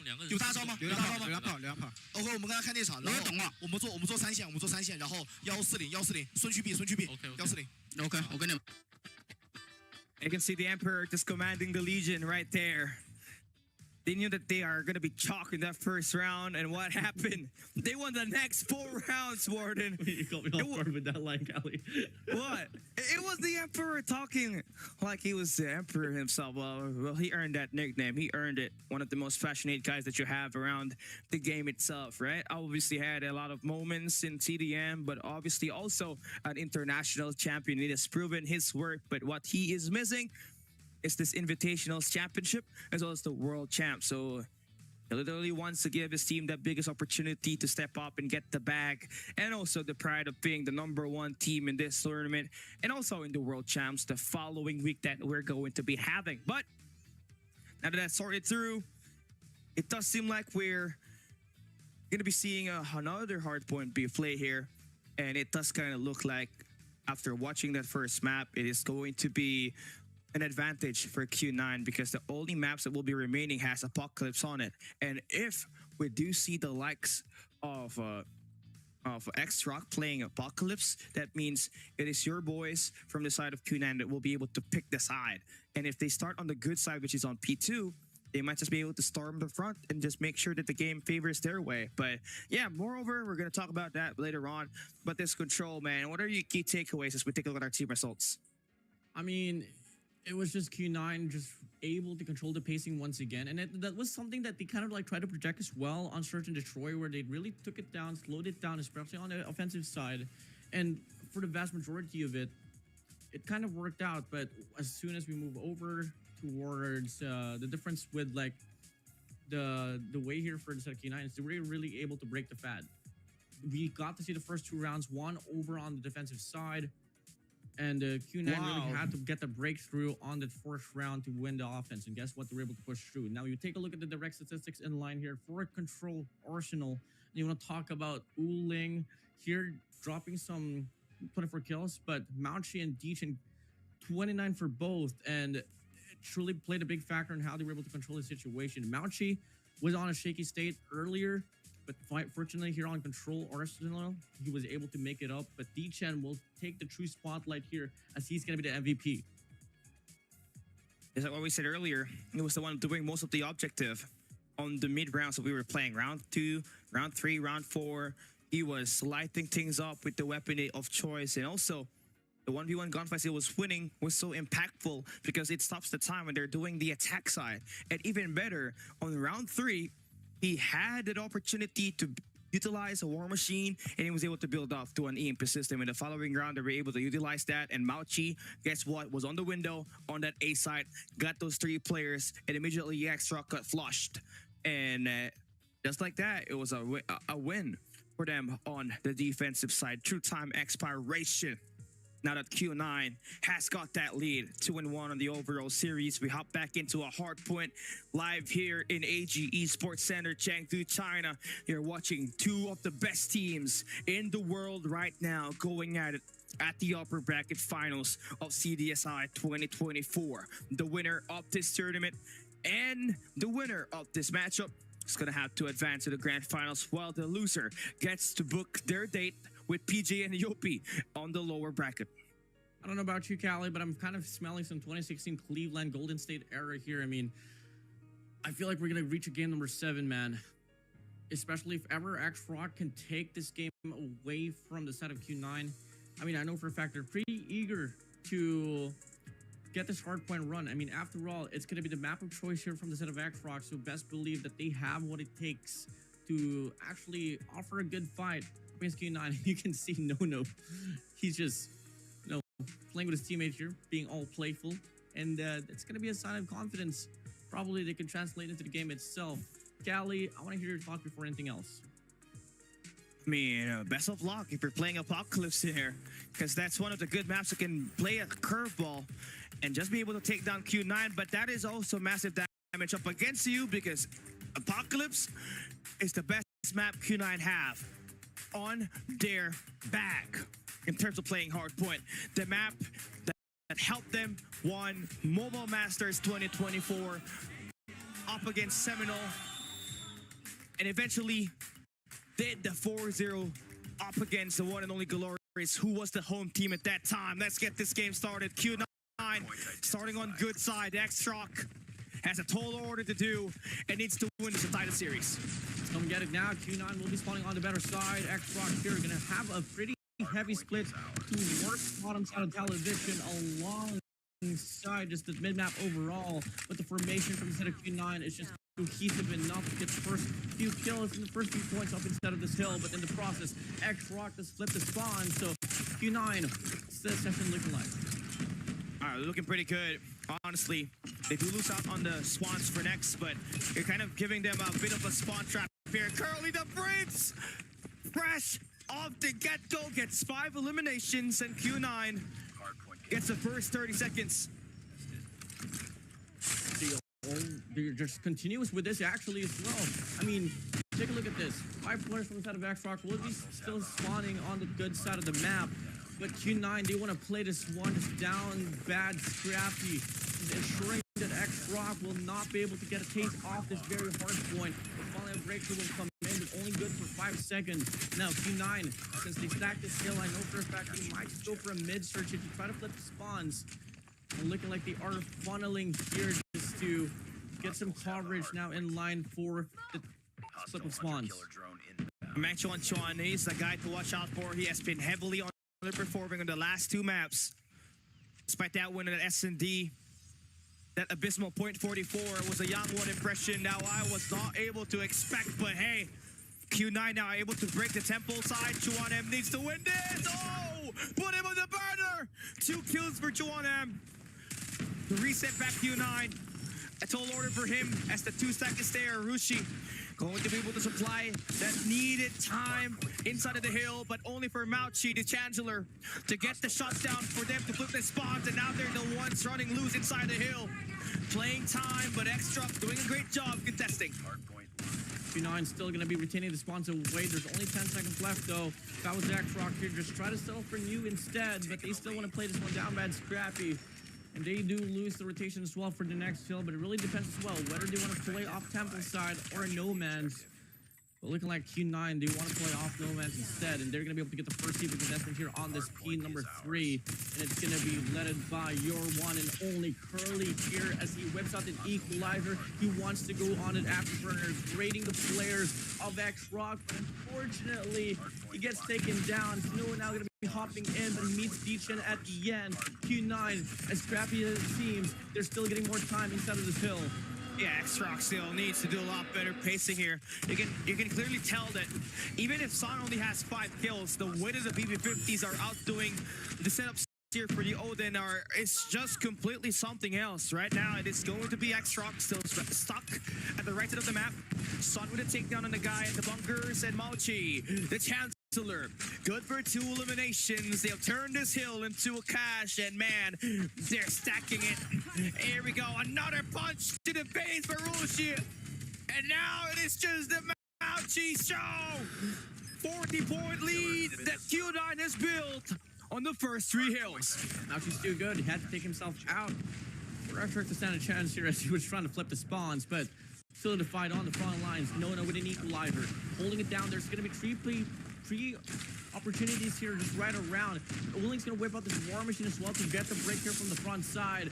Equalizer gets denied. The Purifier starts to kick in, but Son going to go on a Robin Hood run, stealing the lives and the points away from the side of Q9, but is it going to be enough is the question. 100-point mark reached by Q9. Xrock put the stale, but they quickly bounce back instead of the hill. The flow of rotation is just favoring Xrock here because of the spawn. Oh man, Curly, another 2 Ps. I mean, how many more can this guy do? He's got 19 kills, the eyes on the lobby. Doing wonders for Q9, but for Xrock, you gotta have to step up as a squad. You have the best spawn possible. But here comes the pitch play coming through for number 3 in Deechin with the SMG in his hands. He's gonna be able to light them up, give them the reset, and now we got Q9 back at the hill to contest this last 5 seconds and not give any extra time for Xrock as we enter the reset P1. You made a call, Cal, at Apocalypse. Q9, they love to play this very map, and so far, it's truly showing here pretty evident. Now, in the process of this P1, Q9's going to go for the exact same procedure where they're just going to stack towards this control point, while Xrock, they'll have the better spawn for P2, but gotta keep in mind, they lost almost nearly 40 points off the first rotation for P1, so Xrock, they need to double it down here. Can't afford to give up that much points here for Q9. Yeah, there we have it. Xrock now finally getting at least a bit of a change of pace, looking vitalized now that they're scoring time. But as soon as I say that, girl, double kill. Every time Xrock is inside the hill, Curly's been able to shut them down, calling the fire extinguisher. 123 to 78. Ma here will be able to go on a tree spree. Curly shuts him down. 2-1 hop inside, but only from the top side shuts him down as well. 129 to 79. Xrock, Q9 having a fight here on this P1 pretty intensely. And it's going to be at the end of it, Q9 getting the last bit of scrap time. But Xrock is pretty much solidified here on the worst next hill. Now P2 is all about spawn control. That one you let go when it was only Meng Chuan was holding the temple. Q9 is going to be trying to break this into all 3 lanes. Xrock needs to get ready, and they shut them down with the help of the Purify, with the help of the Predator missile, and the War Machine. So Q9 at least held back for a little bit, and Rushi already with the EMP system. Trophy systems are down, but he takes himself out in the long way. But they do take the first 30 seconds. Despite the fact that the spawns are given here for the set of Xrock, they're last time to press the 7 side of the hill to rock the coins. Q9 barging in, fooling the Emperor, leading the push here. Snow is going to be under control in the hard point with the Purifier, but only avails 1. Curly's turn here to take a spotlight. Sprays down. Can he find 2 on him? No, he can't. Goes for a double. And Xrock is just doubling it down here on this very hill. They win the bulk of the time. Yeah, that's how you want to try to improve. It's always about adjustments to not get fully run over by Q9, but the problem here is that your P3 has been abysmal. X-Rock needs to do something a lot better in terms of able to getting the stack inside of this map. And you start that with Chuanem holding down Hens, able to take down 2 players. Now pushing up, Rushi off the back, and now you get a full attack on all 3 fronts, and you shut down Q9. 145 to 120 here. X-Rock once again, they're retaining this one to a P2 to a P3, but they don't really have clear spawn definition here. 2 players from the side of Q9 is going to go for the cut here towards the mid map. Sun's turn to make the play, but no meets him with an equalizer. He goes and avails 2 there. Gravity Vortex is out here for the side of Mach. Can this find an impact right here? There should be a full lockdown on the front lines, and Q9, they should have Stripe and look for a better angle. Mach is going to go for this trade now. He finds a triple, taking a 5-3 overall from the flank. Curly makes the play. Chuanem is there for the trade. Claw is out. X-Rock still holding on to the hill despite the fact that the lack of spawn control. Yeah, so far, loving the plays that you're seeing for X-Rock, man. You're finally seeing Chuanem get in there. 23 kills to his name. Even better performance that he had on the first hard point at Hack the Ord. But it all goes down to this. If you're able to stop this P4, you're going to take that lead up against Q9, but you're going to have to deal with their 3 operators available. Rushi has got that War Machine in his hands, but the EMP system now activated. Mauchi with the Gravity Vortex, able to find 2 eliminations in it for the moment to stabilize Q9 inside of the point. They win the fight, and now Curly extending out, sees 1 player, Uling with the takedown, and there we have the War Machine invested. X-Rock on the left side of the map, they are getting filtered by the War Machine, who finds good value off of it, and Q9 takes the first 30 seconds. Love it a lot. He played in this situation before where they were spawning towards Temple. They were able to still stall down the bleeding here up against X-Rock. You see here with the War Machine trying to clear it up. He goes on a double spree, making a triple spree. And they go for hop inside, back inside of the hill. And looking at the formation here from the side of Q9, it's just the last people contestant that they can hope for. And they look to get the break. It's a scrappy hill, but every point matters to them, and they take it right back. Yeah, well, he loves this. Beautiful adjustments for Q9 despite not having the favorable spawns that work through the operators to break the hill there with the Gravity Vortex, as well as that attack with that War Machine from the Emperor. He gets himself 3 eliminations now, the Chancellor. Now going to be able to push up around the map. Q9 has the favorable spawns onto P2, but you got to work it way up, right? Got to have to contest this P1, make it scrappy, not give Q9, or either way, not give X-Rock a chance to maybe work their bounce back. 191 to 157. Q9 still going to be on the lead. Now on the march there for the 20-point mark. They got this hard point locked down. The top side going to get contested here by the side of player 3. No, he does go down. Q9 entering the 200-point mark. X-Rock put the stale, and the spawns get flipped away. That's something that you don't want to see if you're on the side of X-Rock.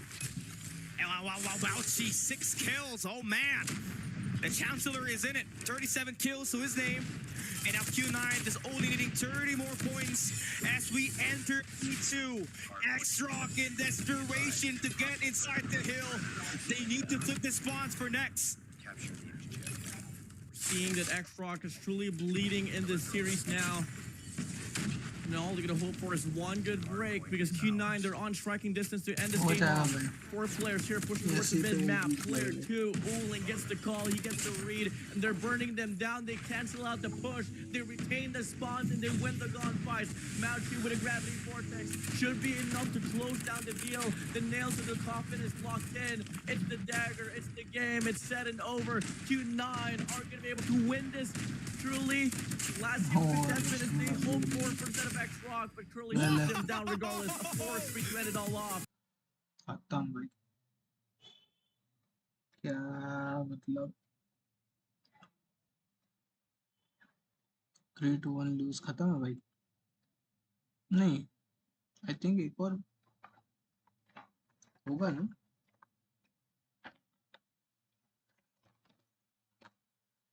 एक और होगा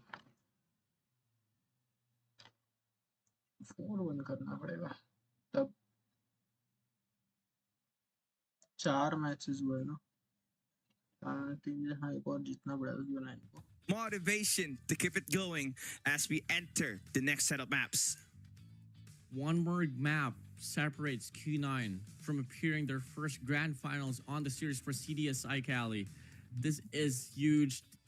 This is something that they just want to end it all off with. But come again, it's going to be tough. Come again, per game comes in differently. We all know X-Rock are not going to back down easily, not just yet. We can still see a full stretch here off game number 7, especially if X-Rock is trying to win the series off against Q9. The SND is still going to be a map that will be picked by the side of X-Rock. Express seems to be a good map to play around, but that is Sun's playground right there. So you're stuck on an island, Warden. If you're X-Rock, your best chance of winning this and forcing a Game 7 was here on this hardpoint APOC. Oh no, never mind. APOC hardpoint was a pick by X-Rock. They picked their poison. So now on the next map, it is Q9 that will pick the map. Wow. There's a high chance now, Warden. Sealing it down, Cali. Game number 7. Just not looking to be possible upbringing here for the set of X-Rock. But hey, still, I know for a fact they're pretty much prepared on what kind of projection they got to put up in the midst of it. But let's take a look at the highlights for now here on Hardpoint Apocalypse. I mean, for the entirety of it, it was just truly Q9 taking the lead away. I mean, there was a moment in time where X-Rock was able to turn down the heat, but it wasn't really enough to get the lead dominantly as much as Q9 was doing it. And something about like the way that Q9 was playing this one out, Cali, I mean, you gotta take a look at off that P1. They know for a fact that they have to get a lot of points right from the get-go. And what they did was stack towards that hill, just neglect that rotation towards P2. And guess what? It changed. It went for the chain, Cali. What's up? Nothing. I was messing around with the chat, but it's nothing out of the ordinary. But I was listening to what you were saying, and I get that, right? Especially for X-Rock. And obviously now they're back against the wall. SND is going to be a map that will be picked here this time. SND map pick will be done by Q9 here this time. So yeah, it's going to be a bit tougher task here for X-Rock. I mean, Cali, that wasn't what I said though. Huh? I'm kidding. Yeah, bro, I heard you. I was listening. Your abilities are crazy, man. Multitasking is crazy. You know, it's sometimes if I do lose my words, guys, it's just the fact that sometimes I see Cali in the background dancing while I'm casting. So this guy is one of a kind. I don't do that. I am not dancing off camera when I'm casting. But one thing though, Q9 is now out 3-1, Warden. So they're dancing. What do you think? I'm not dancing. No, Q9's dancing for sure. Yeah, they are dancing. They gotta feel good, and they gotta feel good because the team results favored them, 250 to 157. Interesting that the lead on the kills is not all that too much. Not too much, but truly, X-Rock played for a lot of those cuts. While Q9, they were able to get a lot of those kills. Majority of it was inside of the hard point, and that is truly a big factor here. I mean, you kind of expect this type of game to go down to like a 250 to 230 Cali, but it was 250 to 157. Take a look at the scale here for the kills.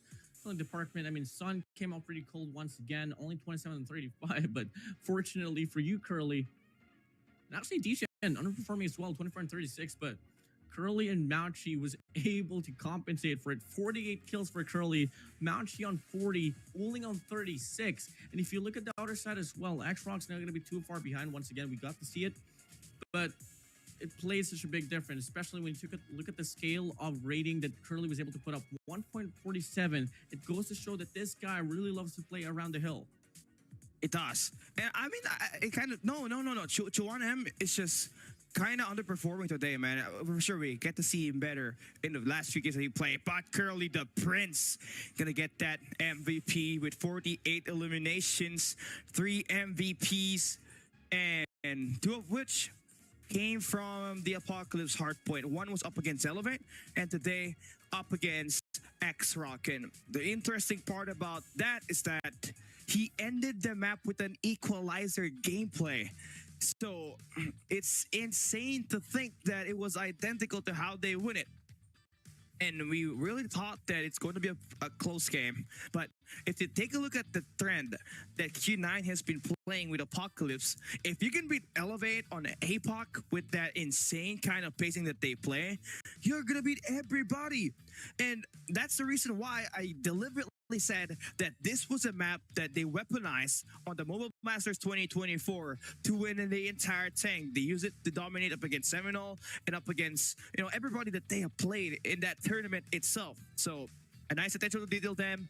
Map drafts definitely on the hard point, definitely favored the side of Q9. But here is the problem. We're heading into Search and Destroy right up next, where we had Sunuo and Ma, one of the best sniper duo that we have in the world currently at the moment. In fact, could be going down as one of the best sniper duos in the CODM history. Go into a Search and Destroy map. Sun and Uling needs to step things up as we enter that map number 5. I mean, I truly feel like the pacing would change here for the set of Q9. I mean, they are up by 2 games already for the series. And, I mean, if ever they just have to work on, like, their rushes towards sites, I feel like they could pop through, especially if it's going to be a map of Express. Express, the B-bomb site gets heavily congested over and over again. You're bound to expect a lot of those rushes to happen. Although we did see a bit of a change as well between Wolves and Elevate, where Wolves was trying to, like, change things up, or might just be Elevate that instead of going for that quick old rush on the B-bomb site, they quickly try to play towards that A side instead. And no, it was Wolves, and clearly didn't work out. So it's all about really getting the pick-offs once again. Sun from set of Q9 should be comfortable in the map of Express, but again, we don't even exactly know if it's going to be Express, but it's just for us to find out soon enough, Cali. But for this time being, a huge shout as well to the people on the western side of the world having the watch party. We got Eric, Bobby, and alongside Marcy as well from Tribe Gaming having a watch party here, just observing the player for X-Rock and Q9. It's definitely a match to watch out for. I mean, this is the CDM 2008 Grand Finals rematch right here. But the difference is that on the Grand Finals of that tournament, there were more Search and Destroys, right? On a best of 7, they play 4 Search and Destroys. That's crazy amount of S&D gameplay. And it's this very long game. But on the World Championship format, you just kind of see Q9 step things up a little bit, especially on the respawns. They're kind of playing it more like Elevate kind of playstyle when they're playing up against X-Rock. The pacing is there, especially for Curly. Every time there was a player for X-Rock playing inside at that point, it was either a 2-piece or a 3 elimination spree coming off from him. And that's why he had so much eliminations and why he got the kill here on this matchup. Well, definitely, man. I mean, everyone here from set of X-Rock has to step up quite huge, and especially for Side Chuan. I mean, we had like a bit of like a projection as well that, X-Rock, every player is just pretty consistent here. No one really tends to underperform. It's just the fact that Chu1M right now is just not looking good all across the board. You take a look at like the last 4 games that we were able to play, Chu1M is really struggling. I mean, same goes for the set of Sun, but you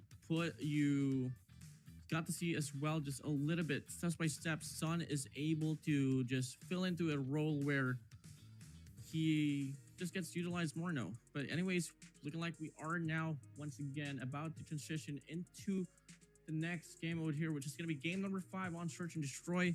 Cali, I want to see myself some Express. All right. I mean, same thing. I think that's going to give Q9 a bit more edge to this matchup, knowing that Sun basically has a great performance in history, right? I mean, if you're looking into his performance up against Powerhouse last year in CDFI on the playoffs, on the group stage, he dropped 43 kills. Might be even higher. So if that sniper can really get activated, and if Mauchi steps up, where he had a .55 in that Search and Destroy firing range, this team might be in good hands. But if you're X-Rock, you are the defending champions, about to go down to the lower bracket. If you do not play this next map, great. One more map. And possibly the next 2 maps as well. Right after this. Well, comes back. Start of the line here for set of Q9. It's only 1 game away from them to put X-Rock down there on the lower brackets as well. X-Rock, I mean, put the sale 3-1. They got to win like, what, 3 games in a row, and that's going to be tough to call, of course. We haven't really seen that happen. Forcing a game number 7 up against Q9 in this very state, it's going to be very tough, but you are already in this competition anyways. Make the most out of it. It's now looking like we are heading straight to Search and Destroy, and the map is going to be Kurohana Metropolis. Wow. Okay, this changed things up, Kelly. Interesting. A map that we do not see a map we don't see a lot in CDM gets to be played. It's up there, right? Takeoff is the worst map that you don't want to play around. Kurhana is 4. Now let's get this game started. Can Q9 finally win this matchup? Send Extract down to the lower bracket. Here in CDSI 2024 upper bracket finals. Let's get this game underway. We have Extract starting on the defensive side. Well, here we go. Start things off here with going to be a 4-1 split coming in, but the nade connects for D-Chen. And Uling finds a shot down as well from Ma. And that's going to be an early 5v3 situation. X-Rock here is just falling into shambles from Sanuo. Doubles it down, triples it down. Quad kill for Sanuo. Early now, all alone. But he does get the shot down. The ace gets denied, but it doesn't matter. 2v1. Numbers advantage here for X-Rock. Should have been for Q9. No way. Woo. Wow. That is insane. Sunuo with the explosive 4-piece. And we started where we last went on that firing range S&D. It was Ma with the 4-piece on that firing range. This time Sunuo gets the 4 kills. Q9 has a problem with 1v4s. That has to change. That was flat out just running in the open. Like firing range dummies. Want to know, Q9, if you want to avoid this A bomb side, bro. Trauma is on, Sanuo. And now they want to push up here towards B side instead. But they want to have this mid coverage first in hand. Sun's going to be leading the push. D-Chen just crawling. Not so certain what's going to be the approach looking like. Regardless, they got to deal with 2 players per bomb site here, Cali. Still 2 players working there. That's no-no. On a tight corner. Which is going to be able to make that slide chow later on if it does get spotted. But you do have trophy systems that will be exposed. So you know there are 2 players here. Sun's gonna die. Whether you want to take the picks on... hello, sir. Oh, goodbye. Goodbye. Sun, that And there we have the trades working for Rushia. okay. Yeah, 2 eliminations. Make that 3 almost. Close but no cigar there. Curly's going to be able to make the opening pick to get that B side hit. But Chuan with the R9. Good for 1. Mauchi, the Chancellor, gets the double and the bomb plant is through. No. Oh, sniper, Sanuo, no way. Could have gone into collateral. So close. Yet so far, Q9 respond back with their own round. Calm the heck down, Sanuo. It's going to be a trade after rounds. I mean, we're seeing a lot of aggression to kick in here, Cali. And let's see what's going to be the play here for set of Q9. Default probably, or might just be a push towards B bomb. Just allocating Uling to go for the challenge here up against Sanuo. Who's going to win this duel? But gotta keep in mind, 2 players going to be pushing up as well. Uling, does he find the shot? No, he can't. Rusi finds a double. D-Chen goes down as well. These are the gunfights you'd want to avoid if you're on the side of Q9. But they're still working their way on the A side here. X-Rock just looking into a full strong A side defense. With Rushi just holding it down with an R9. This is a bad spot to be in. If you're Q9, you're kind of exposed in the open, but you're just kind of sealing your position by walking around the A side. 68 seconds left. You got so much time to play around here. Down decides to take a pick on that angle. Widest shoulder ever seen is not gonna come through for him as we have Q9 wrapping around the B side through mid. One player is just gonna be there. It's gonna be Chuan once again. Hasn't had the best of days here so far, but he will be the first initial engager here for information. Q9 is gonna be around the bomb site now. A very probable case for Q9 to be able to get this bomb planted, but the question is how fast can they react off the retakes that will be coming through. The surge comes in. Curly does find Chuan out. It's gonna be a 3v4. It's not too far apart, but it's gonna be a 2-for-2 split here for the set of X-Rock. Curly's on the D flank right here. Good for 1! Sees 2! Wow. The Prince! Dom able to equalize the number, and he's wanting one more flank route right here. This time, through courtyard. Ma, where are you going? That is not you. And now it is going to be Curly in a 1v1. No, loses it. Q9 takes the lead. What in the world? Did they turn off their hacks or something? Mao and Nono was not hitting their shots. Turn off their hacks, Callie. They're on LAN, Callie. I know. It's been turned off since day one. Yeah, they have buttons around the back. Dog, that's crazy, but hey. There's a lot of shenanigans happening here on Search and Destroy. So unpredictable. Move in once again. It's going to be a 1-4 split here for Q9. Having a lot of mid coverage here. Well, Axrock, they're just going to go for a 3-2 split. 3 more on the bomb side. Q9 though, with Mauchi with the bomb. He's going to go for a peek out here on A as well, but just can't find anything at all. 3 players so from set of Q9 now starting to make a push here, working through mid. And it's just all going to come down. What's going to be the call? What's going to be the decision? Are they going to push up towards B or A? Got to move in quick. Number 4 in Ma, still 0 kills. He has to hit up. Still no information. Q9 is doing a great job just ducking the resources away, but here he goes. The push comes to shove. Oh, bad timing. D-Chen makes the push. No, gets red on the slide into the DMs. It's just so smooth for D-Chen like butter, but Rushi. Oh, it's a demon. Gets those 2 eliminations. Still 1 more kill to tie it up. Man, John. Oh, son. Head glitch in action. And he fully converts it. 1v2. Sinuo has been in this situation before. This is against Sun and Uling. The best there is here for Q9. Sinuo is not even going to walk at all. Might just go for the challenge. He's going to go for the shot up against Sun. Can he get the connection? No, he can. Uling knows for a fact where he is. Gonna go for the challenge. Sinuo too fast for Uling. Now it's a 1v1. Sun has the BP50 on hand. He's gonna take this long way route, but instead he walks back, playing off this. But Sun is not biting at all, still holding that angle down. Sinuo checking every inch of the corner. What a shot! Sinuo with a clutch. 7 kills under his name and 2 impactful rounds. They find an equalizer once more, all because of Sinuo.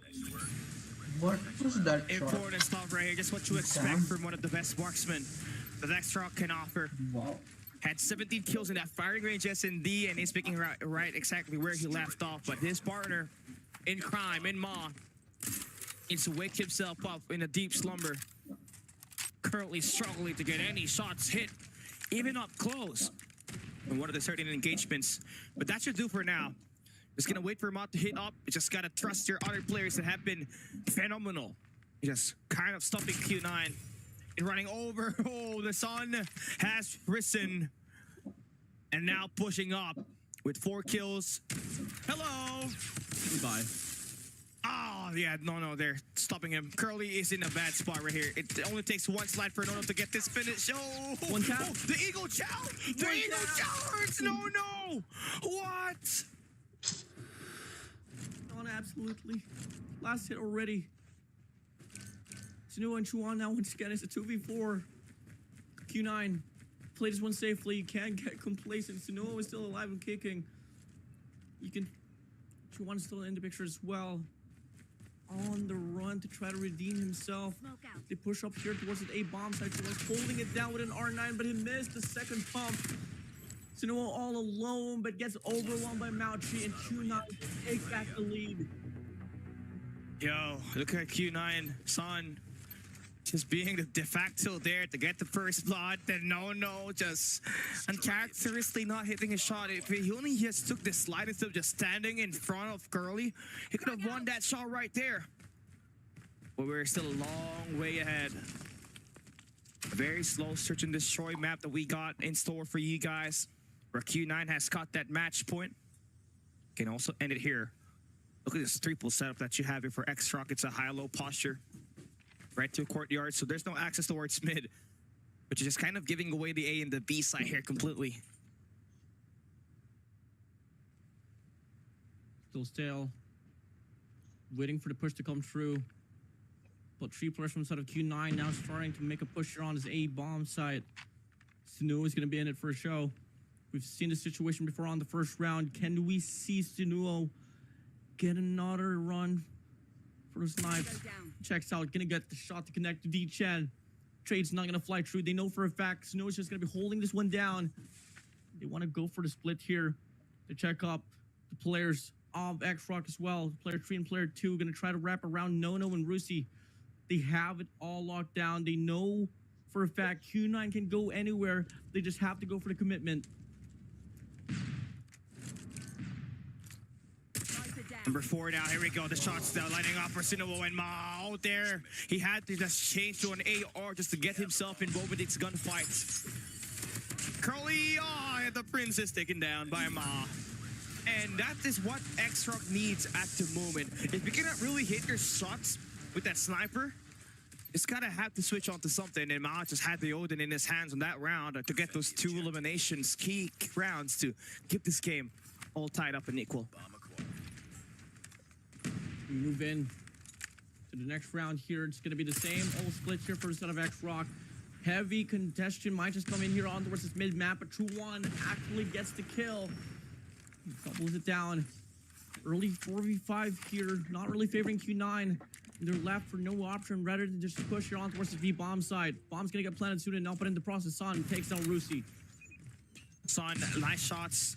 That's going to give them that bomb plant. Still a 4v4 situation, so it matters where the rotation from the defense will be coming from. Do you want to play for the attack around the flank, or do you want to straight directly access that through mid-map? Or even better, if you can send out someone to play that sniper role on the back. Oh boy, great trades coming through, but Q9 finds a better outcome on this. No, denies the mid-map attack for Q9, but Uling the Emperor 1v2.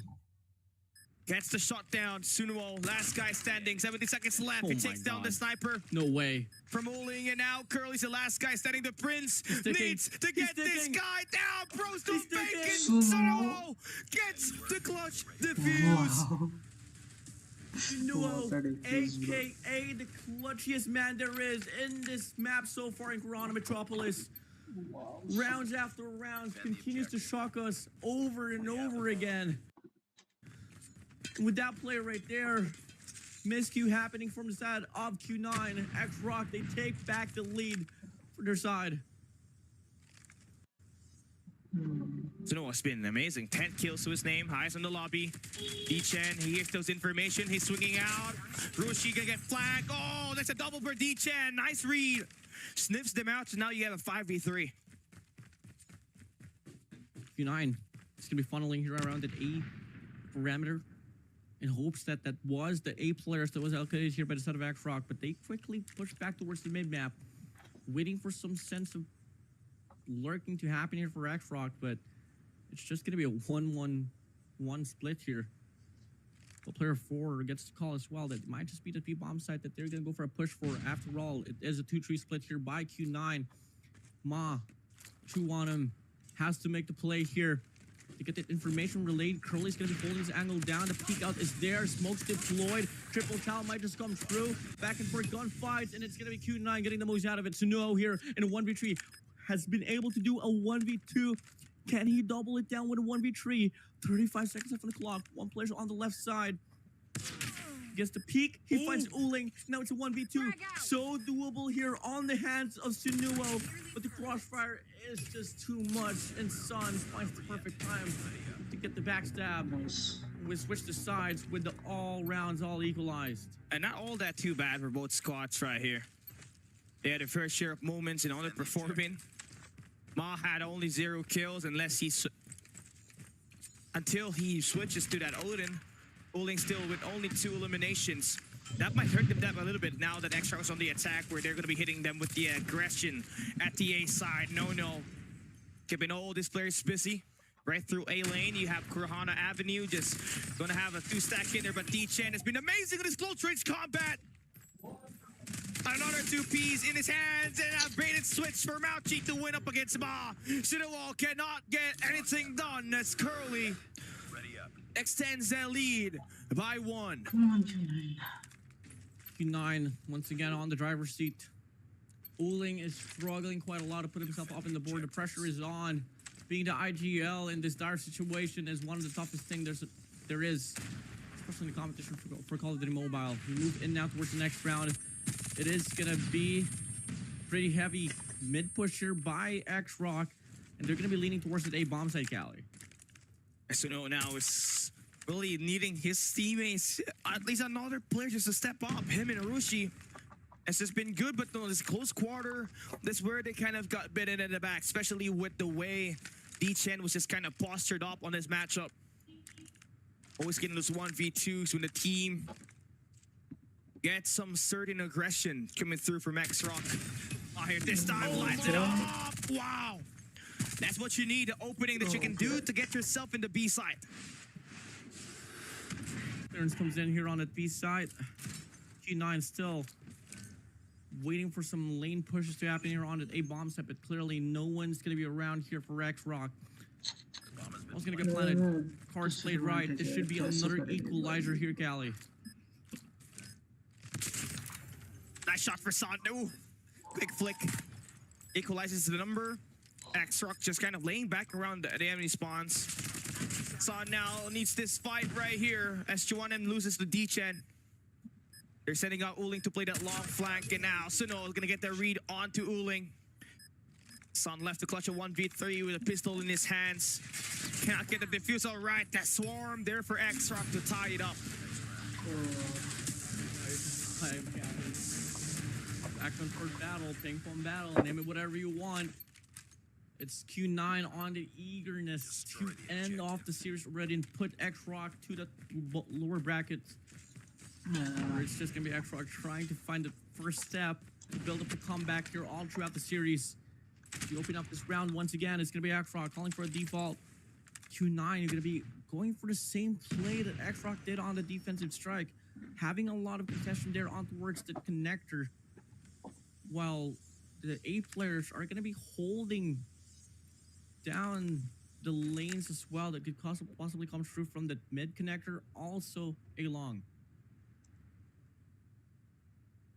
This is a very passive approach. I think this is where X-Rock really plays well, when they're slowing things down, just like what they did at that firing range. That's gonna keep Q9 second guessing what kind of posture are they gonna have, right? Is it effective? Once we see some outslays here up against the push that might line up through. Now, a bit of an aggression that we're seeing for Q9. They're sending Uling to play the Kurohana Avenue. Well, they still have Q9 Son in there, playing that angle onto Sinuo to take him down. Expecting more players to go on this lane for Ma, but it's the last wave. Push comes to shove. We have the bomb at the B side. X-Rock only having 42 seconds left. They gotta go in there quick. Q9 thinking that the attack would be at the A side, but they figured it out wrong, and they'll have to play a full retake, and they cannot make it there. The bomb has been planted. Two-man push here for a set of Q9 on this mid-map. One player's going to be trailing behind towards the spawns. He's anticipating the possible lane push here, but Ma's going to be clearing out this mid-map as well. So it's just all going to come down to the B lane. Can they find a read here up against Q9? Chwanim's going to be the closest player there is, but he's watching the wrong angle. Finally checks out. Can he find the first kill? No, he can't. But no one is there for the trade. He finds the double. Son Curly going to the hands. Oh, no, but the trade is spot on. Back and forth here. 1v1 gunfight. Mauchi Ma. Here we go. X-Rock. They double it down once again. And it's going to be a 6-5 run. Another 1-point lead here for X-Rock. I just don't understand why Q9 had to make that wrap on that A side, knowing that the player that was holding that angle definitely did not saw anybody push Kurohana Avenue. Neither even hear any sound cues, a slide in or a run, or even utilities. That costed them that one huge. It still did have to go down to a 1v1 at the end. But as much as possible, you want yourself to have that lead. But now that it is X-Rock's hand, they're gonna abuse this 2-1-2 late game kind of idea, right? I mean, unless you do have a sniper to work around the positioning here from Nono, not gonna get any piece of information. Two players extended, pushed up here for a set of Q9 on this B lane. X-Rock now getting closer to one another to possibly go for this mid-surge. D-Chen checks out, finds that information. Snow gets the call as well. Checks to the left. Mouchi's gonna be there. Shoulder peeks. Baits the shot. Uling in the process. Shots down Rusi there. Blank. And from the back, Sunuo finds the read as well. Uling goes down, but Curly finds the shot down on towards Sunuo. Juan here on the work. Should be able to get two if the timing is right, but Sun is too quick for his liking. Ma's gonna be all alone. 1v3 puts it down to a 1v2. Curly pushing up, checks the wrong angle. That's a 1v1. Reed, faulty for D-Chan. Wasn't expecting him to go for the direction instead. Bomb's still gonna get dropped though. 25 seconds left on the clock. Needs to move in quick. Gotta check her corners here. 1v1, oh, And what? Ma will get taken down. D-Chen responds back with his own clutch. And now it's going to be 6-6 once again. The game is all tied up. And that could have been played around better by D-Chen. They could have prevented that 1v1 if he had wrapped around the courtyard towards mid already. By the time it was a 1v2. Still gonna have to give it up for that round winner right there. To the 2-1-2 split for X-Rock. They're gonna wait for 30 seconds. Q9 just had to hold down both sides. But gotta have someone to play through banks, because that was where last time X-Rock decided to make that move.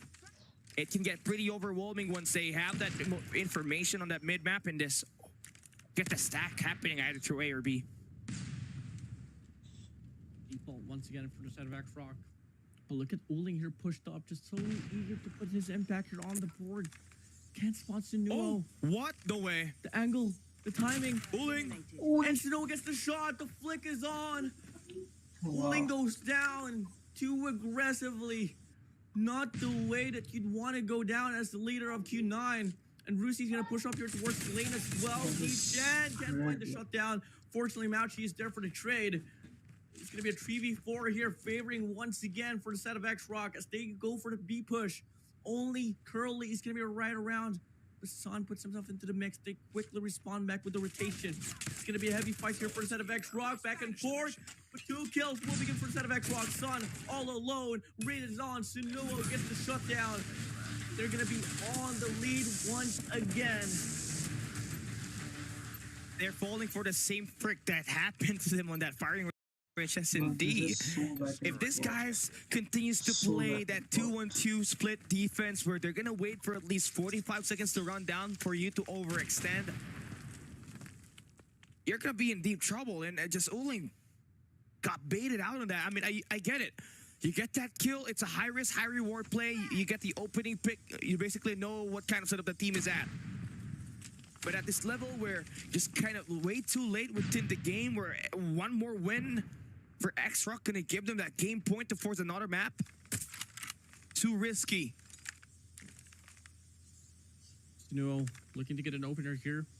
In exchange, Uling is now going to be playing next to his teammates here. D-Chen's going to be leading the crawl. The timing is so surreal. He walks past him, but does he check? He makes a lot of noise. Sunuo gets one in the process, and the rivalry between Uling and Sunuo still lives on, and Sunuo is still going to be one-upping it, but the trade is on as well. 4v4. Still, Q9 stacked up here on his A-bomb side. Yeah, a high-low posture on the Kurohana Avenue. No, just snaking. Waiting for an opportunity for this bomb for him to get pick up and maybe move around the map now. Time is running out. Gotta make a move, and here comes the first push. That's gonna be Ma with that Odin from 0 kills with that sniper to 11 kills. He has turned it off. And there we have him winning the bait and switch. Along with his teammate Rushi, they're able to survive. Now they get to make that push on the A side with only Sun as the player holding, and now the counter there for Ma to make the wraparound, and that we have it. X-Rock only needing to deal with Mouchi. They have the bomb in the hands of Nono. They can put that bomb down. Time is never going to be a problem. They have so much time to plan it. Now it's a 1v4 in this retake. It takes quite a miracle for this to happen. Unless you have that insane timing. The Chancellor. Check every angle possible, but you're running out of time. Rushi gets the timely elimination to bring X-Rock up by 2 rounds and 1 round away, enforcing a control map. Very probable it's just going to happen here, Callie. Q9's losing control. Uling needs to find the rhythm here up against X-Rock. Come again, they have been playing it all down quite aggressively here on this mid map. It hasn't been working at all. The formation of Xrock on paper seems so simple, but they react so quickly as well. And it's going to be D-Chen. Another one. Hugging this corner, just waiting for the push to come through. There goes the stun. That's not going to get anybody. It's a triple challenge here that Q9 has got, man. A high-low posture around the B cross connector. Suno still looking at that angle right through A, waiting for a sniper pick to happen there for Sun, but he's watching the A cross. I mean, the A lane, the Krohana Avenue, but she does not have any information. Now it's a bit more discipline for Q9. They are not overextending. Maybe outside of Uling, who's got that angle at the back alley of the B side. He takes the first one. You don't have to go for more. Wait for them to push out. You should be able to relay that information to your teammates. And now you're prepared to maybe extend another round. Not let Xrock get this win easy. Still seeing the possible commitment here on his B bomb side for the set of Xrock. But they're stalling time here. Wants to go for a commitment, it has to come out pretty flawlessly here because they only have less than 30 seconds to play for here, Cali. And it's going to be Rusi alongside one of him here. You're leading a push on that A bomb side. Sun's going to be watching the cross if ever they want to go for the push up, but instead he rotates towards backside. And he might just be able to find the timing here. Gets a lot of information. Sun's holding this angle down, has a machine pistol, but can't hit his shots. The challenge comes true. Chuanim gets the shot down. Bomb's gonna get planted. D-Chen finds Rusi out in the process. And it's gonna be a big old barrage push, but from the flank, Xrock no gets denied as well. The double kill comes in. 2v2 situation. D-Chen, Mauchi, last glimmer of hope. Making a 1v2 here. D-Chen, all eyes on you. But looking like it's gonna be a round here given for the set of Xrock. Make it game over. We're heading straight to game number 6.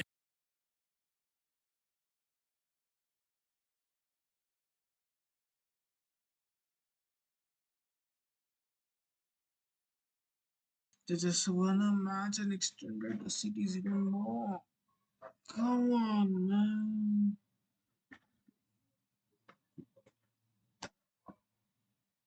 Okay.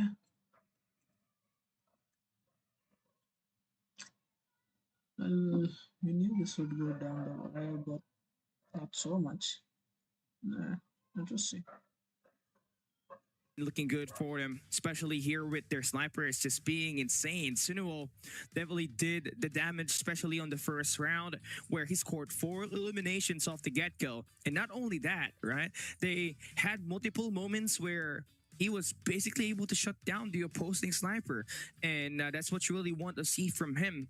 The only problem here for them was that they kind of got held back when Ma was still hitting that first few rounds with that sniper, right? He had 0 kills. Not until he switched into that Odin, where he found so much effectiveness as one of the guys that plays for the bait and switch, either through the cross on the connectors or maybe on just the front side when it comes to holding it down on the defensive side. And he ended up with double-digit kills here. That's what you see. Nice bounce back that you got there for Xrock Ma. I mean, it was pretty spot on, and come again. Search and Destroy is just something that is just so handled well here for the side of Xrock. And I mean, last final obstacle here for them. If they're going to be able to win Search and Destroy like this, then get this round of control once again and just force it down to a game number 7, which they have a much more probable case of winning here to Cali. But now we take a look at the highlights here, man. Sunuo was truly owning the titlement of getting just the most impact here, Cali. Clutch after clutch is happening over and over again. And also, it was also a great point to note that Sunuo was able to shut down Uling every time we see them face to face. So that really stops Uling from ramping up, getting a lot of these eliminations within the game, and it was really an uncharacteristic performance for the Emperor himself to get only a few kills before we end the game here. May have been the first time we saw him end up with a double negative if we could see the stats later on, but all the more reason why Xrock played a hard-fought battle. They had their adjustments done, especially at the mid-game, where they knew if they're going to continuously stack and play aggressive, they're going to get themselves checked out of the way with the spacing that D-Chen was kind of doing. putting the hurt on them in every posture he was sent by Q9. When they played that 2-1-2 defense, it's where everything changed. It's like when the Fire Nation attack Avatar, it gave Q9 so much disadvantage because they kept on over pushing. 刀一大 A 小 A 小 A 小 A 小，别急别急，我刀一大刀一大，被杀了 A 小 A 小 A 小 A 小 A 小，加油，他们就慢打。抢到 B 小接 B 小3 B 小了，走，我被穿墙了哥们儿 ，A 小被拔了，我聊了，我被穿墙了，没人来跟我兄弟，我回头看一眼，别急。 A 大可能有人 A 小跑了 ，A 大有防爆哥们儿 ，A 小没 ，A 小近点没，空，慢下来，回头一个，都回了，可以倒车，我说倒车，听懂吗？倒车，别墨迹去排，走，那我留。 There we have it, man. That is our cue to enter this. Man, I was stretching out because this is. I know for sure it's gonna go to map number 7 right after this because we're looking in that control raid where Ma should be able to get the lockdown. But for now, we'll take a look at the stats that we'll be able to prepare here for this matchup that we just saw, and with a win for the side of Q9. I mean, for the side of X-Rock, and it definitely was a nice showcase of abilities in terms of adaptability for them. And yeah, just pointing out what happened to Ma. He was missing shots at point blank range, switched up to an Odin, and he basically made it easier for X-Rock to win by the time we entered the second half. Oh yeah, truly, man. I mean, second half, hands down, one of the best entries out there is going to be Mai himself. And, you want to talk about the defense as well, it's going to be Sunuo. And those two players just able to sum things up here for the side of Search and Destroy. Now, Control was won over by Q9 earlier. And I'm not so certain how to feel about this for the side of X-Rock, but if they're able to overcome this, then be it. And if I'm not mistaken, this is a map that they are going to be choosing here, Cali, right? So they should be able to choose a comfortable map here. We did get forced into Arsenal earlier. And if X-Rock is going to be playing this one right, I mean, I'm not so certain actually if they want to lean towards the raid map or Arsenal. But if I was basing it off of the performance that we were seeing already, Cali, from the past 2 previous games, especially on the snipers, I think raid might just be a better choice. Yeah, raid is the best choice for them. I mean, if we can give Sunuo or Ma the weapon of choice, they should be able to overwhelm Q9 on this. Uling for Q9 definitely had a rough time. Gave himself a Yang 1 impression. A .38 KD for the Emperor. Very unlikely after the performance that he had on the Apocalypse Hardpoint, where he ended up with these 34 kills. Yeah, I think that was just the only difference here. Sunuo will be your MVP, just his second. He took the first one earlier at the firing range, Search and Destroy, where he had 7 eliminations to win that X-Rock map pick. And here he had it with the Metropolis looking pretty good. Definitely why he is renowned as one of the key counterparts when it comes to playing Search and Destroy for X-Rock. Now we're moving into our control map up ahead, which will be a map pick for X-Rock. And we mentioned that Arsenal was already played earlier, so you only have 2 maps that you can play on this one. Either it be a seaside or a raid. Now, looking at what's been happening on close range gunfights, Warden, it has not looked pretty good. So coaches should have a great, should have a great profiling on the team's performance in terms of close range gunfights. So raid is going to be the better map pick in here. Okay, could be raid, absolutely. I mean, for a set of X-Rock that could really favor them at most, is just having the time of his life, especially on Search and Destroy. And yeah, but we still got to respect how dominated the first round of Control played out there for the set of Q9. It went down to a 41, if I'm not mistaken, Cali. And yeah, I mean, it was just really well assessed by the side of Q9. I mean, there was some certain rounds where it should have went to the side of X-Rock, but they just kind of lost the train of thought of the possibilities that could come to their way, especially when they were trying to set up the spawn trap there, Cali. We had Uling always just going back to the spawn, ensuring that it doesn't really get more devastating than it should be, Cali. So, hey, let's see if Q9 still has the composure. After all, they're a game away from advancing to the grand finals, and I know for damn sure that they want to get this game set and over with, but you gotta keep in mind, you gotta be cautious about how X-Rock is able to just bring back the momentum. I mean, they look to be pretty confident now, and with Uling really cold into that Search and Destroy, it's just not looking good for the morality here for Q9. It does. And X-Rock being the better search and destroy team, it is not looking good once we enter a map number 7. So your best chance of winning this is taking away the map pick that will be done by X-Rock on this coming control map up ahead. And now we enter our convention center. We're live at the AG Esports Center, Chengdu, China, where we had 8 teams fly into the country to compete for the $70,000 prize pool and racing the trophy of the CDSI 2024. You're looking at X-Rock, the defending champions.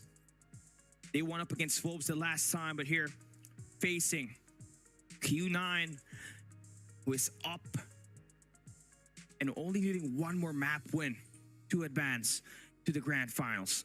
A map away from having their first appearance on the grand finals for CDSI. Call of Duty Summer Invitational wasn't really the most promising run there for them on last year's Take Cali. I mean, if you get to remember on that first round of the lower brackets, Q9 was up against Vault and he took that L tremendously. I mean, but fortunately, this is a different type of roster here for instead of Q9, and they're much more, structured. So let's see how well they can deal with this round of control, because if this does get forced into a round number 7, Cali, then I best believe that it's just going to go to the hands of X-Rock from then on. And we'll see, though, what's going to happen here. No has been amazing. Ma is definitely holding his own up there, but the player that needs to put in a lot of job here is going to have to be Mang Chuan Chuan.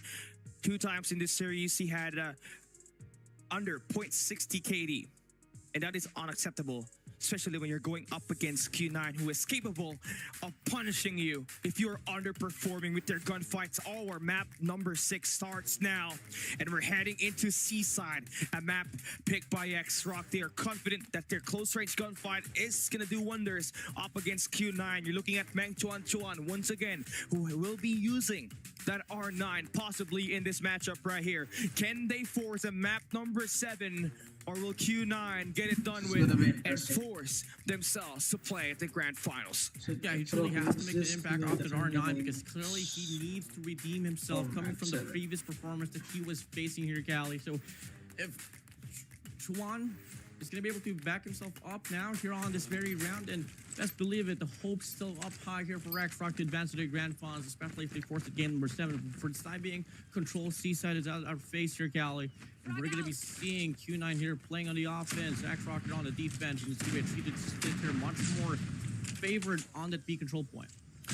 I like this attack that you're doing, knowing that you have just 2 players just captured that B side for the moment, but you're kind of losing out on the gunfights on the passive lane that you got, and that gives access for Chuan M to make the push around the A lane. Number 3, Yellow and D-Chen needs to win this battle right here. If not, Spawn's just going to be a bit of a problem here. But you're doing a great job punishing X-Rock for the map extension by just doing objective time on the B side. Yeah, time extension is much more valuable here, especially if you're just going to be talking about the first initial wave of kills. I mean, Spawn Trap still not did it up here for of X-Rock, so they really went on for that extension, availing nothing at all. So that's going to be pretty unfortunate here for X-Rock. Much more of a greater look here for the setup of Q9. I mean, they can just go for the stacker on his A control point, get some waves locked in, get some cuts on towards Chapels, and this should be the win by the capture. And they're waiting for that guy at the billiard table just to expose himself. Mauchi don't be able to fully start him out, so the only problem here would be your attack at the A side. You needed kind of a bit of an attack where you should be able to find someone to play around courtyard to make that a pinch play maneuver. Q9 going to be forced back to play spawns. Gonna take another crack at this time setting 1 player to play off lane. While their players attack that A side, they fail once again. X-Rock, solid defense for the time being, but Uling there with the response, now able to extend towards Churches. I'm gonna push up as well to just get this caught in. Player 2, player 5, Lucy and Chuan still holding on to that A control point. This fight is going pretty disastrous here for instead of X-Rock. They can't find the respondents here, but fortunately the players from the back of X-Rock, they are able to deal with the players of Q9. Now it's just going to be Q9 here scrambling across to try to get some contestment here on his A control point, but the reinforcements comes in pretty quickly as well for X-Rock. A nice shot from, there we have it. Just get those kills, brother, but Mauchi just flies through. Roshi still gonna be able to make the trade work. Defense holding strong. Sniper in his hands, and he takes D-Chan's head off the game. But Uling going to be able to make his resources enter inside, but only for them to get shot down. You're looking into the defense. You're lacking that extra guy to play for those trades, and the angles being taken by X-Rock is clearly a lot better. Nooks and crannies is being taken over, and that is dwindling down your lives. Down to only 6 left for Q9 to attack with only 40 seconds left. This is your best chance of winning this. You try to send out Uling to play that long courtyard attack, and there you have it. A potential win through capture can be possible should you stay alive on the front and have Uling play the back of this A-side hit. And here we have him. Only the guy standing takes down Sunuo, but the trade for Nono is there, and Sun is the last guy to make sure this capture works. A 1v8. Can we see it happen? Gonna sound crazy, but it might be possible. No, just tries to end that, and there we have it. X-Rock with the defensive hold. Countless of waves of assault on the A side, and they did wonders, taking that first round. Despite the early capture there towards Bravo for the set of Q9, they just struggled right from then on once they transitioned towards Alpha. I mean, they tried to make a push towards the mid-map, but it didn't work out. They got caught off guard by the players of X-Rock. Now, it's X-Rock's turn here to play on the offense, and now they have this whole A control point locked down as Q9. They've had a misread here. They went for the priority on this B control point. They're going to go for a cleanup, but in the process, Nono was able to find 2, and that's going to be such a worthy investment of Nono's life instead of the B control point. Capture is halfway done here on A, and they have the lifeline favor for them, Cali. H1M with the clog and overextending. Oh, I like this lane. That is going to be good for 1. Now it's going to run out. Duration out of the way. Curly still looking to get the guy out. I mean, X-Rock's been very feisty with it, man. They just really want to go everywhere, and they're fighting on all fronts. But you know for sure, with X-Rock on the attack side, they want to make as much as map control possible. They want to send some guy out to play that spawn trap. That is going to be Chuan-M, who wins that gunfight onto Mauchi, keeping them distracted and turning their heads. But X-Rock hasn't really made a move just yet. They're still stuck at the rooftops. 22 to 18. We got 4 operators here, ready for investment. It's going to be X-Rock once again just funneling through here on his B control point. We got a possible pinch here coming from the side of Sunuo, but he does hold his sniper in line. He missed the first shot, but he has an R9, and now he's going to go for this commitment here for the push. Picks up the BP-50, but unfortunately he gets read on by the set of Sun, with the rest of his players, with the rest of his teammates from the set of X-Rock. So he's going to go for a breakthrough here on this control point. The War Machine is out, but the Sparrow disconnects that push here. But one player still alive and kicking here. No stays alive for a moment or so, but it does get traded away as well. Owling with that shot onto Nono. That's going to make sure at least you have a bit of a solid defense there. Going to be Sapper just falling out alive. Sunuo with the 3 eliminations. Open things up with the B side. A capture, totally possible. With X-Rock does inside. Owling cannot secure the flank. There is no position done by Q9. You're trusting so much in Mauchi to make the plays right here. Long range assault not going to be good. Mao with the 2 Ps in the feed, and just 2 more segments done. 1 more to go for X-Rock to win this fight. And there we have it. That should be it. Last 4 lives remaining for Q9. And X-Rock looking solid in the first 2 rounds. And it might just get retained here, Cali. I mean, you take a look at the results on the first round and on the second round, it's just highly dominated by the set of X-Rock. We weren't really seeing much of a margin that Q9 is putting up. I mean, you take a look at the running. It is just the gunfight's much more better here for the set of X-Rock. And we move on to the next round once again. Q9's back on the offense. They're going to go for a 4-man push here on this A control point. But Sunuo finds a triple. He looks to get some more, but finally Curly gets the trade. Damage been done though. That is going to be enough for them to get the progression here on his A control point. If they're going in for the throat by putting 2 of their players to play the spawn trap, X-Rock round look pretty amazing on this with Nono, with the audit in his hands plus the equalizer. That is 3 players and also a Hunter that takes down D-Chen. Lives are lost. It's a massacre in the spawns. And it's stuck it over. Everybody from X-Rock are just swarming in the spawns. Ma falls down, rooftop access, but the rotation there for number 5 in blue and Chuan-M will cut them off for a bit. Sunuo gets at least 1 kill before getting taken down, and at Q9 just down to Lion lives. on the verge of going for another sweep here on control, perhaps. As they are all on the running as well to take this round number 3 in a very dominant fashion. Ma is out with an Annihilator, gonna go for a tree spree. Looking to get some more, but it doesn't really matter regardless. At the end of it, we all know X-Rock will win this round. Uling, Curly all alone. Ma still in it for a show. It's high noon for No-No. And it's going to be a all-time great play here for the side of X-Rock on the defensive side here, Cali. And they got themselves so much value out of that, and Q9 just lose full control of the map. Starting to see why they picked this map. Sunuo has been performing very well with that sniper. Ma, honestly, with that Odin was a shocker.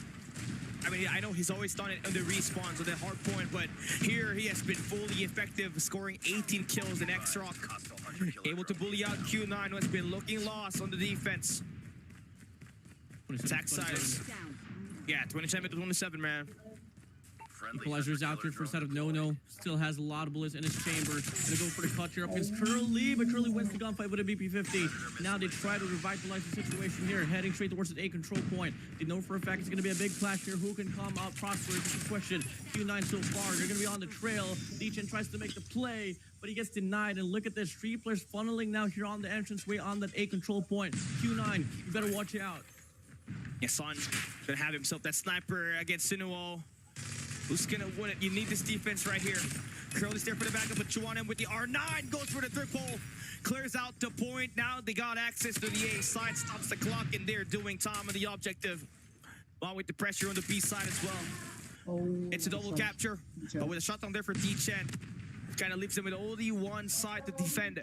Are they gonna be extending out, or they're just gonna make sure that they have a nice posture on the B side while X-Rock plays the A side capture? 18-17. Capture comes true. Time extension granted. Life advantage as well. But Q9, they have 3 operator skills to play with. They already have the extension as well for the spawn trap perhaps, but they're not really going down deep, not just yet. They're just ensuring that they don't give off any room here for X-Rock to get the rotation here towards the B control point. Big cut comes through from the set of No-No, but he loses gunfight as well. Life count still all equal. Oh, wow, nice read there from Mauchi to go for a double. Still in the rooftops. It's banging on everybody he sees. Hey, hello. He's also got a claw in his hands that might just be the bane for X-Rock on this attack, but he's gonna save it up for later. Curly and the crew now gets flushed out. It's Dechen. As the only defender on the B side, it's a 4-man stack with Sunuo holding down the rooftops. And hey, X-Rock now about to make the push inside with the operators in their hands. Mauchi cannot get anything out of that. And X-Rock now doing one segment. Cooling, waiting for someone to pop wide open. No information, swinging in. Gets one. Gets 2. Cannot get the clear out inside. Mauchi does hold on for the moment, but their lives cut through. X-Rock only needs 5 more points, 5 more kills to finally put an end to this and put a sweep in this control. Mess up Q9's mental as we enter map number 7. Are they going to be able to pull it off? Chuanem and the crew does find a takedown on the players defending the B side. And Uling and Dechen are the last 2 guys remaining, and No-No gets a shutdown on the Emperor. What a sweep, bro. What a freaking sweep by X-Rock. Oh my god. These guys are gonna get a map 7. Wow.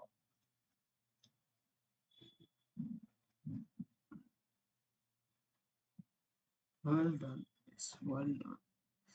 A well-deserved map 7.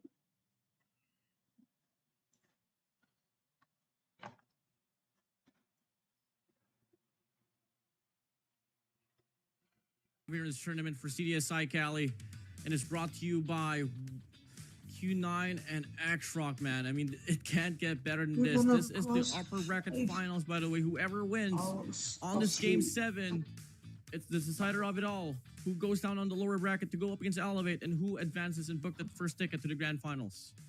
It does, and now it's really looking possible for X-Rock to win this because Search and Destroy has just been looking amazing for them so far here, Ward. And it is 2 maps that they're already able to win, all right? First, it was the firing range. Second was the Metropolis. And they're able to chain that into a map number 7, right? A map number 6 win now to a map number 7 where they got a chance to win this on Search and Destroy. I believe it's gonna be an express map that we're going to be able to play here. So it's a great map to end this and dictate the fate of these two squads. Map it all off here. Press on game number 7 with 2 CDM teams. Come again, you know, we had the bans locked in earlier for Search and Destroy. Was Takeoff banned by the side of Q9. Tanisha, they took X-Rock, they took away Tanisha. We played Quran Metropolis already. We played Firing Range left. The only map remaining left here is gonna be Express. So, hey, hands down. But for the time being, let's talk about the highlights here for Control here, Callie. I mean, who was the it factor for you for the side of X-Rock, man? I mean, it's gotta be Sunuo, especially when they're on the attack side. The way he's able to posture up on the rooftops when they are playing was really the top of the game here, right? I mean, it was really such troublesome play for them because the players for Q9 could not get any of the perimeter on the B side attacked properly because of the sniper presence that was being held in that lane. Truly, man. I mean, it really all comes down to Sunuo here. I mean, I was kind of like projecting that it would be like a map of raid, perhaps, especially if X-Rock's going to be pushing this map through. But completely, I thought that Sunuo would remain kind of useless in regards to the scopes in Seaside. But clearly, it wasn't that case. He was still able to find the means to put his impact for the team. And guess what? I mean, he's on the running for the MVP as well. Yours will live on. Now, for the side of Q9, you are demoralized. I mean, you were up by 3-1, and now all of a sudden it's 3-3, Callie. It's going to be a pain knowing that, you know, your best chance of winning this was the respawns. They're going back into Search and Destroy where X-Rock just plays so much passive gameplay all throughout the maps when they're on the attack side. So if you're starting on the defense, you're going to have to trust your full instincts to do a lot better on it. But you also need to learn from what has happened on the past 2 Search and Destroys that you played. You all know for sure you have always been cut down when the team is playing passive and you're overextending and you're getting your players taken down. So there needs to be some changes that they're going to be able to provide as we enter this map number 7. We expected this to be a long game, and it definitely does deliver. 4-3 on our scoreline here, and it does not disappoint. These games are going to be very, very close. Hella close, man. And it's going to be hard to kind of like finalize as well what's going to be the approach to look like here for the side of Express, because we all know as well that in the map of Express, it really leans towards more an aggressive take. Now, we move over to the statistics here accumulated for Seaside Control. You take a look at the kills here for the side of X-Rock. It's 119-74. It can't get more dominating than that. There we have it. So this is going to be a lot of information to really anticipate. I mean, you would kind of expect Q9 to be outgunned like this, right? In a short time, X-Rock had looked deliberately insane in this map up itself. Everybody on the positive side, especially for Nono, 27 kills and 16 deaths has been really the positive thing about this team. But more importantly, you got Chuan M is able to hold it down with that R9 at least for the time being to force a map number 7. Rushi heavily delivered there as well with 2.25 KD to his name. We saw him a lot making the cutoffs work for them, and Q9 could not really handle the heat that was being thrown by Extra Cold throughout the game. And yeah, it is super great to have Nono as the MVP here because he is just super consistent with the outputs that he's done. And remember, on the hard points that we were playing, he remained positive. On the control that we played on Arsenal, he had a 2.0 KD. So that is definitely one of the key factors here for now at the moment. X-Rock has won 2 SNTs with this was the last control game that we just saw that cut us down to our last map of the day, which is going to be a Search and Destroy 1st to 9 round. The winner will be advancing to the grand finals. Loser will have to book a date with Elevate with the PJ and Yopi combination. Heck yeah, man. I mean, that's something you kind of want to avoid, especially since we got to see what Elevate did up against Wolves, winning it out to 4-0. That is something that, yes, for sure, Wolves is on the top 3 chart right now for the best teams in the CDM region, but the gap is not as big as people would expect to be. Wolves can absolutely still put up a fight against teams like Q9 and Xrock. And the fact that Elevate is just able to go for the sweep goes to a narrative where no one really wants to go up against them on that lower bracket because they're very scrappy. And gotta keep in mind, we've seen Elevate, the squad of Elevate, evolve so much to the point that back then when they were on the lower brackets, they'd end up usually like losing second round perhaps or first round. But now they really like to climb this lower bracket. They are able to get it through and just be composed. It's not the first time that we have Elevate here on this lower bracket, so it's truly intimidating if you are on the side of Xrock or Q9. And they're intent on winning this whole thing. They have placed, third spot in CDSI 2023 with Olea playing. They play second in CDFI. They were one map away from taking it against the world champions in Wolves. So this time around, they did start up at the lower bracket. They did not make it the upper bracket because they placed third in their Group B standing. But nevertheless, such a big threat to go up against with that SND definitely is a big kryptonite for them. But what we saw from them up against Wolves was something else. Add up that hardpoint gameplay that they already have where the gunfight has been strong. Even up against Wolves earlier, even though the system does look into playing more of the objective-based game, where it's all about trades, right? They managed to put themselves, everybody, into a positive spot. So that right there, going to be something that will be, watch out for whoever drops in this lower bracket. We are giving you guys our final game of the day, Xrock and Q9. For those who are just watching, it's just about to play your map number 7. It's going to be a search and destroy. First to 9 rounds, and we have overtime if you ever just have to come to that. I mean, we can lay out a lot of factors here, Callie. I mean, they can lay out a lot of those projections as well. They can have those strategies here and there, but the question is the mental. What is it looking like?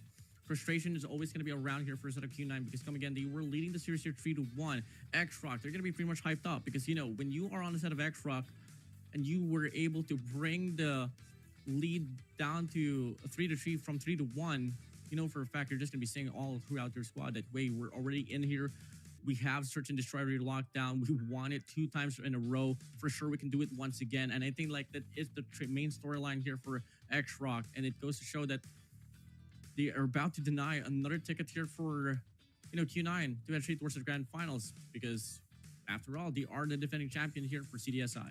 Yeah, absolutely. Now we get to enter the AG Esports Center, where we have Xrock and Q9 fighting to the death to advance to the grand finals and be one step closer in racing the trophy of CDSI 2024 Masters of Masters. Q9 has lost the last 2 maps, with Uling underperforming the Emperor with uncharacteristic outputs, needs to put himself in a mental reset, put the team on his back and win this matchup. It's not going to be easy as Xrock has looked so rock solid with their sniper Sinuo being the back-to-back MVPs, securing it on that firing range, as well as the Kurohara Metropolis. Sun needs to step things up. Everybody has eyes on him. If he cannot hold his own up against the best sniper duo arguably in the world at the moment, it would mean trouble and might just bring them down to the lower bracket where they have to face Elevate. Well, let's come and get it. Come again. You want to avoid a ticket to that lower brackets. Instead, you want to rise to the top on the grand finals and just wait it through. As now we wait once again for the game to start. Xrock, Q9. You take a look at the run for the series here. We started things off with Q9 winning hardpoint Hackney. Responded back with Search and Destroy firing range for the side of Xrock. We went to the side of Arsenal Control, and that was rightfully owned by the side of Q9 as well. Then all of a sudden, we went down to a chain, another round for hardpoint, and it was well again for the side of Q9. And then bam to the bam, all of a sudden, the next 2 games went on with Xrock. Meng Chuan just needs to step up, man. I mean, for Xrock, that's the key to victory. He needs to be able to light it up as we get to dictate the fate of these 2 squads on this final map that we have at the upper bracket finals of CODM Summer Invitational 2024. We'll be advancing to the grand finals. and who will be dropped at the lower bracket to phase elevate. All eyes under this map coming up ahead. Search and Destroy Express to dictate who's going to be advancing. No more chances. No more next lives or anything. It's do or die here for the set of X-Rock and Q9. The best of both worlds. Number 1, number 2 of China. About to go for it now in this game number 7 in Express Search and Destroy. As we start things off here on the first round, it's going to be X-Rock starting here on the B bomb side. That Sun needs to get himself involved early. Needs to stay hot because he's been solid cold on this map. On the flip side, Sunuo has just been a whole lot better player, securing 17 kills and 16 on both firing range, as well as Kurohana Metropolis. Q9 on the attack, gets to plant the bomb quick. On the A side, X-Rock has to get that information with Ma being on the front lines. He's gonna hear him out, and now we got a triple posture play on Locker Room. Ma's going to be leading the push here. Roosie's going to be falling behind. Sun gets the read onto Sunuo. That's going to be a pretty important kill here for the side of Sun. And now, Sniper's out. They go for a push quite aggressively, and they go for the clear out. Roosie finds a triple. Uling now going to be all alone in 1v3, and the bomb's going to get defused. More than enough time for X-Rock to get it all done. Quite the win here for the set of X-Rock as they take the first round. Get ready for the next round. Roshi was a demon of that read there. He was expecting that it would be a triple chow coming through lockers. And we start the firing range, the Kurohana Metropolis, and this Express map with 4 kills. Epic time for X-Rock. Ma on that firing range. We had Sunuo on that Kurohana. And now it was Ruji with the Odin. That AR hurting the hell out of Q9 on that one. Move over here on the bomb side. 113 lurking are all around, but Deacon gets the read. Roosie's quick for the trade though. It's gonna be a toss up here. It's a 4v4. Todd's gonna try to fly through the train here from the side of Roosie, but he can't find anything other than that. There we go. The bomb plant is in. The bomb has been planted. Still waiting. Angle that needs to be watched over here has to be Sun. There's going to be some engages happening through the bridges, but looking at the moment here, Roshi finds the takedown onto Mauchi. Numbers game in favor for X-Rock. They can make that push on the A side. Rotation-wise, there's no guy holding the admin building for Q9. They have themselves postured around drains. So Roshi should be able to hear him out. He only got 70 seconds to work our way off. Sun. Let's get the takedown. Uling with the counter. Need this round right here.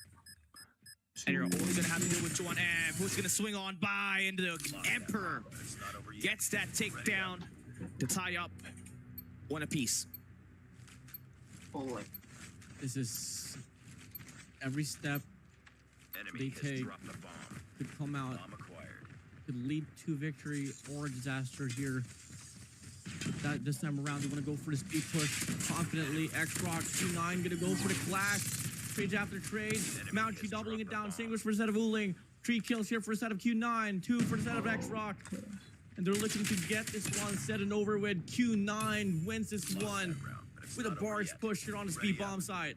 Okay, Q9. Unexpected there for X-Rock to see and witness Q9 being all that aggressive. But you gotta have to see it. Uling, who underperformed at Kurohana Metropolis, had at least a .55 KD. Have 6 kills on the first 3 rounds, averaging 2 kills on it. Looks pretty good. Now they're gonna abuse it until it gets fixed. Mauchi and the crew now. Surging forward. Mauchi with the B50, only good for 1. Roshi, head glitch on point. Curly swings on by to take down 2 players. Equalizing the numbers. The Emperor and the Prince combination. And we'll look to try to secure them that 2-round lead. Got a 2v1. Chuan is now going to be all alone. Come again. This guy hasn't had the brightest of days here for today's broadcast. For the series itself, he's going to go for a spray down. But Curly's too quick. Uling a tap away. Could have went to his hands. The reflexes from the set of Q9 just too fast for his liking now. It's Q9 shockingly taking the lead 2 rounds up. We got the bomb. Roshi, look at him, man. 10 kills. Oh my God. But Sun with the wall back takes down Sean, and that's what we're talking about. He's finally locked in. At least for the moment, Sunuo, nice light cancel there. Keeps himself alive. I get some more. Can he get some more? 2 of the 3 here in regards to information. They're sending out 2 players here for a set of Q9 to push up on towards the A side. And now they get the clearance here. They know for a fact that it's going to be an open flank here for them. 2 players might just pass over that overpass as well, but looks like they want to funnel to mid. Gotta worry about Uli's going to go for flank. And Sunuo the trade. Spots Curly out. The lineup is on, but Uling is eager to get the trade. The timing is right. He finds the shutdown. Sunuo is out. Numbers advantage still here for a set of Q9. Numbers wise, time wise, they are good. But look at number 3 in blue and No. Massive flank, but his teammates just kind of fall down. Rushi, the best player on this current map, gonna fall out of the way. Mach gonna get this attack all the way to the admin building. D-Chan gonna spray it down for a little bit. Now he's gonna get caught. All down to No. Can he deny? 18 seconds for him to play around the map, and he's gonna take down Mauchi. Now he's got the high ground in position. Information, D-Chan is just stalling time. He's spraying, but the clock is running out. Q9 with the pistol and the R9 killed, and there we have it. Q9 now have a 3-round lead. All it takes is Uling to get back on track and to steal. Just run away instead of Xrock. The train is passing by. We move in the nick of time. Sun holding the crossfire down there on towards the mid map. Xrock. They have the bomb. Looking like they are going to be finding the proper call here. They are just playing this one passively, just waiting for the push to come free from the set of Q9, and it is more leaning towards an A bomb side. 3 players will be found in line. They're just going to be checking every corner here, played safely. Fortunately for them, there's not going to be any casualties aside from Mod that will be holding the bottom part of the overpass. He might just be able to get a few here if ever he gets the shot to connect and reacts quickly enough. But in the process, Q9 is able to get the bomb planted. Another bomb plant. That means Xrock needs to play for a retake. Looks pretty strong all the way to the front. But Rushi just kind of holding it down on the trains. Q9 has got a solid setup around the back, just in case there's going to be a flanker. But little did they know that Xrock's going to burst through the front completely. Gotta win your close range gunfights. Mauchi throws the nade, and Uling takes the takedown on Sunuo. Bomb is gonna get tapped, but it's gonna be fake. Mauchi sprays it down, and Ma gets swept off the ground. Q9, 5-1. This is not the same Xrock that we know. They're just not able to put up any fights whatsoever as round pass by. Q9's confidence gets bigger as they have been winning this one through. It's 1-5, by the way. Come again, this is game number 7. Xrock, you need to double it down. Q9 pushing up now here on towards the bomb side. In the process, only spots 1. Ma. What angle? Well, the trade is on. Back and forth battle as we get to see 3v3 situation now. Bomb's gonna get planted. Oh, 38 seconds. No. Oh, man. He's there with his teammates. Someone has to make the long flank right here. No, with the high ground advantage takes down Curly. The swing on by is good for Chuanen, but Son on a 1v1. He sees him. Did you get it? Who's gonna win the gunfight? He gets it. The Son God wins the fight. And the round extends to 5-round lead. Q9 running him over. Xrock swing. And Bullets Galley. It's becoming very shaky here for them. 1-6, 5-round lead. Hard to deny that Q9 has this one in the bag. 3 more rounds for Q9 to send Xrock on that lower bracket up against Elevate. As we wait and see, come again, what's going to respond like here. Xrock stacking here on this B bomb side. Q9's making the push. You know, spots 1. Can he find a double? Yes, he can. Left unattended. No, makes the most out of it. As he goes down, Rushi is there for the trade. And now all of a sudden, it's now Uling all alone. The Emperor here, isolating 1. Putting it down to a 1v3. Once was a 1v4. Now it's Uling's turn to take the spotlight once again. It's got a pistol inside. I mean, he can take that other guy's weapon if he does want to do that. Bomb is not going to be in a pretty good place. If you enter through mid-map, you're dead. You gotta have to go towards the rivals. That's where the triple chow's gonna come through. 54 seconds to play around. At least you're granted a lot of time to maybe work your way around and get some information. Kind of hate this angle if you're Q9 right here. Donuts watching departures. Two of which is Rushi and Chuaneme. It's a high-low posture looking towards ticketing. And he has picked up that bomb. Oh, look at that swarm of ants. Are they going to pick this one angle twice? Uling has 12 kills, but his information is exposed and is compromised. No. Gonna make that round win favor Xrock to stop that bleeding. Now we're gonna switch things side up. Q9 with the 4-round lead. The train's gonna pass by. That might just delay the rotation as well there towards the A-bomb side, so they're gonna go for it. It's not really gonna matter at most, as they do take their time still whenever they make the push. Just wait and see what's gonna be the call look like. 3 players here. 2 for that A-bomb side. Actually, it's 3-1 split here for set of Q9. It's just all gonna come down to Uling to possibly get some pickoffs if ever Xrock does go for the commitment on this side.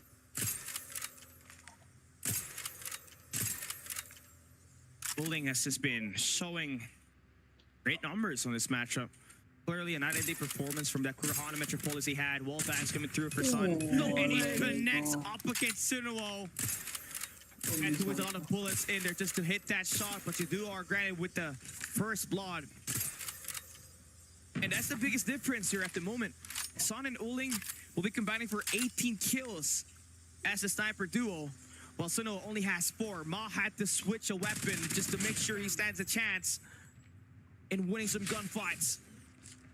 First blood has been exchanged, and Xrock Ma just running around the map, and D-Chen falls down. A big kill for Ma to put the numbers in Xrock's hands. Has the option as well to go for the pinch. Just needs to move in quick. Sun, Uling, Mauchi. Mauchi goes down. Sun and Uling's gonna be all alone. It's just gonna be Emperor. Uling can't even stand a chance against Chuan. Xrock now here building up the momentum. They're going 2 in a row. That means trouble here. I feel like Xrock had the right idea. How do they want to try to take this hit? And should there be no counters done by Uling, where it's going to be a spam bomb plant, it is not going to be looking pretty good in terms of their odds of winning this matchup right here. The Chancellor Mauchi going to stature himself up around a big corner on the A side. Some angles that you don't normally check because it's obviously going to be an off angle where the thing people would not just really expose themselves at, but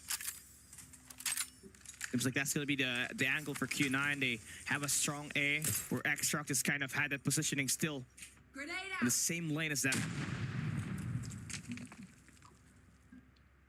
Mauchi just hugging the corner there. Xrock still looking for the commitment here on his A-bomb side. It is going to be Sunuo here, holding the back lines. Chuanem has to go for the entry as well. They might just be able to set up a possible pinch here for the player inside of the side. The nades gets deployed. That should be information relayed as well. D-Chen, Mauchi here, stronghold on his A-bomb side. Do the check, the corner, they do it. He goes for the shot down, he goes for the shot as well towards the right. Sunuo is there for the trade. Now, 3v4, 3v2. As the numbers are just depleted here for the side of Xrock, but Ma doubles it down, spots Uling and Curly. Sun is there for the kill. Sunuo as well. And now it's a 1v1 between Sunuo and Sun. Both snipers in line. Sun gets the shot down. And Q9, they finally stop the momentum. They take back the lead dominantly. And that was the 1v1 revenge for Sun when he lost it up against Sunuo in the Kurihana Metropolis to keep them 2 steps closer to advancing to the grand finals and booking their first appearance in the full Invitational's grand finals. Bomb acquired. 7. Xrock here about to go for another push, this time on the A-bomb side. Once again, Chuan has to go for the entry. Gotta stall it out, wait for the nades to get deployed. But look at Q9 here, just reinforcing their players here on his A-bomb side. Sunuo in the process will find Uling out, but Curly will be able to double it down. Rusi, Ma, Chuan last glimmer of hope here for them to deny the match when advantage to come through. And Curly just ends up winning the gunfight. Double kill comes in here. Bottom lockers. Ma, 1v4. Son, Deechin, Mauchi, Curly stuck inside of the train. Has to face the reality here. Odds improbable. All he can hope for is a dream, and Deechin crushes it. Match point advantage here for the set of Q9. Cali, 1 round away to put X-Rock down at the lower bracket, up against Elevate. And they're feeling it. I can smell it Uling trash talk right after this. We're on win. X-Rock in shambles. Not really having enough volley from Chuan M. That was the dagger for them here. They're getting anti-value off of that, and also the slow start from their sniper really costed them a couple of rounds here, but no. Taking matter into his own hands, he captured the Emperor, put him on the next round. Ma saying it's not yet over. Deechin with the shutdown, Suno takes down Curly, and there we have it. X-Rock able to stabilize. Mauchi gonna fall down, only good for 1 trade, and it is Sun on a 1v4. Back against the wall, spray down is in, and there we have No getting the elimination.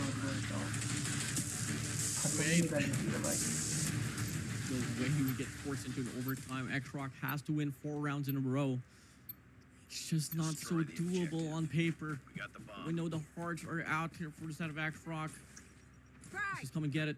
Another same approach here on his A-bomb site. No reinforcements whatsoever here for Q9. They're leaving Mauchi to play on his corner with his KRM. Do they check it? His question. Spots 1. Can he get the double? Yes, he can.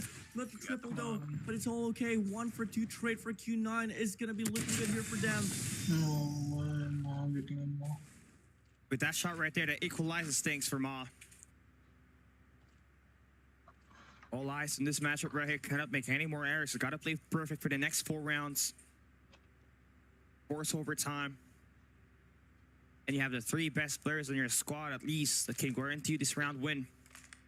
But Sun has been amazing in controlling lanes. At least he's got 8 kills. That's a big difference because he only had a couple of kills in the first map on firing range. Barely noticeable. Timing is unreal. They're gonna force to back themselves away. They're gonna play for a massive retake, judging from the looks of this rotation coming through for Sun as he goes back towards spawns.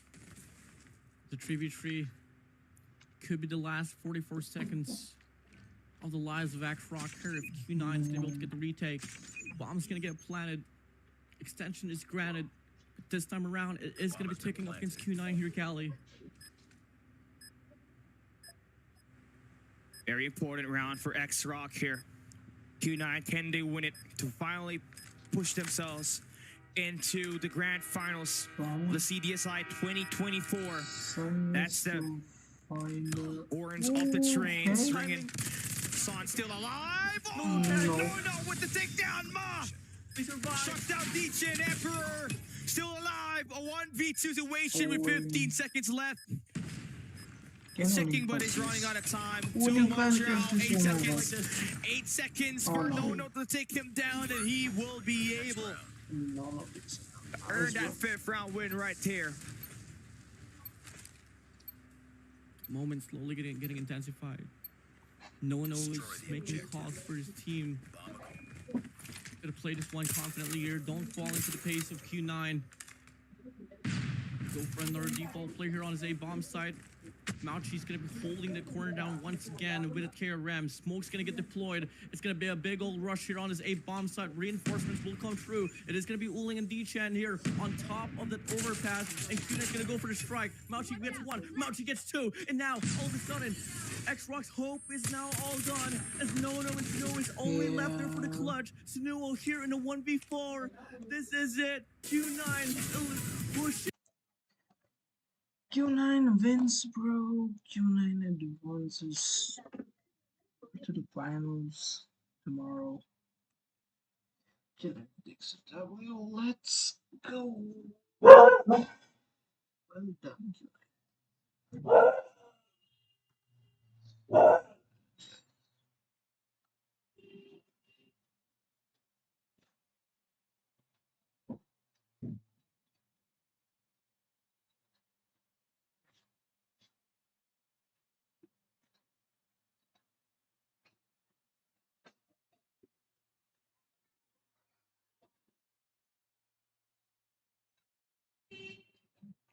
don't think they're eliminated.